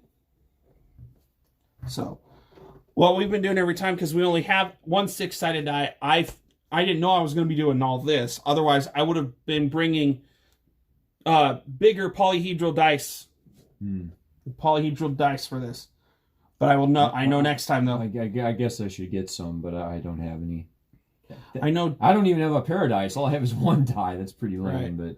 All right, so here we go. 1, 2, 3, 4, 5, 6, and then this gets put in there when it... Gotcha. 3. So Goliath Gauntlet gets banished. 1, 2, 3, 4, 5, 6. So 1 is actually guaranteed to get in there, by the way. One of what? One of these that have that at least 6, yeah. Yeah, because there was 2 armor in there, so one of them is guaranteed anyway. Yeah, 1's guaranteed. So you're just kind of deciding which one. 3 again. So this one's Endless Maw, which, by the way, because this has 6 here, if a card with 6 or more has been put into your banish on this turn, cards you own lose Blood Debt during end phase. Right. So I don't have to worry about Blood Debt again. Otherwise, I think it kills me at this point. 1. Let me check. 2. Only 2, actually. Wow. Okay. So, it wouldn't have killed me anyway. It wouldn't have killed you. Yeah. So you're not right. You're not really in any danger. 1, 2, 3, 4, 5, 6 is roll again. 3 every time. All right. That's all 3. 3 3s. That is kind of weird. So these go back into my discard. All right. This now has, so I'm attacking you for 6, and it's Go Again. Yeah. You have to at least block 5 of it to stay alive. Yeah, because I've got, I'm only at 2 health, so. All right, let's see what we have here. Coming at me for how much? 6 and go. 6. 6 and go again. Yes. All right, let's see. 6 and 2. Well, that's definitely overkill. So.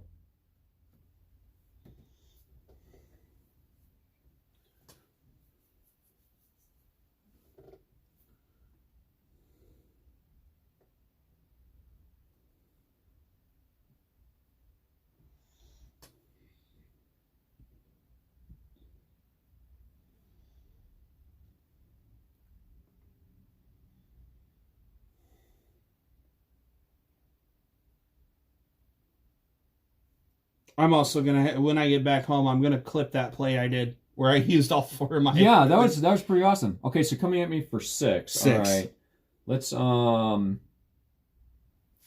defend for 3 there. Yep. Let's see.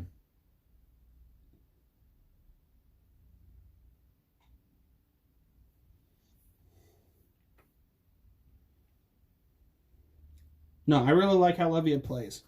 Yeah. All right, let's see here.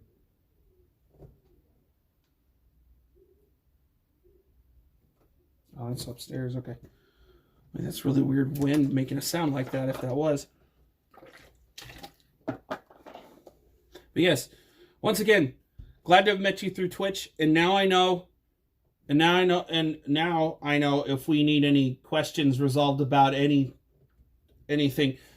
If we can't find it, we can definitely come to you, if that's okay, Zaw.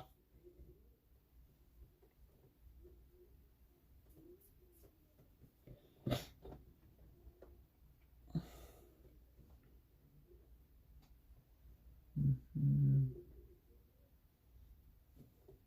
many cards do I have banished on? 1, 2, 5, 6, 7, 8, 9. 9 cards in the banished zone.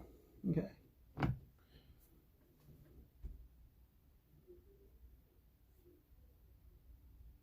Yeah, I'll look back through it tonight before I download it to my computer. Because like I said, I'm gonna take out the. Yeah, no problem. Okay, you can so always hit me up on Twitter. I'll respond to. Sweet deal. Gonna block 6 there. You're gonna block all 6. Yeah, gonna all right. Gonna block 6. Yep. All right.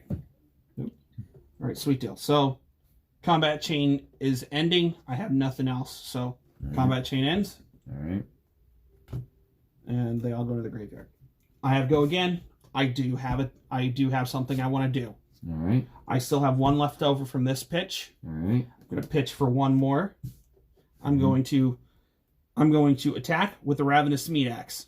Oh man. When you attack with it, draw a card, then discard. If it's a card with 6 or more attack discarded this way, it gains +2 until end of turn. Oh wow. Draw. Goodness. Hey, look at that. Yep. Oh, sorry. Discarded. I was about to say, I hope not, because that's the legendary. That was my Soul Harvest. Okay, so yeah, I discarded. It has 6 attacks, so I'm coming at you for 5. Oh wow, man, that is a lot. Let's see here. Coming in with a 5. No, I don't think I can defend that. Let's see. No. Destroy elimination. Put a card from your hand into your hero's soul. If it's a light card, draw a card. Okay, restore hard card stuff. Next time you play this, we trust to play. Okay, so I think I cannot defend this because that is not that. Okay, so that is, you said 5, right? Okay, so we have that. So you have to at least block 4. I have to pay 1 on the resource.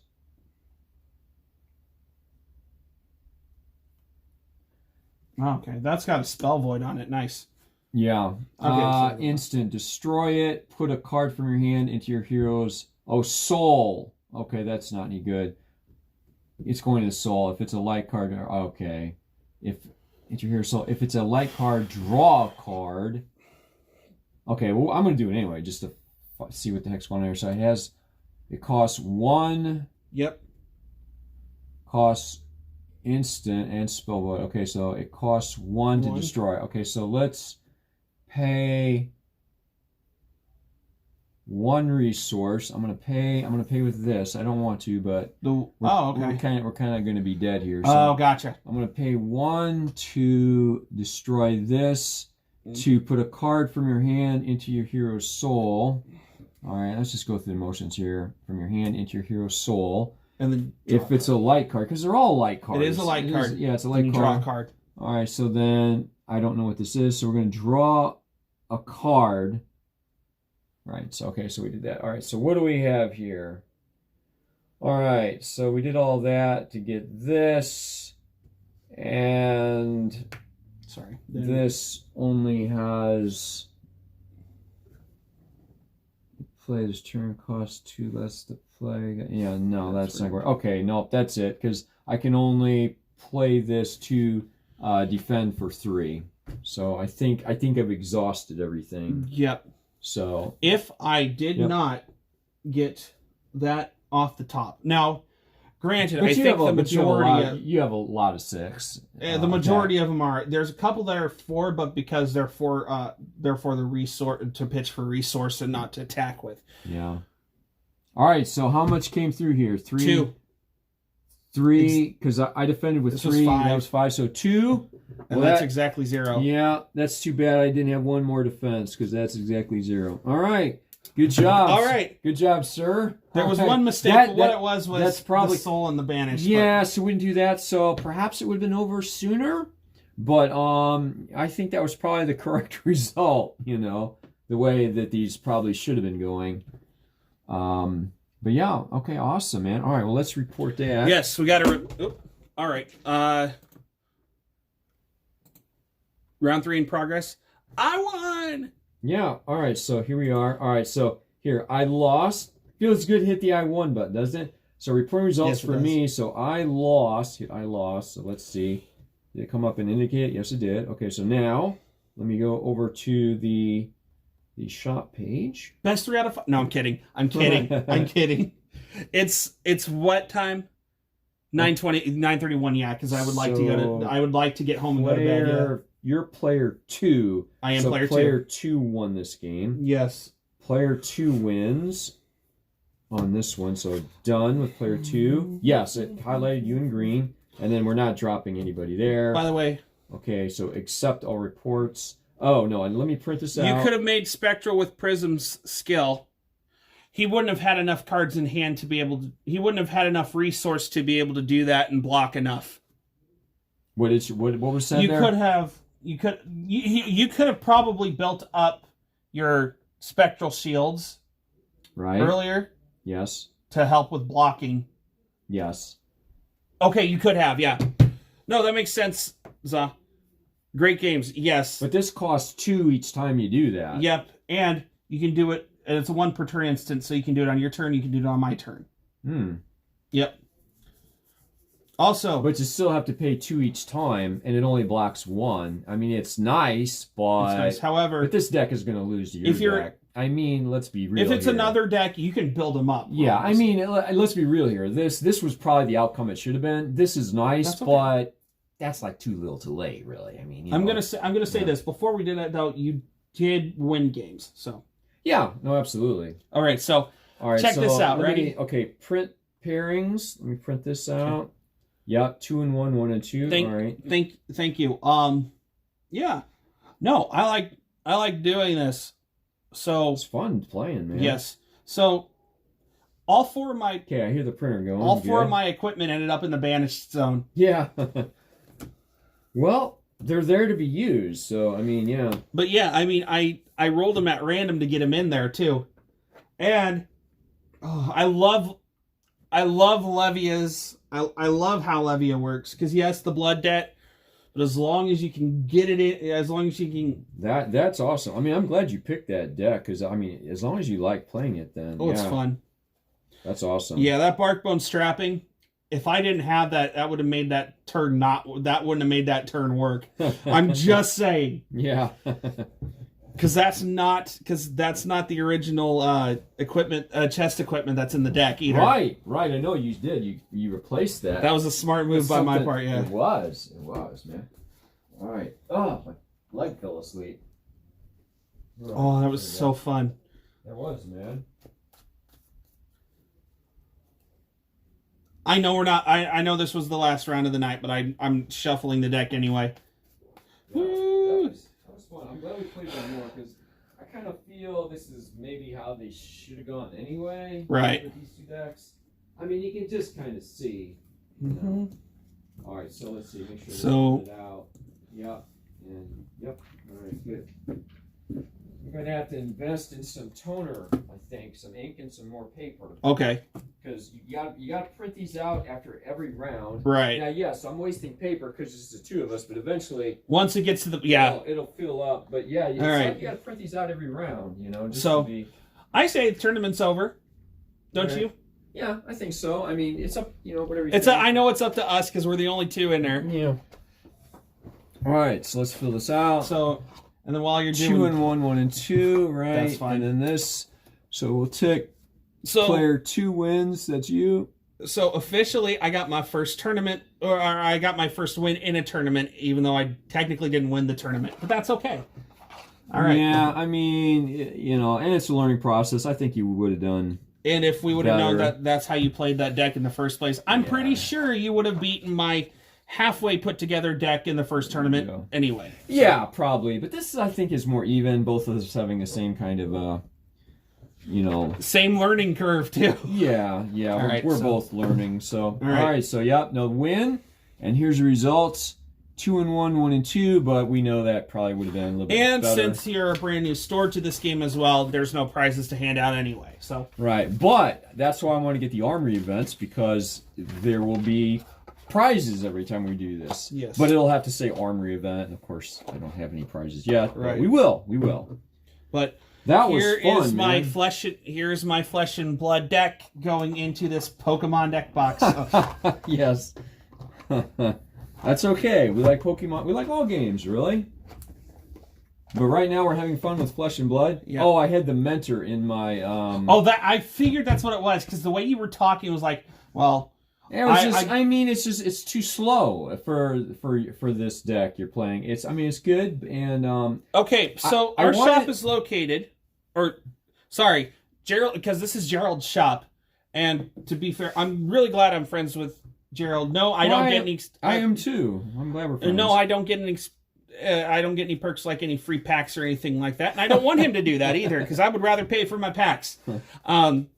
It's Gerald's shop. He does. He pays for his packs. That's right. The shop is. I pay for my packs too. So the shop is called All-Star Collectibles because originally it was just a sports card shop. Yeah, it was sports cards. Yeah. But with the way the sports card landscape is right now, he's actually, and of course, Pokemon being popular. I'll get to the address. I always do this. I apologize. He then got into starting carrying Pokemon because of stores getting dried up with people just buying out the sports cards and then the Pokemon cards and all that stuff. So he decided that and this new sports company getting the approval of baseball and basketball for them to exclusively start making cards in certain years. Gerald decided he wanted something different cards and stuff to fall back on, so he went with TCG. So he currently carries like the newest Magic, not the one that's coming out this next one, but the Dungeons and Dragons Magic the Gathering packs. Not Card Fight Vanguard, it's a different one. Because Pokemon Flesh and Blood, and then what's that other one that you have up there? Oh, it's the Seventh Cross. UFC fighter type thing, yeah. So to directly answer the question now, the shop is called All-Star Collectibles. So the shop is called All-Star Collectibles. Is it ABLES or IBLES? IBLES. Thank you. IBLES Collectibles, and it is located Litchfield in the U.S. Litchfield, Illinois, LITCHFIELD, and then the state Illinois or Illinois, depending on where you're from, because there are people that don't live in Illinois that don't know to not pronounce the S. Right, that's true. So, yep, All-Star Collectibles, Litchfield, Illinois. That is where we're located at here. And so that is gonna wrap up the tournament. Officially in the tournament standings, I won 1 and lost 2. Gerald won 2 and lost 1, and of course. But we really know better. Yeah. These. So regardless, Gerald won the 3-round 2-player Blitz tournament. This was definitely a learning experience. Yeah. This whole 4.5-hour thing is going to go up. And I'm going to find someone to raid. Let's see if there is anybody else playing Flesh and Blood. Yeah, if we can, for sure. I know that's not going to be easy on here, but we can go to the card games. Twitch.tv. Search category... Oh, sorry, excuse me. Card games. Let's go here. Banana Katana. I'm looking. Us. Cards Against Humanity, Digital Gauge, History of Rage, Apocalypse. Flesh and Blood, CC Armory, Dax back. So there is one other Twitch channel actually doing Flesh and Blood right now. Okay, that's cool. Even though they accidentally... but they called it Flash and Brood because I think that's an inside joke for them. So. Oh, okay. Yeah, that is kind of a... So, yes. So, it is Dax back. And we're just going to raid over to them. I don't have a specific... I'm in New York, so I'm not close. Well, once again, Za, thank you for... the rulings. Thank you for the help of the question. Thank you for the answers to our questions. Thank you so much. Seriously, I really can't. I understand it was just a little thing, I understand it may seem like a little thing, but seriously, we are 2 brand new players to this game. So, yes. All right, so we're going over to Dax back. Let me set up this raid. Let's go. All right, start raid. I don't have a specific raid message, but what just happened? Does it still show the raid, or did I accidentally cancel it?